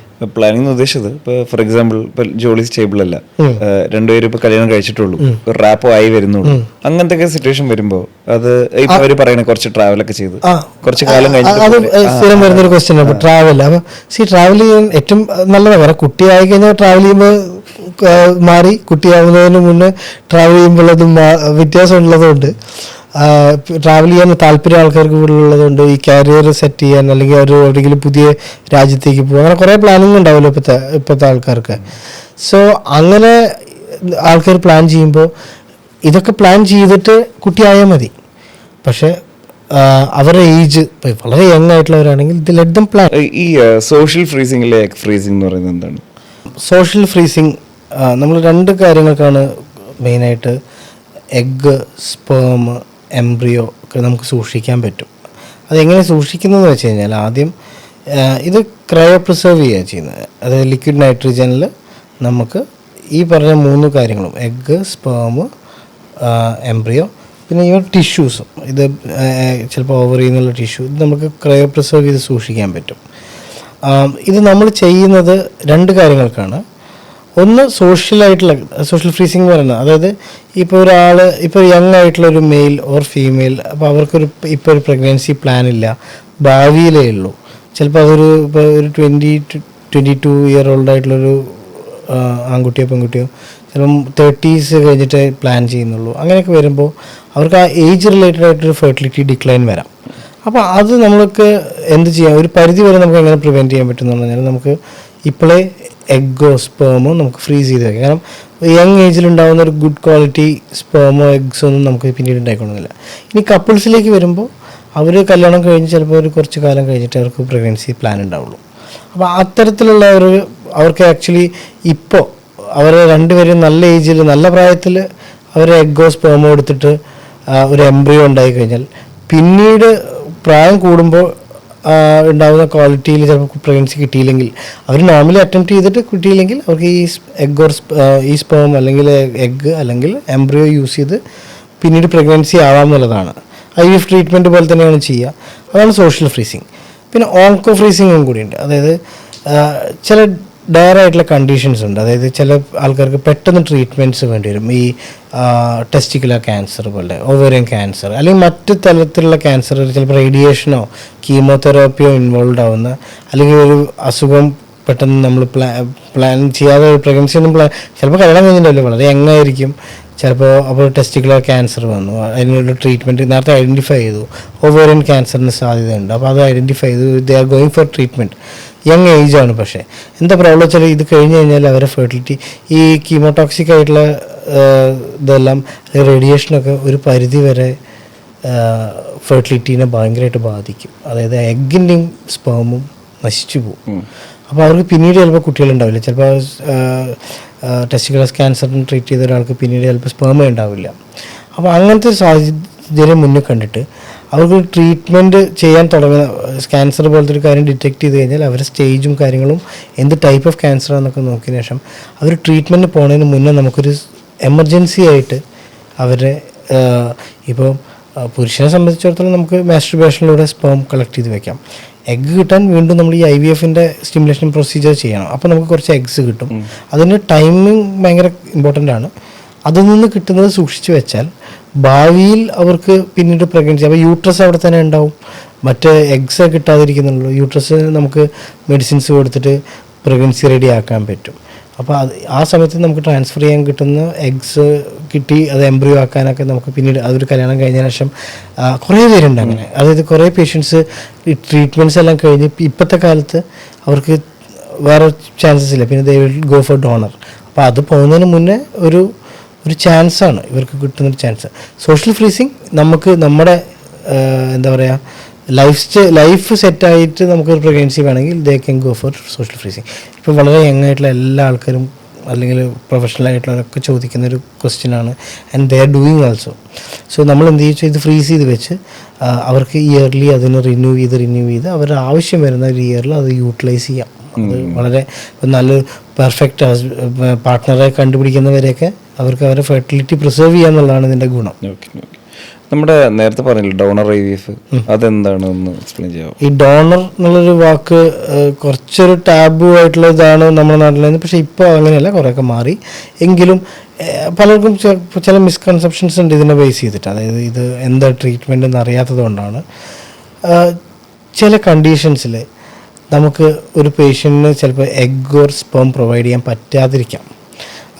ചിലപ്പോൾ സ്പേം ഇല്ലാത്ത കണ്ടീഷൻസ് ഉണ്ട്. ചില ക്രോമസോമൽ പ്രോബ്ലംസ് കൊണ്ട് ഉണ്ടാകുന്ന പ്രശ്നങ്ങളുണ്ട്. ചില ഇതേപോലെ ഇപ്പോൾ ഞാൻ നേരത്തെ പറഞ്ഞപ്പോഴത്തെ ഡിസീസസ് കൊണ്ട് വന്ന് അവർക്ക് സ്പേം ഫെയിലിയർ, ടെസ്റ്റിക്കുലർ ഫെയിലിയർ ആയവരുണ്ട്. ട്രീറ്റ്മെൻറ്റിൽ സ്പേം കിട്ടുന്നുമില്ല. എഗ്ഗിൻ്റെ കാര്യത്തിൽ ഇപ്പോൾ പ്രീമച്വർ ഓവേറിയൻ ഫെയിലിയർ. ഇനി അതൊന്നും അല്ലെങ്കിലും പ്രായം, ഇവ പല ട്രീറ്റ്മെൻറ്റുകൾ ചെയ്തു, അല്ലെങ്കിൽ ലേറ്റായിട്ട് മാരേജ് ചെയ്തു, 40s അവർ they are almost going into menopause ആണ്, അല്ലെങ്കിൽ എഗ്സിൻ്റെ ക്വാളിറ്റി വളരെ കുറവാണ്. അപ്പോൾ നമ്മൾ ഈ പ്രായം വളരെ കൂടിയ ആൾക്കാർ അല്ലെങ്കിൽ മെനോപ്പോസ് ആയി അങ്ങനെ ഒരാൾക്ക് ഇപ്പോൾ നമ്മുടെ ഇന്ത്യയിൽ ലോ ഉണ്ട് 50 years വരെ ട്രീറ്റ്മെൻറ്റ് ചെയ്യാൻ പറ്റുള്ളൂ, up to 50 years for female and 55 years for male. അപ്പോൾ 50 years താഴെയാണ് അവരൊരു മെനോപ്പോസിലൊക്കെ ആണെങ്കിൽ if she want to have a baby, അപ്പോൾ അവർക്ക് യൂസ് ചെയ്യാവുന്ന ഒരു ഓപ്ഷനാണ് donor egg or donor sperm. ഈ ഡോണർ എന്ന് പറഞ്ഞു കഴിഞ്ഞാൽ നമുക്ക് ART ബാങ്ക്സ് ഉണ്ട്. ഈ ബാങ്കിൽ രജിസ്റ്റേർഡ് ആയിട്ടുള്ള ART ബാങ്ക്സ് ത്രൂ മാത്രമേ ഇത് ചെയ്യാൻ പറ്റുള്ളൂ. അഗെയിൻ ഒരു ഗവൺമെൻറ് വളരെ റെഗുലേറ്റ് ചെയ്ത് അതിന് സർട്ടിഫിക്കേഷൻസ് കൊടുത്ത ART ബാങ്ക്സ് ഉണ്ട്. അവിടെ രജിസ്റ്റർ ചെയ്തിട്ടുള്ള ഡോണേഴ്സിൽ നിന്ന് നമുക്ക് ഈ എഗ് ഓർ സ്പേം നമുക്ക് സ്വീകരിക്കാൻ പറ്റും. അപ്പോൾ ഇപ്പോൾ സ്പേമിൻ്റെ മാത്രം പ്രശ്നമാണ്, സ്പേം ഇല്ലാത്ത ഒരാൾക്കാണെങ്കിൽ ഹസ്ബൻഡ് ആൻഡ് വൈഫ് അത് ആക്സെപ്റ്റ് ചെയ്യുകയാണെന്നുണ്ടെങ്കിൽ നമുക്ക് അവർക്ക് ട്രീറ്റ്മെൻറ്റിലൂടെ കുട്ടിയാകാൻ പറ്റും. സോ അവരുടെ എഗ്ഗും നമ്മൾ ഡോണർ എന്ന് പറഞ്ഞാൽ നമ്മൾ ആ ബാങ്കിൽ നിന്നാണ് ആ ഡോണർ സാമ്പിൾ എടുക്കുന്നത്. അതുമായിട്ട് നമുക്ക് ട്രീറ്റ്മെൻറ്റ് ചെയ്ത് കുട്ടി ഉണ്ടാവും. എഗ് ആണെങ്കിൽ അതുപോലെ തന്നെ എഗ് ഡോണറാണ് തരിക. അവരുടെ ഏജും ഒക്കെ വളരെ സ്പെസിഫൈഡ് ആണ്. ഒരു എഗ് ഡോണർക്ക് വേണ്ട കുറേ ക്രൈറ്റീരിയാസ് ഉണ്ട്. അവർ യങ് ആയിരിക്കും. സോ കുറച്ച് ഏജ്ഡ് ആയിട്ടുള്ളൊരു ലേഡി അവരുടെ എഗ് ക്വാളിറ്റി ഇല്ലാത്തതുകൊണ്ട് മാത്രം കുട്ടി ഉണ്ടാവാതിരിക്കുന്നത്, if she is willing to go for donor treatment, അവർക്ക് നമുക്ക് വളരെ യങ് ആയിട്ടുള്ളൊരു പേഷ്യൻറ്റിൻ്റെ, വളരെ യങ് അല്ല, 22 to 35 ഇയേഴ്സിൻ്റെ ഉള്ളിലുള്ള ഒരു ലേഡിയുടെ എഗ്ഗ്, അവരുടെ എഗ്ഗ് നമുക്ക് ഡോണറിൽ നിന്ന് കിട്ടുകയാണെന്നുണ്ടെങ്കിൽ ആ എഗ്ഗ് വെച്ചിട്ടൊരു എംബ്രിയോ ഉണ്ടായാൽ അവർ യൂട്രസിൽ അത് പിടിക്കാനുള്ള സാധ്യത വളരെ കൂടുതലാണ്.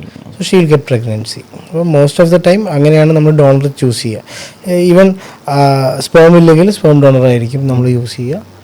പിന്നെ ഇവർക്ക് രണ്ടുപേർക്കും ഉണ്ട്. പക്ഷേ ഗർഭപാത്രത്തിന് റിലേറ്റഡ് ഇഷ്യൂ ആണെങ്കിൽ അങ്ങനെ നമ്മൾ സർഗസിയിലേക്ക് പോകും. ഈ ദശരഥം എന്നുള്ള സിനിമയില്ലേ, അതിൽ ശരിക്കും പറഞ്ഞാൽ ഡോണർ ആൻഡ് സർഗസിയാണോ ഡിസ്കസ് ചെയ്യുന്നത്? കാരണം അതിലങ്ങനെ ഡിസ്കസ് ചെയ്യുന്നത്. പക്ഷെ ഇപ്പം നമ്മുടെ നാട്ടിൽ ഡോണറും അങ്ങനെയല്ല. ആ സിനിമയിൽ ശരിക്കും പറഞ്ഞു കഴിഞ്ഞാൽ മോഹൻലാലിന്, ഞാൻ മനസ്സിലാക്കുന്ന മോഹൻലാലിൻ്റെ ക്യാരക്ടറിന് അതിൽ എന്താ പറയുക, ഒരു ടൈപ്പാണ് അദ്ദേഹം. ഒരു കെയർലെസ് ആയിട്ട് ഒരു റിച്ച് ആയിട്ട് അങ്ങനെ ഒരു ടൈപ്പാണ് തോന്നുന്നുണ്ട്. അതിൽ കുട്ടി ഉണ്ടാവാൻ ഒരു കല്യാണം കഴിച്ച് സെറ്റിൽ ആവാനുള്ള താല്പര്യമില്ല, പക്ഷെ അതിന് കുട്ടി വേണം. അപ്പൊ അങ്ങനെ ഒരു കപ്പിളിനെ അപ്രോച്ച് ചെയ്തിട്ട് അവരിലൊരു കുട്ടി ഉണ്ടാവുകയാണ് ചെയ്യുന്നത്. ആ കപ്പിൾ അതേ സമയത്ത് അതെനിക്ക് എക്സാക്ട്ലി അത് ഓർമ്മയില്ല. എന്തായാലും അതില് ബേസിക്കലി ആ ഫിലിം അതൊരു വളരെ, അത് ആ സമയത്ത്, അത് എത്ര കാലം മുന്നേ 89 എന്തോ ആണ് ആ പടം. അത്രയും കാലം മുന്നേ തന്നെ ഇങ്ങനത്തെ ഒരു ഹോട്ട് ടോപ്പിക് ഡിസ്കസ് ചെയ്തൊരു പടമാണത് ശരിക്കും പറഞ്ഞാൽ. അതിൽ അവർ മെയിനായിട്ട് ഫോക്കസ് ചെയ്തിട്ടുള്ള കാര്യം ഈ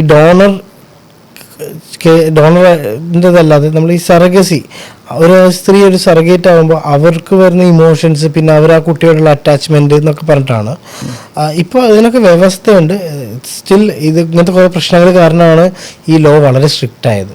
പണ്ട് നമ്മുടെ നാട്ടിൽ ഫോറിനേഴ്സ് വന്നിട്ട് ഒരു മെഡിക്കൽ ടൂറിസം പോലെ തന്നെ വന്നിട്ട് ഇവിടെ വന്ന് പലരും ചെയ്തിരുന്നു. അപ്പോൾ എന്താ വെച്ചാൽ ഈ പുറത്തുനിന്ന് വന്നുള്ളവർ ചെയ്യാൻ തുടങ്ങിയപ്പോൾ ഇവിടെ ഡോണേഴ്സ്, ഈ സർഗേറ്റ് ആവുന്ന മദേഴ്സിനെ ഭയങ്കരമായിട്ട് ചൂഷണം ചെയ്തിരുന്നു ഇതിന് വേണ്ടിയിട്ട്, കാശിന് വേണ്ടി ചെയ്യാന്നൊക്കെയുള്ള. അപ്പോൾ ഗവൺമെൻറ് അതെല്ലാം നിർത്തി. ഇപ്പോൾ ഫോറിനേഴ്സിന് ഇപ്പോൾ ചെയ്യാൻ പറ്റില്ല. ഇന്ത്യയിൽ ചെയ്യണമെന്നുള്ളൂ. ഈ ഇന്ത്യയിലുള്ള ആൾക്കാർക്ക്, അത് ഇന്ത്യൻസിന് ചെയ്യാം. അത് തന്നെ മാരീഡ് കപ്പിൾസിനൊക്കെ മാത്രമേ ചെയ്യാൻ പറ്റുള്ളൂ. ഇപ്പോഴും സിംഗിൾ മദേഴ്സിൻ്റെയും സിംഗിൾ ഫാദേഴ്സ് അല്ലെങ്കിൽ LGBTQ കമ്മ്യൂണിറ്റി അവർക്കൊന്നും എന്താ ചെയ്യുന്നത് സർഗസിൻ്റെ കാര്യത്തിലാണ് കേട്ടോ. പിന്നെ ഇത് ചെയ്യുന്നതിന് വ്യക്തമായിട്ടുള്ള കാരണം ഉണ്ടാവണം. കുറേ ലീഗൽ പേപ്പേഴ്സ് ഉണ്ട്. അത് ഡോണർ സൈഡിലും ലീഗൽ പേപ്പേഴ്സ് കുറേ ഉണ്ട്. കാരണം ഈ കുട്ടീനെ കൊടുക്കണം, അതിൻ്റെ റെസ്പോൺസിബിലിറ്റീസും കാര്യങ്ങളുണ്ട്. ഈ ഡോണറല്ല, സർഗേറ്റിന് അതേപോലെ തന്നെ സർഗേറ്റിൻ്റെ പ്രൊട്ടക്ഷൻ കുറേ കാര്യങ്ങൾ, അവരുടെ ആരോഗ്യപരമായിട്ട് അവർ 9 മാസം വരെ പോകാനുള്ള ബേസിക്കലി അത് മാത്രമേ ചിലവ് എന്ന് പറയാനുള്ളൂ. അത് ഇൻഷുറൻസും ഈ സർഗേറ്റിനെ മാനേജ് ചെയ്യുക എന്നുള്ളതും. കാശിന് വേണ്ടിയിട്ട് കൊമേഴ്ഷ്യലായിട്ട് ചെയ്യാൻ പാടില്ല. പണ്ട് അത് ചെയ്തിരുന്നു, ഇന്ന് അത് പാടില്ല. ഇന്ന് നമ്മൾ സ്ട്രിക്റ്റ് ആയിട്ടുള്ള കാര്യം മാത്രം, അതായത് വെറും പരോപകാരമായിട്ട് ഒരു ബന്ധുവിനോ അടുത്ത ക്ലോസ് ആയിട്ടുള്ള റിലേഷനിലുള്ള ആർക്കെങ്കിലും സർഗേറ്റായിട്ട് നിൽക്കാം. മറ്റേ പണ്ടത്തെ പോലെ കുറേ നമ്മൾ ബ്ലൈൻഡായിട്ട് സർഗസി ഇത് ചെയ്യുന്നില്ല. അത് വളരെ റെഗുലേറ്റഡ് ആണ്, വളരെ സ്ട്രിക്റ്റ് ആണ്. റീസെൻ്റ്ലി പോലും അതിന് മുകളിൽ കുറച്ച് പ്രശ്നങ്ങൾ, ഒരു കോൺട്രവേഴ്സിയൊക്കെ ഉണ്ടായിട്ടുണ്ട്. ചില സ്ഥലങ്ങളിൽ ഷെയ്ഡി ആയിട്ടുള്ള ചില സ്ഥലങ്ങളിൽ അവർ ഇതിനെ ബൈപ്പാസ് ചെയ്യാൻ നോക്കും. കാരണം ഇത് ഭയങ്കരമായിട്ട് ചാർജ് ചെയ്യാം, പേഷ്യൻസിനെ, കപ്പിൾസിനെ ഭയങ്കരമായിട്ട് ചാർജ് ചെയ്യാം. റേറ്റ്സ് ഭയങ്കര കൂടുതലാണ്. അതിൽ തന്നെ അവർ പറയുന്നുണ്ട് 50 to 60 lakhs എന്തോ മേടിക്കുന്നതൊക്കെ. അപ്പം അത്രയും ട്രീറ്റ്മെൻറ്റ്, അത്രയും ചാർജസ് എന്ന് കാണുമ്പോൾ ചിലപ്പോൾ ചിലവർ അത് എന്താ പറയുക ഇല്ലീഗലി ചെയ്യുന്നുണ്ടാവും. പക്ഷേ മേജർ സെൻറ്റേഴ്സ് വളരെ കുറച്ച് സെൻറ്റേഴ്സ് സർഗസി ചെയ്യുന്നുള്ളൂ. അത് അവർക്കത് ചെയ്യാനുള്ള കപ്പാസിറ്റി വേണം.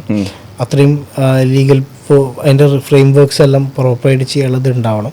അപ്പം നമുക്കൊക്കെ കൂടുതൽ പേഷ്യൻസും സർഗസി അത് ഒന്നാമത് വളരെ കുറവാണ് നമുക്ക് അങ്ങനെ ഒരു പേഷ്യൻ്റ് വരിക. വളരെ സ്പെസിഫിക് ആയിട്ടുള്ള കുറേ കണ്ടീഷൻസിലാണ് വരുള്ളൂ. അപ്പോൾ അങ്ങനെ വരുമ്പോൾ നമ്മൾ ഇത് ഈ സർഗസി ചെയ്യുന്ന സെൻറ്ററിലേക്ക് റെഫർ ചെയ്യാന്നുള്ളൂ. കാരണം നമുക്കൊന്നും നമ്മുടെ ഭാഗത്തൊന്നും ചെയ്യാറില്ല. നമ്മുടെ ഏജും ഇതിൻ്റെ സക്സസ് റേഷ്യോയും തമ്മിൽ ഡെഫിനറ്റ്ലി ഏജ് ഒരു വലിയ ഫാക്ടറാണ്. മെയിലാണെങ്കിലും ഫീമെയിൽ ആണെങ്കിലും. പക്ഷേ അതിൽ ഫീമെയിലാണ് കൂടുതൽ നമുക്ക് പറയാനുള്ളത്. മെയിൽസും ഉണ്ട്. ഫീമെയിലിൽ അവർ ഏറ്റവും ബെസ്റ്റ് പ്രായം ഇത് പറയുമ്പോൾ ശരിക്കും പറഞ്ഞാൽ ഇത് കുറച്ചൊരു കോൺട്രവേഴ്ഷ്യലാണ്. കാരണം ഏറ്റവും യങ് ഏജിൽ കല്യാണം കഴിച്ച് കുട്ടി ഉണ്ടാവുക, അല്ലെങ്കിൽ 18 വയസ്സ് ടു 22 അല്ലെങ്കിൽ 25 വയസ്സ് വരെയാണ് ഏറ്റവും ബെസ്റ്റ് ടൈം പീരീഡ്. അതെന്ത് ടൈം എന്ന് പറയുന്നത് കല്യാണം കഴിക്കുന്നതുകൊണ്ട് മാത്രമല്ല, ആ എഗ്ഗിൻ്റെ ക്വാളിറ്റി വെച്ചിട്ടാണ് പറയുന്നത്. പിന്നീട് അങ്ങോട്ട് കുറച്ച് എഗ്ഗ് ലൂസ് ആവാൻ തുടങ്ങും. അതായത് അവർക്കുള്ള എഗ്സ് യൂസപ്പ് ചെയ്ത് തുടങ്ങും. 32 ഇയർ ഓൾഡ് ആയി കഴിഞ്ഞാൽ അവരുടെ ഫെർട്ടിലിറ്റി ഡിക്ലൈൻ ആവാൻ തുടങ്ങും. 35 അത് കുറേയും കൂടി ആവും. 38 ആകുമ്പോഴേക്കും ഓൾമോസ്റ്റ് പകുതിക്ക് മേലെ ഡിക്ലൈൻ ആവും.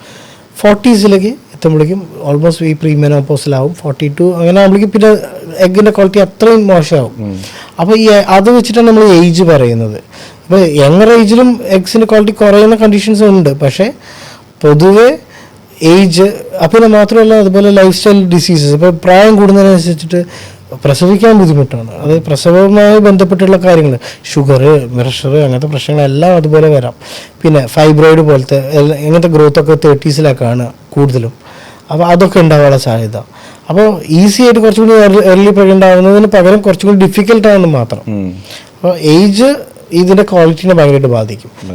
മെയിൽസിലേക്ക് വരുമ്പോൾ സ്പേമിൻ്റെ ക്വാളിറ്റി ഡെഫിനറ്റ്ലി, കാരണം യങ് ഏജിലുള്ള പോലെയല്ല, പിന്നീട് അങ്ങോട്ട് പ്രൊഫഷനും ഒക്കെ ആയിട്ട് നടക്കുമ്പോൾ അവരുടെ എന്താ പറയുക സ്പേം ക്വാളിറ്റി കുറഞ്ഞു വരാം. ലൈഫ് സ്റ്റൈൽ, സ്മോക്ക് ചെയ്യുക, ഡ്രിങ്കിങ്, ഇതൊക്കെ കുറച്ച് കാര്യങ്ങളൊക്കെ ഉണ്ടല്ലോ.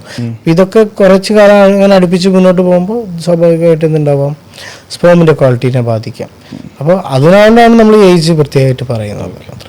ഇപ്പോൾ ഒരു കപ്പിള് ട്രീറ്റ്മെൻറ്റ് പ്രിഫർ ചെയ്യുന്നൊരു കപ്പിളാണെങ്കിൽ അവർ ഏത് ഏജിലായിരിക്കണം ശരിക്കും പറഞ്ഞാൽ IVF അല്ലെങ്കിൽ ഇങ്ങനത്തെ ട്രീറ്റ്മെൻറ്റ്സിന് വേണ്ടി തയ്യാറെടുക്കേണ്ടത്? ആക്ച്വലി അതിൽ അങ്ങനെ IVF-നായിട്ടൊരു പ്രത്യേക ഏജിൽ പ്രിപ്പറേഷനൊന്നുമില്ല. ഇപ്പോൾ ഒരു കപ്പിൾ കല്യാണം കഴിച്ചു, ഒരു കുട്ടികൾക്ക് വേണ്ടി ട്രൈ ചെയ്തു, അവർക്ക് ആയിട്ടില്ല, അവർ ട്രൈ ചെയ്യണം. ആദ്യം ട്രൈ ചെയ്തിട്ടായിരുന്നില്ലെങ്കിൽ അവരാദ്യം എന്ത് ചെയ്യും, ഒരു നോർമൽ ഇവാലുവേഷൻ എവിടെയെങ്കിലുമൊക്കെ കുറച്ച് ടെസ്റ്റുകളും കാര്യങ്ങളും നോക്കുമ്പോൾ തന്നെ ചെറിയ ചെറിയ പ്രശ്നങ്ങളാണെങ്കിൽ അതിനെ പരിഹരിച്ച് മുന്നോട്ട് പോകും. ചിലപ്പോൾ റിസൾട്ട് കിട്ടും. റിസൾട്ട് ആവുന്നില്ലെങ്കിൽ ഡെഫിനറ്റ്ലി അവർ കുറച്ചും കൂടി ഇവാലുവേറ്റ് ചെയ്ത്, ചിലപ്പോൾ ഓവുലേഷൻ പോലത്തെ പ്രശ്നമാണെങ്കിൽ ഓവുലേഷൻ്റെ കാര്യങ്ങൾ, സ്പേമിൻ്റെ പ്രശ്നമാണെങ്കിൽ കുറച്ച് മെഡിസിൻസ് ഒക്കെ വെച്ച് കുറച്ച് സ്പേമിൻ്റെ ക്വാളിറ്റിയൊക്കെ ഇമ്പ്രൂവ് ചെയ്ത് കഴിഞ്ഞാൽ നോർമലി ട്രൈ ചെയ്താൽ തന്നെ കിട്ടും. അവർക്ക് അതൊന്നും ആവുന്നില്ലെങ്കിൽ ചിലപ്പോൾ IUI പോലത്തെ ട്രീറ്റ്മെൻറ്റ് കുറച്ചും കൂടി ഫാസ്റ്റ് ആക്കാൻ വേണ്ടിയിട്ട്, അല്ലെങ്കിൽ IVF പോലത്തെ ട്രീറ്റ്മെൻറ്റ്. വളരെ സ്റ്റാർട്ടിങ്ങിൽ തന്നെ ചിലപ്പോൾ കപ്പിളിന് IVF ഒക്കെ പോലത്തെ ട്രീറ്റ്മെൻറ്റ് വേണ്ടി വരും. ഇപ്പോൾ ഒരു എക്സാമ്പിൾ പറയുകയാണെങ്കിൽ, ഇപ്പോൾ പ്രീമേച്ചർ ഓവറിൻ ഫെയിലിയർ ആയിട്ടുള്ള പേഷ്യൻറ്റ്, വളരെ AMH കുറവാണ്, ചിലപ്പോൾ അവർക്ക് പ്രഗ്നൻസി ആവാൻ ഏറ്റവും കൂടുതൽ ചാൻസ് IVF തരുമായിരിക്കും. അതായത് IVF ഡെഫിനറ്റീവായിട്ട് നമ്മൾ റൂട്ടീൻ ഇവാലുവേഷനിൽ ട്യൂബ് ബ്ലോക്കാണെന്ന് കണ്ടുപിടിച്ചു, കംപ്ലീറ്റ് ബ്ലോക്കാണ്, വി ക്യാൻ ഗോ ഫോർ IVF-ന് ട്രൈ ചെയ്യാം. അത് ലാബ്രോസ്കോപ്പിയൊക്കെ ചെയ്തിട്ടും കംപ്ലീറ്റ് ബ്ലോക്കാണ്, അങ്ങനത്തെ നിങ്ങൾക്ക് കാണുകയാണെങ്കിൽ ദെൻ IVF തന്നെയാണ് ട്രീറ്റ്മെൻറ്റ് ഉള്ളൂ. പിന്നെ സ്പേം വളരെ കുറവാണ്, വെരി ഫ്യൂ സ്പേംസിൻ്റെ സാമ്പിളൊക്കെ കാണും. അങ്ങനത്തെ പേഷ്യൻറ്റിന് നമ്മൾ വെറുതെ വെച്ചുകൊണ്ടിരുന്നൊരു കാര്യമില്ല. അവർക്ക് കുറച്ച് മെഡിസിൻസ് ഒക്കെ ട്രൈ ചെയ്ത് നോക്കുക. There is no improvement. എത്രയും പെട്ടെന്ന് അവർക്ക് പ്രഗ്നൻസി കിട്ടും. കാരണം സ്പേം ആകെ കുറച്ചേ ഉള്ളൂ. ആ സ്പേം വെച്ചിട്ട് നമുക്ക് വെറുതെ സ്പേം വെച്ചുകൊണ്ട് നമുക്ക് വെയിറ്റ് ചെയ്യാൻ പറ്റില്ല. So they will go for IVF. അങ്ങനെയാണ് IVF-ൻ്റെ ടൈമിങ് നമ്മൾ തീരുമാനിക്കുന്നത്. IVF അല്ല ഫൈനൽ, അതായത് ഫെർട്ടിലിറ്റിയിലെ ഫൈനൽ ട്രീറ്റ്മെൻറ്റ് IVF അല്ല. ഫെർട്ടിലിറ്റിയിൽ എവിടെ വേണമെങ്കിൽ IVF-നെ പ്ലേസ് ചെയ്യാം, എല്ലാത്തിനെയും അവിടെ ഇവിടെയൊക്കെ പ്ലേസ് ചെയ്യാം. നമ്മുടെ ഡയഗ്നോസിസ്, നമ്മളെ പേഷ്യൻ്റെ അർജൻസി, അല്ലെങ്കിൽ അവർക്ക് ആ ചാൻസ് എത്രത്തോളം കൂട്ടണം, അവരുടെ ഏജ്, ഇങ്ങനത്തെ കുറേ കാര്യങ്ങളൊക്കെ നോക്കിയിട്ട് നമ്മൾ തീരുമാനിക്കുക, അത്രയേ ഉള്ളൂ. ഓക്കെ. ഒരു ഫെർട്ടിലിറ്റി സെൻറ്റർ നമ്മൾ ചൂസ് ചെയ്യുമ്പോൾ എന്തൊക്കെയാണ് ഫാക്ടേഴ്സ് നമ്മൾ കൺസിഡർ ചെയ്യേണ്ടത്? ഫെർട്ടിലിറ്റി സെൻറ്റേഴ്സ് ഇപ്പോൾ കേരളത്തിൽ നമുക്ക് എല്ലാ സ്ഥലത്തും, എല്ലാ മേജർ സിറ്റീസിലും ഒക്കെ ഫെർട്ടിലിറ്റി സെൻറ്റേഴ്സ് ഉണ്ട്. ആൻഡ് ഓൾമോസ്റ്റ് എല്ലാ സെൻറ്റേഴ്സും ഈ റെക്കഗ്നൈസ്ഡ് ആയിട്ടുള്ള അക്രിഡേഷൻസ് ഒക്കെ ഉള്ള സെൻറ്റേഴ്സാണ്.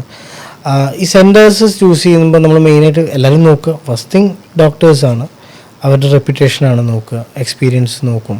പിന്നെ സെൻറ്റേഴ്സിൻ്റെ ക്വാളിറ്റി, അതായത് സെൻറ്റേഴ്സ് ചിലപ്പോൾ അതിലും പേഷ്യൻ്റ് പ്രിഫറൻസസ് മാറും. ചില ആൾക്കാർ വളരെ തിരക്കുള്ള വലിയ സെൻറ്റേഴ്സിലേക്ക് പോകും. അപ്പോൾ വലിയ സെൻറ്റേഴ്സ് പറഞ്ഞാൽ അവർക്ക് കുറേയും കൂടി ചിലപ്പോൾ റിസർച്ചേഴ്സസ് ഉണ്ടാവും, അങ്ങനത്തെ പല കാര്യങ്ങളുണ്ടാവും, പല ടൈപ്പ് ഓഫ് ട്രീറ്റ്മെൻറ്റ് മെത്തേഡ് ഇതുണ്ടാവും, കുറേ കൂടി സ്റ്റാഫ്ഡ് ആയിരിക്കും. അതേസമയം കുറേ ആൾക്കാർ ആഗ്രഹിക്കുന്നത് വളരെ എന്താ പറയുക, അവർക്കൊരു 1-to-1 ട്രീറ്റ്മെൻറ്റ് കിട്ടേണ്ട സെൻറ്റേഴ്സ് ഉണ്ട്. അപ്പോൾ അതിലും ചെറിയ സെൻറ്റേഴ്സ്. അപ്പോൾ ഈ സെൻറ്ററിൻ്റെ വലിപ്പം ചെറുപ്പം എല്ലാ സെൻറ്റേഴ്സും ഒരേ കാര്യങ്ങൾ തന്നെയാണ്. വലിപ്പം ചെറുപ്പമൊക്കെ വരുന്നത് അവിടുത്തെ എത്ര ആൾക്കാരെ കാണുന്നു, എത്ര ആൾക്കാർക്ക് ട്രീറ്റ്മെൻറ്റ് കൊടുക്കുന്നു എന്നൊക്കെ ഉള്ളതനുസരിച്ചിട്ടാണ്. Quality of the lab, embryology backup, ഈ IVF-ലേക്കൊക്കെ പോകുമ്പോൾ അവിടെ ഒരു എംബ്രിയോളജിസ്റ്റ് ഉണ്ടാവണം, ഡോക്ടർ ഫുൾ ടൈം ഉണ്ടാവണം, അതേപോലെ തന്നെ ഈ പറഞ്ഞ സ്റ്റാഫിങ് എല്ലാം ഉണ്ടാവണം, നിങ്ങളെ ടേക്ക് കെയർ ചെയ്യണം, ഒരു എബവ് ആവറേജ് സക്സസ് റേറ്റും ഉണ്ടാവണം. അപ്പോൾ അത് അഡ്വർടൈസ്മെൻറ്റ്സിൽ ഇതിലുള്ള മാത്രമല്ല, നമുക്ക് ചിലപ്പോൾ നിങ്ങൾക്ക് എക്സ്പീരിയൻസ് ഉണ്ടാവും, ചിലപ്പോൾ ആരെങ്കിലും പറഞ്ഞത്, അല്ലെങ്കിൽ പിന്നെ അവർ ടെസ്റ്റിമോണിയൽസ് ഒക്കെ നോക്കിയാൽ നമുക്ക് കുറേയൊക്കെ മനസ്സിലാക്കാൻ പറ്റും. ഡോക്ടർക്ക് ഒരു റെപ്യൂട്ടേഷൻ ഉണ്ടാവും. പിന്നെ പേഷ്യൻറ്റിന് കിട്ടുന്ന ട്രാൻസ്പെറൻസി, ഇപ്പോഴത്തെ കാലത്ത് വളരെ വേണ്ടൊരു സംഭവം പേഷ്യൻറ്റിനോട് കിട്ടുന്ന ട്രാൻസ്പെറൻസിയാണ്. ട്രീറ്റ്മെൻറ്റ് എന്താ ഏതാന്ന് കറക്റ്റായിട്ട് പേഷ്യൻറ്റിന് മനസ്സിലാകണം. കാരണം നമ്മൾ പറയുന്നതിൻ്റെ ഒപ്പം തന്നെ അവർ ChatGPT-യോടും ചോദിക്കും, അതേപോലെ തന്നെ ഗൂഗിളും നോക്കും. അവർ അത്യാവശ്യം നന്നായി പഠിച്ചിട്ടേ വരുന്നത്. പഠിച്ചു വരുന്ന പറഞ്ഞാൽ അവർ ആവശ്യമില്ലാത്തതും പഠിച്ചു വെച്ചിട്ടുണ്ട്. അപ്പോൾ അതൊരു ക്ലാരിറ്റി കൊടുത്താൽ കഴിഞ്ഞാൽ മാത്രമേ ട്രീറ്റ്മെൻറ്റ് നമുക്ക് നന്നായി ചെയ്യാൻ പറ്റുള്ളൂ. അല്ലെങ്കിൽ അതൊരു കൺഫ്യൂസ്ഡ് ആയിട്ടുള്ള പേഷ്യൻ്റായിട്ട് തന്നെ നിൽക്കും. ചിലപ്പോൾ നമ്മൾ ട്രീറ്റ്മെൻറ്റ് പാളിപ്പോവും, നമുക്കത് നെഗറ്റീവായിട്ട് വരും. നമ്മൾ ട്രീറ്റ് ചെയ്ത് നെഗറ്റീവ് ആകുമ്പോൾ പേഷ്യൻ്റ് ചിലപ്പോൾ തോന്നുക ഇവിടെ എത്ര പൈസ പോയല്ലോ, അല്ലെങ്കിൽ അവർ തോന്നില്ല, അവർ ആ ട്രീറ്റ്മെൻറ്റിൽ വിശ്വസിച്ചിട്ടായിരിക്കും ഇരിക്കുന്നുണ്ടാവും. സോ അത് നമ്മൾ മേക്ക് ഷുവർ ചെയ്യണം. ആദ്യം അത്യാവശ്യം പേഷ്യൻസിനെ നമ്മൾ കൺവിൻസ് ചെയ്ത് അവരുമായിട്ട് ചേർന്ന് വേണം ട്രീറ്റ്മെൻറ്റ് ചെയ്തു പോകാൻ. And almost all the centres are good at that. നമ്മുടെ നാട്ടിൽ ബെസ്റ്റ് ട്രീറ്റ്മെൻറ്റ്സാണ് ശരിക്കും പറഞ്ഞു കഴിഞ്ഞാൽ നമ്മുടെ നാട്ടിൽ ഫെർട്ടിലിറ്റിയിൽ കിട്ടുന്നത്. കാരണം അത്രയും നല്ല സെൻറ്റേഴ്സ്, അത്രയും നല്ല ടെക്നീഷ്യൻസ്, ഇപ്പോൾ എംബ്രിയോളജിസ്റ്റ്മാരെന്നൊക്കെ പറഞ്ഞു കഴിഞ്ഞാൽ നല്ല ടോപ്പായിട്ടുള്ള എംബ്രിയോളജിസ്റ്റ്മാർ ശരിക്കും പറഞ്ഞാൽ നമ്മുടെ നാട്ടിലുണ്ട്. അതേപോലെ തന്നെ ഡോക്ടേഴ്സ്, വളരെ എക്സ്പീരിയൻസ്ഡ് ആയിട്ടുള്ള ഡോക്ടേഴ്സ് ഉണ്ട്, സീനിയർ ആയിട്ടുള്ള ഡോക്ടേഴ്സ് ഉണ്ട്. ഫെർട്ടിലിറ്റിയിലൊക്കെ ഒരുപാട് മേജർ ബ്രേക്ക് ത്രൂസ് വന്നിട്ടുള്ള ഒരു സ്ഥലമാണ് നമ്മൾ കേരളത്തിൽ. പിന്നെ പല സിറ്റീസും പോലെ അത്രയും ക്രൗഡഡ് ആയിട്ടുള്ള കുറേ സെൻറ്റേഴ്സും അങ്ങനെയൊന്നുമില്ല. നമ്മുടെ നാട്ടിൽ ഇപ്പോഴും സെൻറ്റേഴ്സ് ഉണ്ട്, പക്ഷേ ഭയങ്കര എല്ലാവിടെയും അങ്ങനെ ഇതായിട്ടുള്ള ട്രീറ്റ്മെൻറ്റ് എല്ലാം നല്ല നല്ല സെൻറ്റേഴ്സ് വിത്ത് അഫിലിയേഷൻസ് ആണ്. എല്ലാ സെൻറ്റേഴ്സും ഇപ്പോൾ പുതിയതായിട്ട് വരുന്ന സെൻറ്റേഴ്സൊക്കെ ആ അഫിലിയേഷൻസ് കിട്ടാനേ ഉള്ളൂ. അല്ലെങ്കിൽ ഓൾമോസ്റ്റ് വർക്ക് ചെയ്യുന്ന ഒരുവിധം എല്ലാ സെൻറ്റേഴ്സും നല്ലൊരു ഫെർട്ടിലിറ്റി കമ്മ്യൂണിറ്റി ഉണ്ട് ശരിക്കും പറഞ്ഞു കഴിഞ്ഞാൽ കേരളത്തിൽ. ഡോക്ടേഴ്സിൻ്റെയും എംബ്രിയോളജിസ്റ്റ്മാരെയൊക്കെ നല്ലൊരു ഫെർട്ടിലിറ്റി കോർഡിനേഷൻ ഉണ്ട്. ഇപ്പോൾ ഈവൻ പുറത്തുനിന്നൊക്കെയുള്ള ഒരുപാട് കോർപ്പറേറ്റ് സെൻറ്റേഴ്സ് കേരളത്തിലേക്ക് വരാൻ ആഗ്രഹിക്കുന്നതുകൊണ്ടാണ്. ആൻഡ് പേഷ്യൻസും ഉണ്ട്, അത്യാവശ്യം പേഷ്യൻസ് നമ്മുടെ നാട്ടിൽ ഫെർട്ടിലിറ്റി റിലേറ്റഡ് ആയിട്ട് കുറേ കൂടി അവെയറാണ്. അവർ ട്രീറ്റ്മെൻറ്റ് ചെയ്യാൻ വേണ്ടിയിട്ട് ഓപ്ഷൻസ് അവർ നന്നായി നോക്കി പഠിച്ചിട്ട് തന്നെയാണ് ചെയ്യുന്നത്. ഒരു ഫ്രീക്വൻ്റ്ലി കേൾക്കുന്നൊരു സ്റ്റേറ്റ്മെൻറ്റാണ് പക്ഷേ 1-2 IVF ഫെയിലിയർ ആയി കഴിഞ്ഞാൽ പിന്നെ ദത്തെടുക്കലും മാത്രമാണ് മാർഗം എന്നുള്ളത്. ഒരിക്കലും അല്ല, അങ്ങനെയല്ല. ദത്തെടുക്കുന്നത് നല്ലൊരു കാര്യം. കാരണം ഒരു കുട്ടിക്ക് ഒരു ഫാമിലീനെ കൊടുക്കുന്ന എന്ന് പറയുന്ന സംഭവം അതൊരു വലിയ നല്ല കാര്യം തന്നെ. അത് ഇതെല്ലാം ഫെയിലായതുകൊണ്ട് മാത്രം എന്നല്ല. ചിലപ്പോൾ എന്താ വെച്ചാൽ ദത്തെടുക്കുന്നതിന് കുറേ ക്രൈറ്റീരിയാസ് ഉണ്ട്. അതിൽ കുറച്ചും കൂടി നമ്മൾ ഫിനാൻഷ്യൽ ബാക്ക്ഗ്രൗണ്ട് ബാക്കിംഗ് ഒക്കെ നോക്കിയിട്ടാണ് അവർ ഒരു കുട്ടീനെ ദത്തെടുക്കാൻ കൊടുക്കുക. പിന്നെ അതിന് ടൈം, അതിൻ്റെ പ്രോസസ്സിൻ്റെ വരുന്ന ടൈം കാര്യങ്ങളൊക്കെ ഉണ്ട്. സോ അത് ഒക്കെ നോക്കുമ്പോൾ കുറച്ചും കൂടി ഈസിയാണ് ഫെർട്ടിലിറ്റി ട്രീറ്റ്മെൻറ്റ്. പിന്നെ സ്വന്തമായിട്ടൊരു കുഞ്ഞ് എന്നൊക്കെ ഉള്ള ഒരു കൺസെപ്റ്റ്. അപ്പോൾ ഡോണർ ആണെങ്കിലും അമ്മയുടെ അച്ഛൻ്റെ ഭാഗത്തുനിന്നെങ്കിലും കുറച്ച് ജെനറ്റിക്സ് വരുമല്ലോ എന്നൊക്കെ വിചാരിച്ചിട്ടാണ് ഒരു ഡോണർ പോലും ചെയ്യുന്നുണ്ടാവുക. അപ്പം ഈ ഇത്തരം ട്രീറ്റ്മെൻറ്റ് ചെയ്ത് കഴിഞ്ഞിട്ട് ചിലപ്പോൾ 1-2 വട്ടം ഫെയിലായി ചിലപ്പോൾ നമുക്ക് അതൊന്ന് കറക്റ്റ് മെഷറിൽ ചിലപ്പോൾ ട്രീറ്റ്മെൻറ്റ് വീണ്ടും ചെയ്താൽ പ്രഗ്നൻസി കിട്ടിക്കൂടായെങ്കിൽ, അല്ലെങ്കിൽ പിന്നെ അതിന് മാത്രമായ പ്രശ്നം ഉണ്ടാവണം. ലൈക്ക് തീരെ കുട്ടികളാവേ ഇല്ല എന്നുള്ളൊരു കണ്ടീഷനെങ്കിൽ ഡെഫിനറ്റ്ലി മറ്റേ അഡോപ്ഷൻ തന്നെയാണ്. പ്രഗ്നൻസി ആവാതിരിക്കുന്നവരെല്ലാവരും അഡോപ്ഷൻ ചെയ്യണമെന്നല്ല, എല്ലാവർക്കും അഡോപ്ഷൻ എപ്പോഴും നല്ലൊരു ഓപ്ഷൻ തന്നെയാണ്. പ്ലസ് ട്രീറ്റ്മെൻറ്റ് ചെയ്ത് കുട്ടി ഉണ്ടാവണമെങ്കിൽ ഒരു 2-3 IVF ഫെയിലിയർ മാത്രമേ പ്രശ്നമില്ല, അവിടെ പ്രശ്നം വരുന്നത് സാമ്പത്തികമാണ്. ഒരു 2-3 IVF ഫെയിലായി എന്ന് പറഞ്ഞു കഴിഞ്ഞാൽ പേഷ്യൻ്റ് അത്യാവശ്യം പൈസ ചിലവായിട്ടുണ്ടാവും. പൈസയെക്കാട്ടും കൂടുതൽ അതിന് വേണ്ടി എടുത്ത എഫേർട്ട്, ടൈം, ഇതൊക്കെ അവർക്ക് സംബന്ധിച്ചിടത്തോളം ഇമോഷണലായിട്ടുള്ള ഡാമേജസ് ഒക്കെ ഭയങ്കര കൂടുതലായിരിക്കും. അപ്പോൾ അതും കൂടി കണക്കിലെടുത്തിട്ടാണ് ചിലപ്പോൾ അവർ സ്റ്റോപ്പ് ചെയ്യാം ട്രീറ്റ്മെൻറ്റൊക്കെ. ഇത്രയും ട്രീറ്റ്മെൻറ്റ് ചെയ്തിട്ടുണ്ട്. ചിലപ്പോൾ നമുക്ക് 3ാമത്തെ 4ാമത്തെ IVF പ്രഗ്നൻസി കിട്ടിയവരുണ്ട്. 4ാമത്തെ IVF ആ 3 ചെയ്യാനും ആ പേഷ്യൻ്റ് അതിന് റെഡി ആവാനും ഉള്ള കണ്ടീഷൻ നമ്മൾ വളരെ ഓപ്പണായിട്ട്, അതായത് നമ്മൾ ചെയ്യുന്ന കാര്യം എന്താണ് അവർക്ക്, അല്ലെങ്കിൽ എന്ന് വെച്ചാൽ അവർ ചിലപ്പോൾ ഇവിടെ ചെയ്ത് നോക്കും, പിന്നെ ചിലപ്പോൾ വേറെ സ്ഥലത്ത് ചെയ്ത് നോക്കും. ഓപ്ഷൻസ് ഉണ്ടല്ലോ. അപ്പോൾ അത് പേഷ്യൻറ്റിൻ്റെ അനുസരിച്ചിട്ടാണ്. അതൊരു വെറും മിത്താണ്. അങ്ങനെയല്ല, നമ്മൾ IVF ഫെയിൽ ആയതുകൊണ്ട് മാത്രം ഒന്നുമില്ല. ചില IVF ഫെയിലായ എത്രയോ പേഷ്യൻ്റ് നോർമലി കൺസീവ് ചെയ്യലുണ്ട്. ഒരു അഡോപ്ഷൻ അതിൻ്റെ ഇടയിൽ ചെയ്തു വെച്ചാൽ അത്രയും നല്ലത്, ഒരു കുട്ടിയും കൂടി അതിൽ ഒരു ജീവിതം കിട്ടുമല്ലേ. അപ്പൊ ഇങ്ങനത്തെ ആൾക്കാരെ ഫോക്കസ് ചെയ്തിട്ടാണോ നമ്മൾ ഈ താലോലം പദ്ധതി എടുത്തത്? ഫെയിലിയർ മാത്രമല്ല, നമ്മൾ താലോലം പദ്ധതി നമ്മൾ ഫെയിലിയർ ആയിട്ടുള്ള ഒരു എന്നുള്ളതിലല്ല, നമ്മൾ അഫോർഡബിൾ ആയിട്ടുള്ള IVF എന്നുള്ള രീതിയിലാണ്. അതായത് ഒരു ഓൾ ഇൻക്ലൂസീവ് ആയിട്ടുള്ള പാക്കേജിൽ ഒരു IVF ചെയ്യുക. പക്ഷെ അതിൻ്റെ ഐഡിയാസ് നമ്മൾ ഒരു ലോ കോസ്റ്റ്, അതായത് മിനിമൽ സ്റ്റിമുലേഷൻ IVF. പേഷ്യൻറ്റിന് നമുക്ക് ചെയ്യേണ്ട കുറച്ച് കാര്യങ്ങളുണ്ടല്ലോ, അതിൽ ചെയ്താലും നമുക്ക് റിസൾട്ട് കിട്ടും. പിന്നെ അങ്ങനത്തെ കണ്ടീഷൻസും ഉണ്ട്. ആ കണ്ടീഷനിലുള്ള പേഷ്യൻ്റ് അത് ചെയ്താൽ മതിയെങ്കിൽ നമുക്ക് 2 കാര്യങ്ങൾ സേവ് ചെയ്യാം. ഒന്ന് ആ പേഷ്യൻറ്റിനുള്ള ചെയ്യുന്ന എഫേർട്ട്, രണ്ടാമത്തെ ആ പേഷ്യൻറ്റിനുള്ള കോസ്റ്റ്. അപ്പം അതാണ് ഈ താലോലത്തിൽ നമ്മൾ ചെയ്തുകൊണ്ടിരിക്കുന്നത്. നമ്മൾ ചെയ്ത പേഷ്യൻസ് എല്ലാം ആ ഒരു ക്രൈറ്റീരിയയിലാണ്, ആൻഡ് അതിൽ നമുക്ക് നല്ല റിസൾട്ട് ഉണ്ട്. അപ്പോൾ മറ്റേ രീതിയിൽ നമ്മളിപ്പോൾ കൺവെൻഷനലായിട്ട് ചെയ്യുമ്പോൾ ചിലപ്പോൾ നമ്മൾ കുറച്ചും കൂടി എഗ്ഗൊക്കെ ഫ്രീ ചെയ്യാം. യങ് ആയിട്ടുള്ള പേഷ്യൻ്റൊക്കെ ശരിക്കും പറഞ്ഞാൽ കൺവെൻഷനലായിട്ട് ചെയ്യാം. കാരണം നമുക്ക് നല്ല എഗ്സ് കിട്ടും, നമ്പർ ഓഫ് എംബ്രിയോസ് കിട്ടും.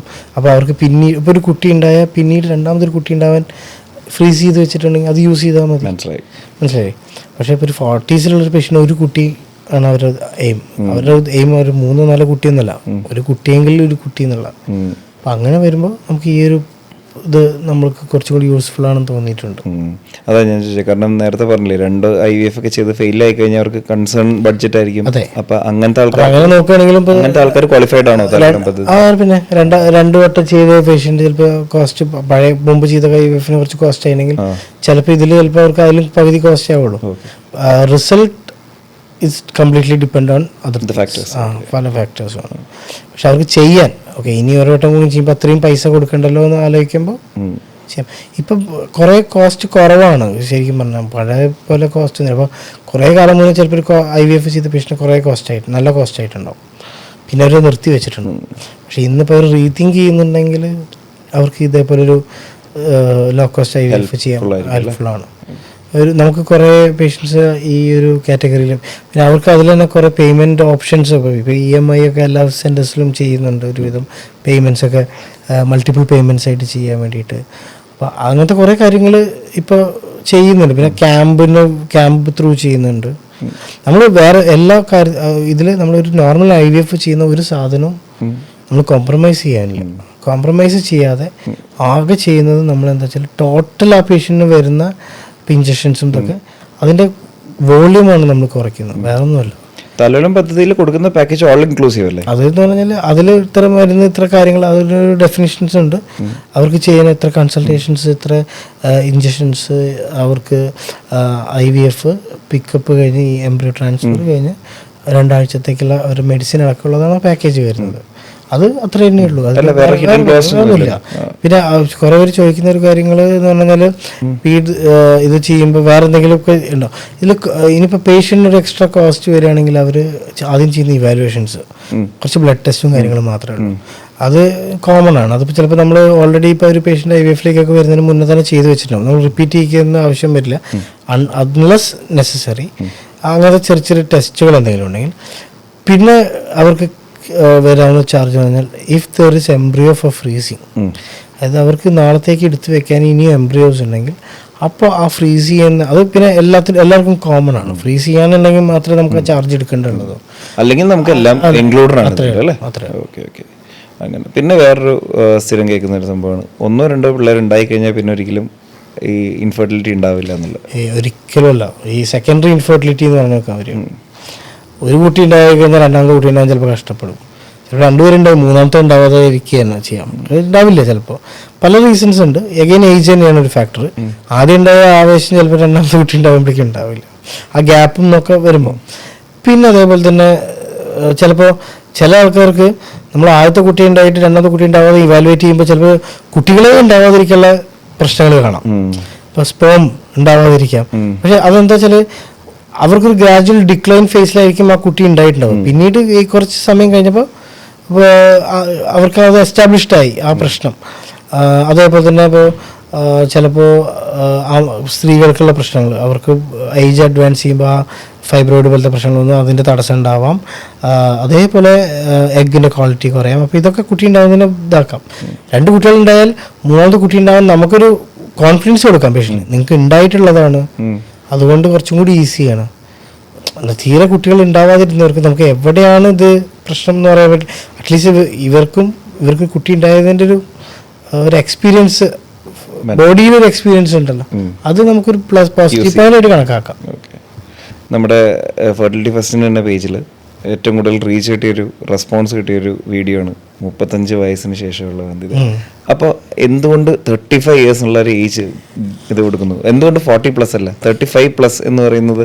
അത് സോഷ്യലി സംസാരിക്കുന്നതാണോ അതോ അങ്ങനെ? സോഷ്യലി തന്നെയാണ്. അതായത് 30s വരെ വലിയ കുഴപ്പമില്ല. 32 കഴിഞ്ഞിട്ടാണ് ഞാൻ പറഞ്ഞത് കൂടുതൽ ഡിക്ലൈൻ ഉണ്ടാവും. 35ലാണ് ആ ഡിക്ലൈൻ ഓൾമോസ്റ്റ് ഹാഫിലേക്ക് വരിക. അതായത് മുമ്പുണ്ടായിരുന്നതിനെക്കാട്ട് ഒരു ഹാഫായിട്ട് അവരുടെ ഫെർട്ടിലിറ്റി കുറയുക.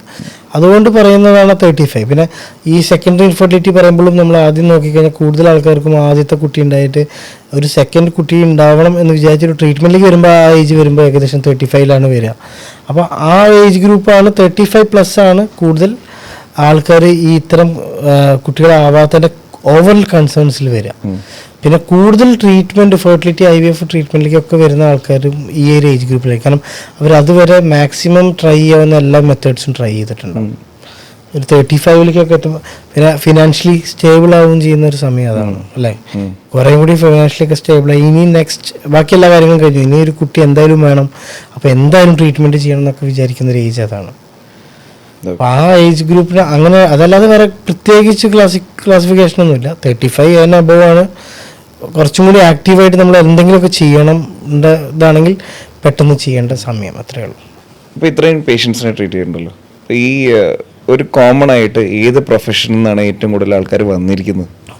കോമൺ ആയിട്ടുള്ള പ്രൊഫഷൻ എല്ലാ പ്രൊഫഷനിലും ഉണ്ട്. അത് പ്രൊഫഷൻ നമ്മുടെ ഒക്യുപ്പേഷൻ, അതായത് ജോലി കുറേയൊക്കെ റിലേറ്റഡ് ആണ്. ഇപ്പോൾ നമുക്കുണ്ടാകുന്ന സ്ട്രെസ്സ്, പിന്നെ ചില കണ്ടീഷനിൽ വർക്ക് ചെയ്യുന്നവർ ഈ പെയിൻറ്റ് ജോബ് അല്ലെങ്കിൽ പെട്രോൾ പമ്പിൽ വർക്ക് ചെയ്യുമ്പോൾ അവർ എടുക്കുന്ന ഫ്യൂംസ് അപ്പോൾ സ്പേംസിൻ്റെ ക്വാളിറ്റീനെ ബാധിക്കാം.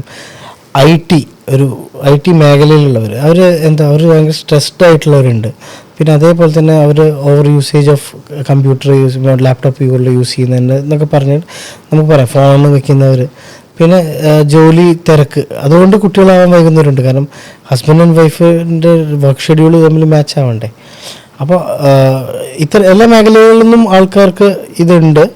നമ്മൾ കൂടുതൽ കാണുന്നത് ഈ പിന്നെ അതുപോലത്തെ പുറത്ത് വർക്ക് ചെയ്യുന്ന ആൾക്കാർ, നമ്മൾ റൂമിലിരുന്ന് വർക്ക് ചെയ്യുന്ന പോലത്തെ AC വർക്ക് ചെയ്യുന്ന പകരം ചൂടത്ത് ഡ്രൈവ് ചെയ്യുന്നവർ, ലോങ് ആയിട്ട് ഡ്രൈവ് ചെയ്യുന്ന ആൾക്കാർ, ട്രക്കൊക്കെ ഡ്രൈവ് ചെയ്യുന്ന എത്രയോ സമയം വണ്ടിയിലിരുന്ന് ഡ്രൈവ് ചെയ്യുമ്പോൾ സ്വാഭാവികമായിട്ടും സ്പേമിൻ്റെ ക്വാളിറ്റി ഇതിനൊക്കെ ബാധിക്കാറുണ്ട്. പിന്നെ ചില പ്രൊഫഷൻസ്, റേഡിയോഗ്രാഫി ചെയ്യുന്നവർ, ഈ റേഡിയേഷൻസ് താട്ടുന്ന ആൾക്കാർ, ഇങ്ങനെയുള്ളവർക്കൊക്കെ ചില പ്രശ്നങ്ങൾ കാണലുണ്ട്. ഒരു സ്പെസിഫിക് ആയിട്ട് നമുക്ക് ഇന്ന ജോബ് എന്ന് പറയാൻ പറ്റില്ല, പക്ഷേ ഇത്തരം മേഖലയിലുള്ളവർക്കെല്ലാം ഈ പ്രശ്നങ്ങൾ കാണാറുണ്ട്. ഓക്കെ, ഇനിയുള്ളൊരു ഫ്രീക്വൻ്റ്ലി ആസ്ഡ് ക്വസ്റ്റ്യൻ ആണ്, പക്ഷെ അതൊരു അനാവശ്യ കൺസേൺ ആയിട്ട് വേണമെങ്കിൽ ആലോചിക്കാം. കാരണം ഈ ട്രീറ്റ്മെൻറ്റ് വരുമ്പോൾ അണ്ടവും ബീജവും മാറിപ്പോകുക എന്നുള്ളൊരു കൺഫ്യൂഷൻ. അതൊരു അനാവശ്യ ക്വസ്റ്റ്യനേ അല്ല. അതൊരു ശരിക്കും പറഞ്ഞാൽ എല്ലാവരുടെ മനസ്സിലും ഈ ട്രീറ്റ്മെൻറ്റ് വരുമ്പോൾ അല്ലെങ്കിൽ ഒരു സെൻറ്ററിലേക്ക് വരുമ്പോൾ അല്ലെങ്കിൽ IVF എന്ന് കേൾക്കുമ്പോൾ ചിലപ്പോൾ ഒരിക്കലെങ്കിലും മനസ്സിൽ കൊണ്ടിടും. പിന്നെ അതിന് പറ്റുന്ന കുറേ സിനിമകളും ഒക്കെ ഉണ്ട്. മറ്റേത് മാറിയിട്ട് വേറെ ആൾക്ക് ഇട്ട് കൊടുത്ത് ഒരു ഹിന്ദി ഫിലിമിലൊക്കെ വന്നില്ലേ. അപ്പോൾ അതൊക്കെ പക്ഷേ ആ ഫിലിമിൽ കാണിക്കുന്ന അതിനുള്ള പ്രിവെൻറ്റീവായിട്ട് യൂസ് ചെയ്യുന്ന മെത്തേഡ്സ് തന്നെ അതിൽ പറയുന്നുണ്ട്. ശരിക്കും പറഞ്ഞാൽ അങ്ങനെ മാറിപ്പോവില്ല. ഒരു തമാശയ്ക്ക് നമുക്ക് പറയാം. പിന്നെ കാരണം എന്താ വെച്ചാൽ കാരണം എന്ന് വെച്ച് കഴിഞ്ഞാൽ ഇത് വളരെ സ്ക്രൂട്ടനൈസ് ചെയ്തിട്ടാണ് നമ്മൾ ട്രീറ്റ്മെൻറ്റ്സ് ചെയ്യുക. പിന്നെ അതിനുള്ള കുറേ മെത്തേഡ്സ് ഉണ്ട്. ഇപ്പോൾ ഈ ടാഗിങ്, RFID സിസ്റ്റം, പിന്നെ നമുക്ക് RI വിറ്റ്നസിങ് സിസ്റ്റം എന്നൊക്കെ പറഞ്ഞിട്ടുള്ള കാര്യങ്ങളുണ്ട്. പിന്നെ ഡബിൾ വിറ്റ്നസിങ് എന്ന് പറഞ്ഞിട്ട് പ്രോട്ടോക്കോൾസ്, അതായത് നമ്മൾ എല്ലാ സാമ്പിൾസിനും അത് പോകുന്നതിൻ്റെ ഒരു രീതിയുണ്ട്. അത് എവിടെയാണ് മാർക്ക് ചെയ്ത് എവിടെയാണ് വെക്കുന്നത് എന്നുള്ളൊരിതുണ്ട്. ഒരേ സമയത്ത് 2 ടൈപ്പ് സാമ്പിൾസ് മിക്സപ്പായി വർക്ക് ചെയ്യാത്ത ഇരിക്കാനുള്ള കുറേ കാര്യങ്ങളുണ്ട്.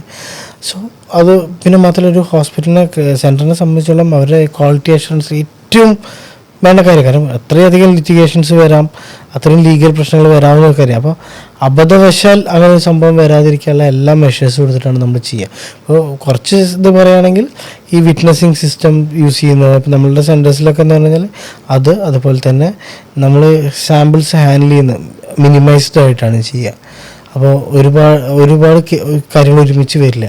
സെമൻ അനാലിസിസ് ചെയ്യുന്നത് ആ ഒരു സ്ഥലത്ത് മാത്രമായിരിക്കും. IUI sample preparation at A time ഒരു സാമ്പിൾ പ്രിപ്പയർ ചെയ്ത് പോയിട്ട് അത് കഴിഞ്ഞ് അതിൻ്റെ ഇത് ക്ലോസ് ചെയ്തതിന് ശേഷം മാത്രമേ അടുത്തതിൻ്റെ ഇത് തുടങ്ങുള്ളൂ. വളരെ ലിമിറ്റഡ് ആയിട്ടാണ് അങ്ങനെ കേസുകൾ ചെയ്യുക. കുറേ കേസുകൾ വയ്ക്കില്ല. കാരണം സ്റ്റാഫ് ഫെറ്റീഗ് എന്ന് പറഞ്ഞ കാര്യം കൂടി ഉണ്ട്. അപ്പോൾ നമ്മൾ കുറേ ചെയ്ത് കഴിയുമ്പോൾ എന്താ പ്രശ്നം വെച്ചാൽ അതിൻ്റെ ഒരു ഫെറ്റീഗ് വന്ന് അതിൽ നിന്ന് ചിലപ്പോൾ ശ്രദ്ധ പോകാനുള്ള സാധ്യതയുണ്ട്.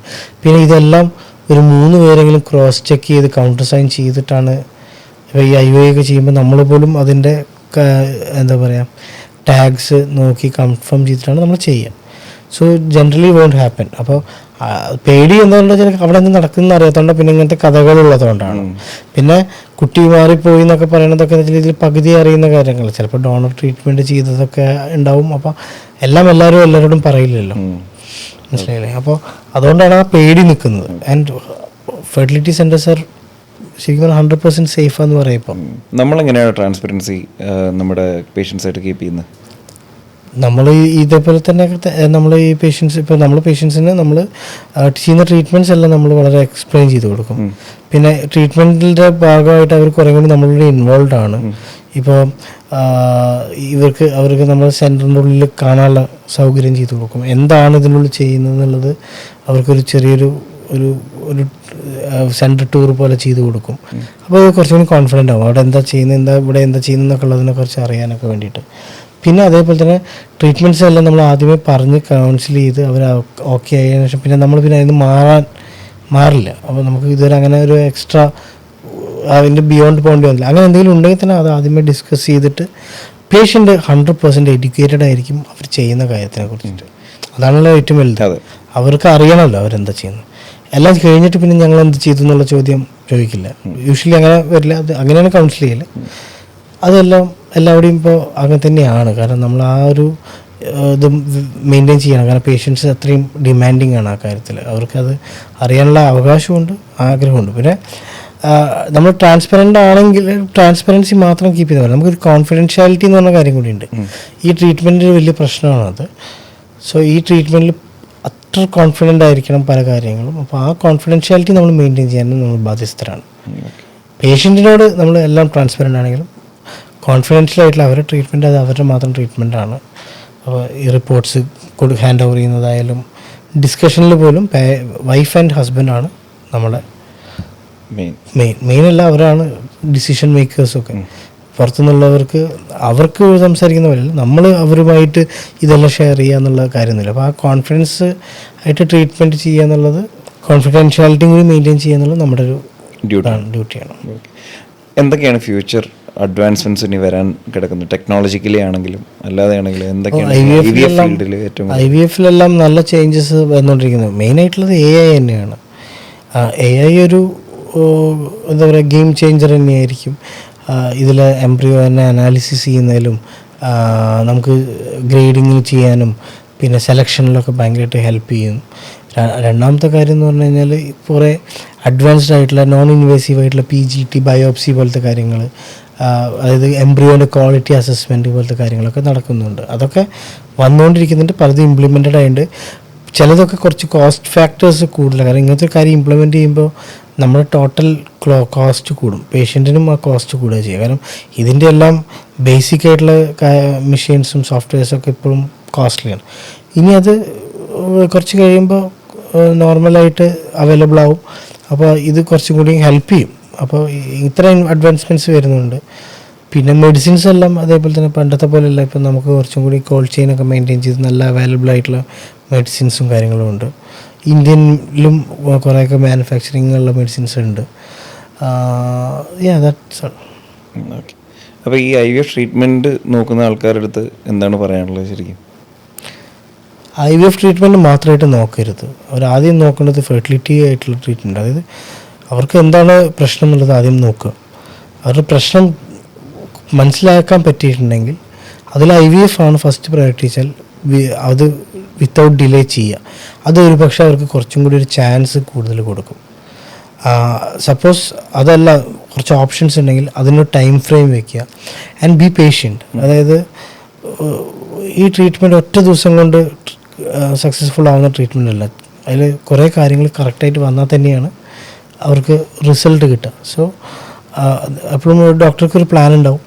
ആ ഒരു പ്ലാനിൽ നിങ്ങളൊരു പാർട്ടാവുക ആൻഡ് ആസ്ക് ക്വസ്റ്റ്യൻസ്. അത് പലപ്പോഴും ഡോക്ടേഴ്സ് പറയാനിടയിൽ പേഷ്യൻറ്റിന് കാര്യമായിട്ടൊന്നും ചോദിക്കില്ല. പിന്നെ അവർ പുറത്ത് പോയിരുന്ന് ആലോചിച്ച് ഗൂഗിൾ ചെയ്യുക മാത്രമേ ഉള്ളൂ. ഡോക്ടേഴ്സിനോട് ചോദിച്ചാൽ ഡോക്ടർ കറക്റ്റായിട്ട് പറയും. ഇപ്പോൾ ഒരു ഇഞ്ചക്ഷൻ എടുക്കുകയാണ്, എന്തിനാണ് ആ ഇഞ്ചക്ഷൻ എന്ന് വെച്ചാൽ ഡെഫിനറ്റ്ലി ഡോക്ടർ പറഞ്ഞുതരും എന്തിനാണ് ഇഞ്ചക്ഷൻ. അല്ലാതെ ഒരു ഇഞ്ചക്ഷൻ തന്നിട്ടുണ്ട്, കുറേ ഇഞ്ചക്ഷൻ ഞാൻ എടുത്തു, എന്തിനാണെന്ന് ചോദിച്ചില്ലെങ്കിൽ അവർക്ക് അറിയില്ല. അപ്പോൾ ചിലപ്പോൾ അതൊരു പർപ്പസിന് വേണ്ടി എടുക്കുന്നതാണ്. ആൻഡ് അതിൻ്റെ കാരണം എടുത്ത് ഇഞ്ചക്ഷൻ ഒരു പ്രശ്നം ഉണ്ടാവില്ല. കുറേ കാലം കഴിഞ്ഞ് കുറച്ച് കഴിഞ്ഞ് ഫെയിൽ ആകുമ്പോൾ അത് പറയും ഞാൻ കുറേ ഇഞ്ചക്ഷൻ എടുത്തുകൊണ്ടാണ് കുറേ ബുദ്ധിമുട്ടായി, ശരീരമൊക്കെ അങ്ങനെ ഇതായി. പക്ഷെ അങ്ങനെ ഒന്നുമല്ല, എല്ലാം സേഫ് ആയിട്ടുള്ള മെഡിസിൻസാണ് ഇപ്പോൾ യൂസ് ചെയ്യുന്നത്. ഈ IVF ചെയ്താൽ ഏറ്റവും കൂടുതൽ ഉണ്ടാകുന്ന ട്വിൻസ് ആണെന്ന് കേട്ടിട്ടുണ്ട്. അത് സത്യം? ട്വിൻസും ട്രിപ്ലറ്റ്സും ഒക്കെ ഉണ്ടാവാം.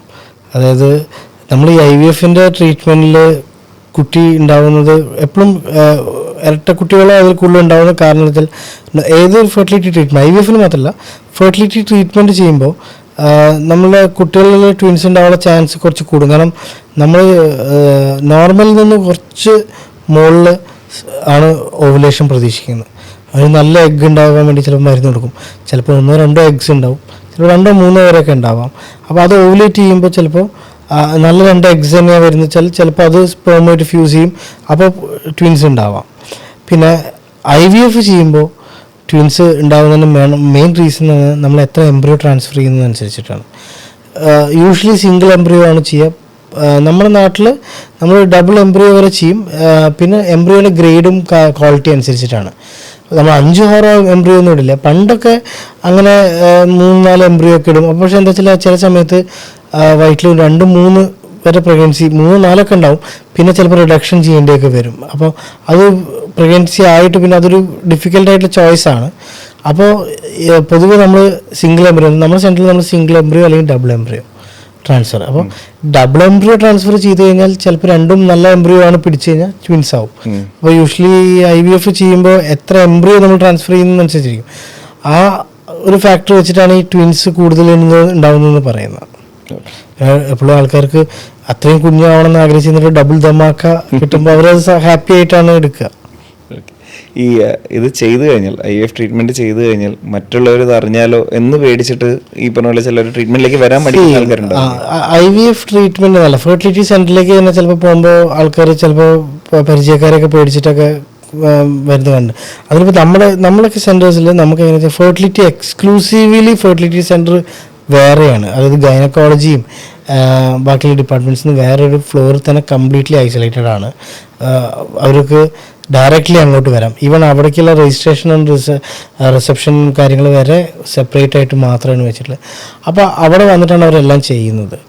പിന്നെ രണ്ടാമത്തെ കാര്യം, അവിടെ ചെയ്യുന്ന ട്രീറ്റ്മെൻറ്റ്സിൻ്റെ ഡീറ്റെയിൽസ് എല്ലാം പേഷ്യൻസിന് മാത്രമേ നമ്മൾ ഷെയർ ചെയ്യുള്ളൂ. റിപ്പോർട്ട്സ് ആണെങ്കിലും ഒക്കെ പേഷ്യൻറ്റിന് മാത്രം. പിന്നെ ഇതിലൊരു പ്രശ്നം എന്ന് പറഞ്ഞാൽ ഈ ഡിസ്കഷൻസിൽ പലപ്പോഴും പലരും ഇൻവോൾവ് ആണ് പേഷ്യൻറ്റിൻ്റെ. ഇപ്പോൾ ചില സമയത്ത് ഞാൻ കണ്ടിട്ടുണ്ട് പേഷ്യൻറ്റും ഭാര്യയും ഭർത്താവും ചിലപ്പോൾ ഭാര്യ ആയിരിക്കും വരുന്നുണ്ടാവും. അവളുടെ കൂടെ വൈഫിൻ്റെ സൈഡിൽ നിന്നും ഹസ്ബൻഡിൻ്റെ സൈഡിൽ നിന്നും ഒക്കെ ഫാമിലി മെമ്പേഴ്സ് ഉണ്ടാവും. കാരണം ചിലപ്പോൾ ഉമ്മമാർ, അമ്മമാർ, അച്ഛൻ, ചിലപ്പോൾ മാമൻ, ചിലപ്പോൾ ടെസ്റ്റ് ചെയ്ത് പോകുന്ന പേഷ്യൻ്റ് ആയിരിക്കും. റിപ്പോർട്ട് വിളിച്ച് ചോദിക്കുന്നത് മാമനായിരിക്കും. മനസ്സിലായില്ലേ?